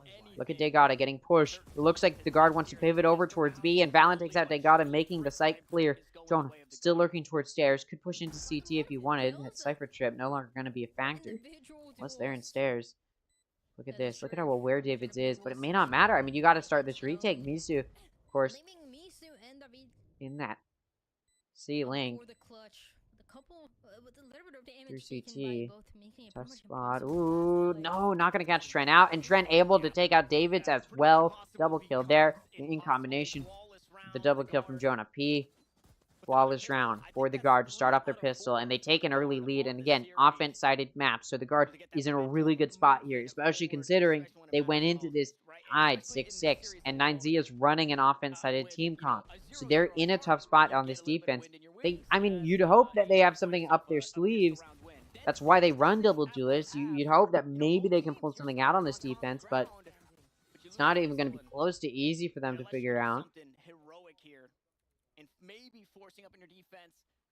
Just a bad situation for them to be in. Guard getting ready to push towards B site. Trying to. 4 now going in through B. Cypher cam there from 9Z, so they know the push is coming. This is a forced buy though from the guard versus the eco from 9Z, so this is a pretty good advantage that the guard has. Jonah takes out Misu, but then Thule takes out Valen, and David takes out Jonah. And this push through breakable can start, so the retake can start, but look at this, post plant being played from B main. It's gonna be hard to push through. Tex takes out 1. Trent knows where Thule is. Thule gets low. Tex takes out Rubcoid. Both of these players low now. Trent taken out by David, or sorry, Trent takes David out after Thule takes that net, and then Tex shuts down Thule. 3 kills for Tex in this round, really a significant factor. However, that was a forced buy, and the guard lost the majority of their players. So now they're going to be going into an eco round, or rather, sorry, a bonus round, where they're not going to have a whole lot of guns to work with. 9Z on the other hand, gonna be on a buy. So 9Z should be in a really good spot to win this. But you look at the guard, they're able to get 1 more of their players. Actually, it looks like they're forcing they're forcing Valen. Valen's gonna pick up a Vandal. So it is still a bonus. Actually, 2 of their players have Vandals. There's some good guns for the guard to work with. This round could go their way. It's a little bit more expensive. They made it an expensive one, but they still will be able to buy next round, even if they lose. The 9Z team still does have better guns overall. Look at Jonah with the Sheriff and Trent with the Bulldog. And Tex with the Guardian. So 3 of the players not on full buys, but this is a buy that we've seen from the guard before. So not the best situation. A little bit of engagement there between Net and Thule. Both Rubcoid and Thule, the duelists on C side. And they're also joined by Misu because Net's been spotted. They're reading that it's going to be a C hit, but it's only the Lurker that they've taken out. The guard getting ready to push towards A. Rubcoid's able to take out Net. There is a Cypher trip as well, so they know the push isn't too deep towards this A site. You see the trip. Can't go under it. Ooh, Cypher cam comes out. Tgrd is able to take out Trent. Valen takes out Tgrd for a trade. That does still leave 9Z up a player. Jonah gets completely paranoid. Has to back up. Ooh, Valen able to take out Misu. It looked like Tex was going to get taken out there. And Tex actually able to clear into trees, so David goes down, and now it's a player advantage for the guard. Ooh, Valen's been pushed up onto rope, able to catch Thule off guard. It's down to Rubcoid in a 1v3 to clutch it down. To prevent the bonus round from the guard, converting into a win for the guard.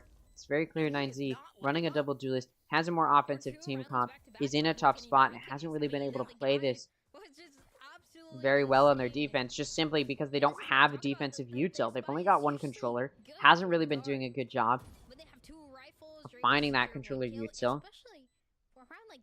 In this round, both of their duelists were playing on the opposite site that was hit. Tgrd did a decent job, able to get that early pick, but the rest of the team not able to follow through. Yeah, it's starting to become a factor here. Rubcoid, of course, going to save his gun, or at least try to. No, Jonah going to stop him. So 3 guns going to be remaining for the guard. And you do see this for the guard. Going to start off his half with a 3-round win streak to start it off 9-6. Full buy coming out from the guard. Half buys, or rather eco coming out from 9Z team. All of them going to be running sheriffs. We'll see what kind of damage they can do. They're very much so in a tough spot. I guess what we could call this, deficit.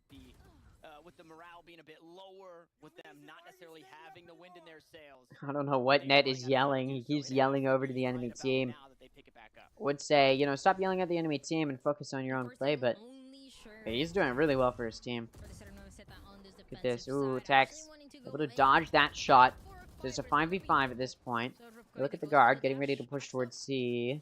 See what type of damage can be done here. You've got Net sitting an offense spawn. Not a whole lot being done there either.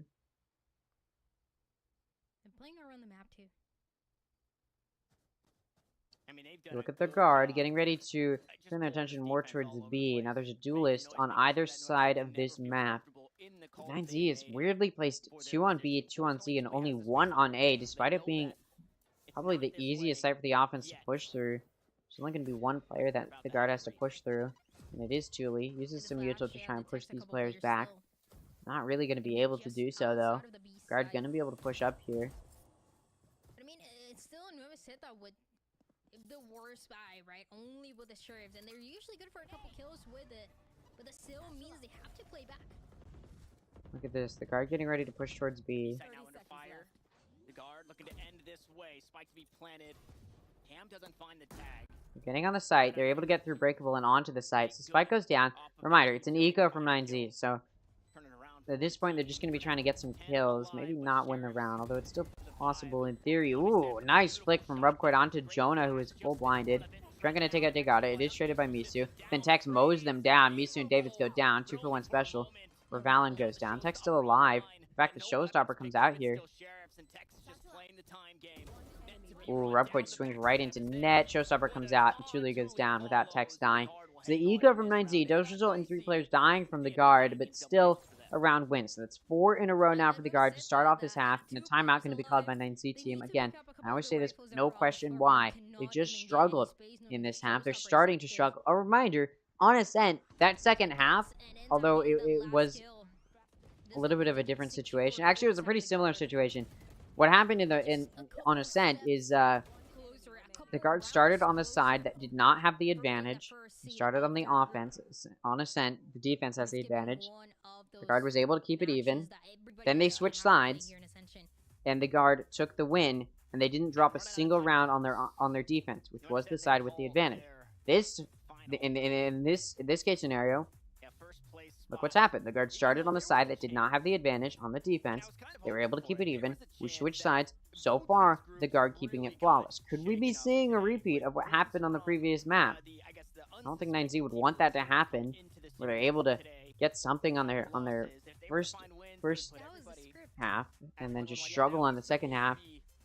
And a reminder, if 9Z loses this map, they're the number 3 seed from Group B. They have to play in the playoffs. They have to start it off in a match against none other than M80, the number 1 seed from North America.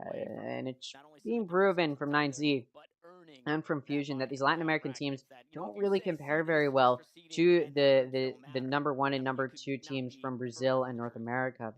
They've been struggling. So yeah, it would be a bad start for 9Z to go up against M80 to start it off, but it's looking like that may be this predicament that they're in. There is a Nightfall, Viper's Pit, and a From the Shadows available. Net takes out Mitsu. Net also going to take out Rubcoid. That's all in C made, and now the guard can start this push towards C. There is still David and Tuli on site. Could still even it out if they play their cards right. Nightfall comes out. These players can't hear anything. Tuli taken out by Tex. Tuli takes out Tex before going down to Valen. The Net takes out David. So there's just those 2 players there. Tgrd, of course. This is a buy from 9Z, so Tgrd is like, alright, I'll just save my Phantom. And 1v4, not going to do a whole lot there. But that does allow the guard to now take the 11th round, and that's going to be 5 in a row to start off this half. Again, we could be seeing a repeat of what we saw in Ascent, where the second half from the guard is entirely flawless. And again, there's no question why. 9Z has run an offense-sided team comp and not been able to take the lead on their offense. You do have to wonder why 9Z has gone for this off-meta pick if they're not able to play it well. Again, sure, you won Latin America playing off-meta picks, but we're talking about the big leagues. You're talking about stacking up against these top teams, and both of these Latin American teams still trying to run these off-meta picks, despite knowing who they're up against. Tgrd saw Net coming in. The low sense, though, as he comes out of the cam, has to take so much time to try and get around. He knew that he was getting pushed, but not able to do anything there, and he does go down. 11-6 the score. 2 rounds away for the guard. 9Z team able to force a buy here, but not all of them going to have good guns. Got Bladestorm on Rubcoid. He's been a beast with it, so it definitely could still be a pivotal factor here. Yeah, he saw it coming. Just wasn't facing the right way. We'll see if he's able to do anything, though. 3 ults available for either side. We've seen a lot of kind of Got a Neural Theft, a Bladestorm, and a Showstopper coming out from 9Z. We see that Bladestorm from Rubcoid already applying some pressure down A main. And the guard was there, but not a whole lot of damage done. Rubcoid's down to 1 blade. Got 3 ults available for the guard as well. Viper's Pit, From the Shadows, and Lockdown. Lockdown could definitely play a factor here. We know that it's probably a forced buy from 9Z. And there it goes. The Lockdown comes out. 9Z Misu trying to prevent the push in. Not really able to. He goes down to the hands of Tex. No, not to the hands of Tex. He does go down after taking out Tex. I keep doing that. I'm sorry. Regardless, Tgrd goes down as well, which does allow the Guard to take the lead here. Now, if the Guard wins this round, if 9Z loses this and they lose all of their players, they're going to go into the next round with low eco, and the Guard will be on the 12th round, which could definitely mean that the Guard takes the map. Thule going to send that showstopper through the Viper's Pit. It does take out Trent. It's a 3v3, but at this point, Spike's ticking down. It is not looking winnable if you are 9Z team. Rubquid's only got one blade. Hopefully for him, he doesn't get pushed. Yeah, looks like the Guard going to be able to get away with their guns. So 9Z will save 3 of their guns. But don't know if they'll all be able to buy this next round. They may be able to get some guns moving.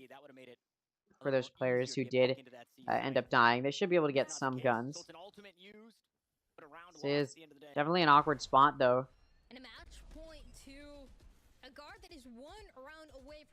I don't know why Trent was holding that open angle. Neural Theft available for 9Z, as well as Seekers from the Shadows available for Valen. 12-6 is the score. The Guard 1 round away from making this another map where the second half is flawless and 2-0ing 9Z. Not only have they already secured their spot as the #1 seed in Group B, but they could secure OO Nation to have the spot for #2 seed. Which is what will happen if they're able to 2-0 9Z. Julie pushing out a B door. Trent takes him out. It's now going to be a 5v4 already starting off. Not looking good for 9Z at this point. You're typing in chat GG. 9Z in a 4v5. Not looking very winnable. They got a Neural Theft to use. It's been a minute since I've seen that Bulldog. From the Shadows available for Valen, but yeah, this is not looking super great here. Guard in a 5v4. Gonna be struggling to push through this. Look at this, the Guard able to get through B. Or at least they can start a push if they want to. Misu is right on top of that B switch, the door switch. Ooh, Misu caught out, sends a flash and crosses. Meanwhile, the rest of the Guard are going to start pushing towards C. Down to Rubquid to lock it down, taken out by Net. There you go. 5v3 now, and C side is clear. You do see David and Mitsu coming in from water, trying to prevent that spike from going down, but they can't. Oh, they can! David's going to wallbang Valen. Nice shot there. Mitsu able to take out Net, but then Jonah P and Dex take out Tgrd and David. It's down to Mitsu in a 1v3 to keep his team alive. He's able to take out Trent, looking for one more, looking for 2 more. Nope, can't do it. Jonah P shuts them down, and this round goes to the Guard, and the Guard secured 2 2-0s to start off the Ascension group stage. That was the last series of the Ascension group stage. We will now be moving into, starting tomorrow, the playoffs. Who's going to be where? Well, I talked about it earlier, but the position that we're in, yes, you can see they've already put it in. So right here, the Union gets a free spot into the upper semis. Right here will be the Guard gets a free spot into the upper semis. #2 seed will be OO Nation. They'll be playing against Fusion to start off the upper round 1. That'll be our first series tomorrow. And then the second series will be 9Z team versus M80. It's double elimination, so the teams that lose this end up in lower round 1. The teams that win move on to the upper semis.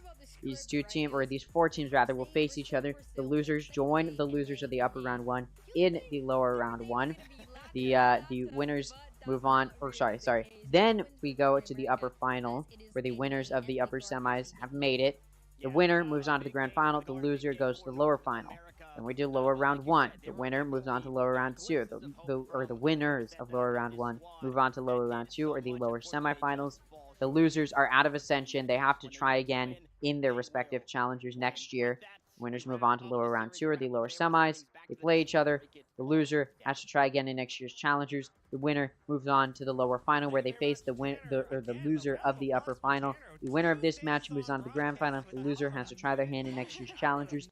They'll all culminate in a best-of-5 grand final, the winner of which secures themselves a spot in the VCT Americas Leagues 2024 to 2025. So again, that was the last series of the group stage. You can see here, they're slowly starting to put in the teams. Yeah, there you go. I'm ready to put in Group B #3. So these are our matches for tomorrow. You can see it'll be OO Nation versus Fusion, and then M80 versus 9Z team. been fun. I'll see you guys all tomorrow to start off the playoffs. Thank you guys so much for watching today's live stream. If you did enjoy, make sure to scroll down. See if you subscribed. If you are, thank you so much. If you aren't, hope you would consider it. See you all tomorrow. It's going to be an exciting day. We'll see which teams are going to start to assert their dominance in the playoffs. See you then.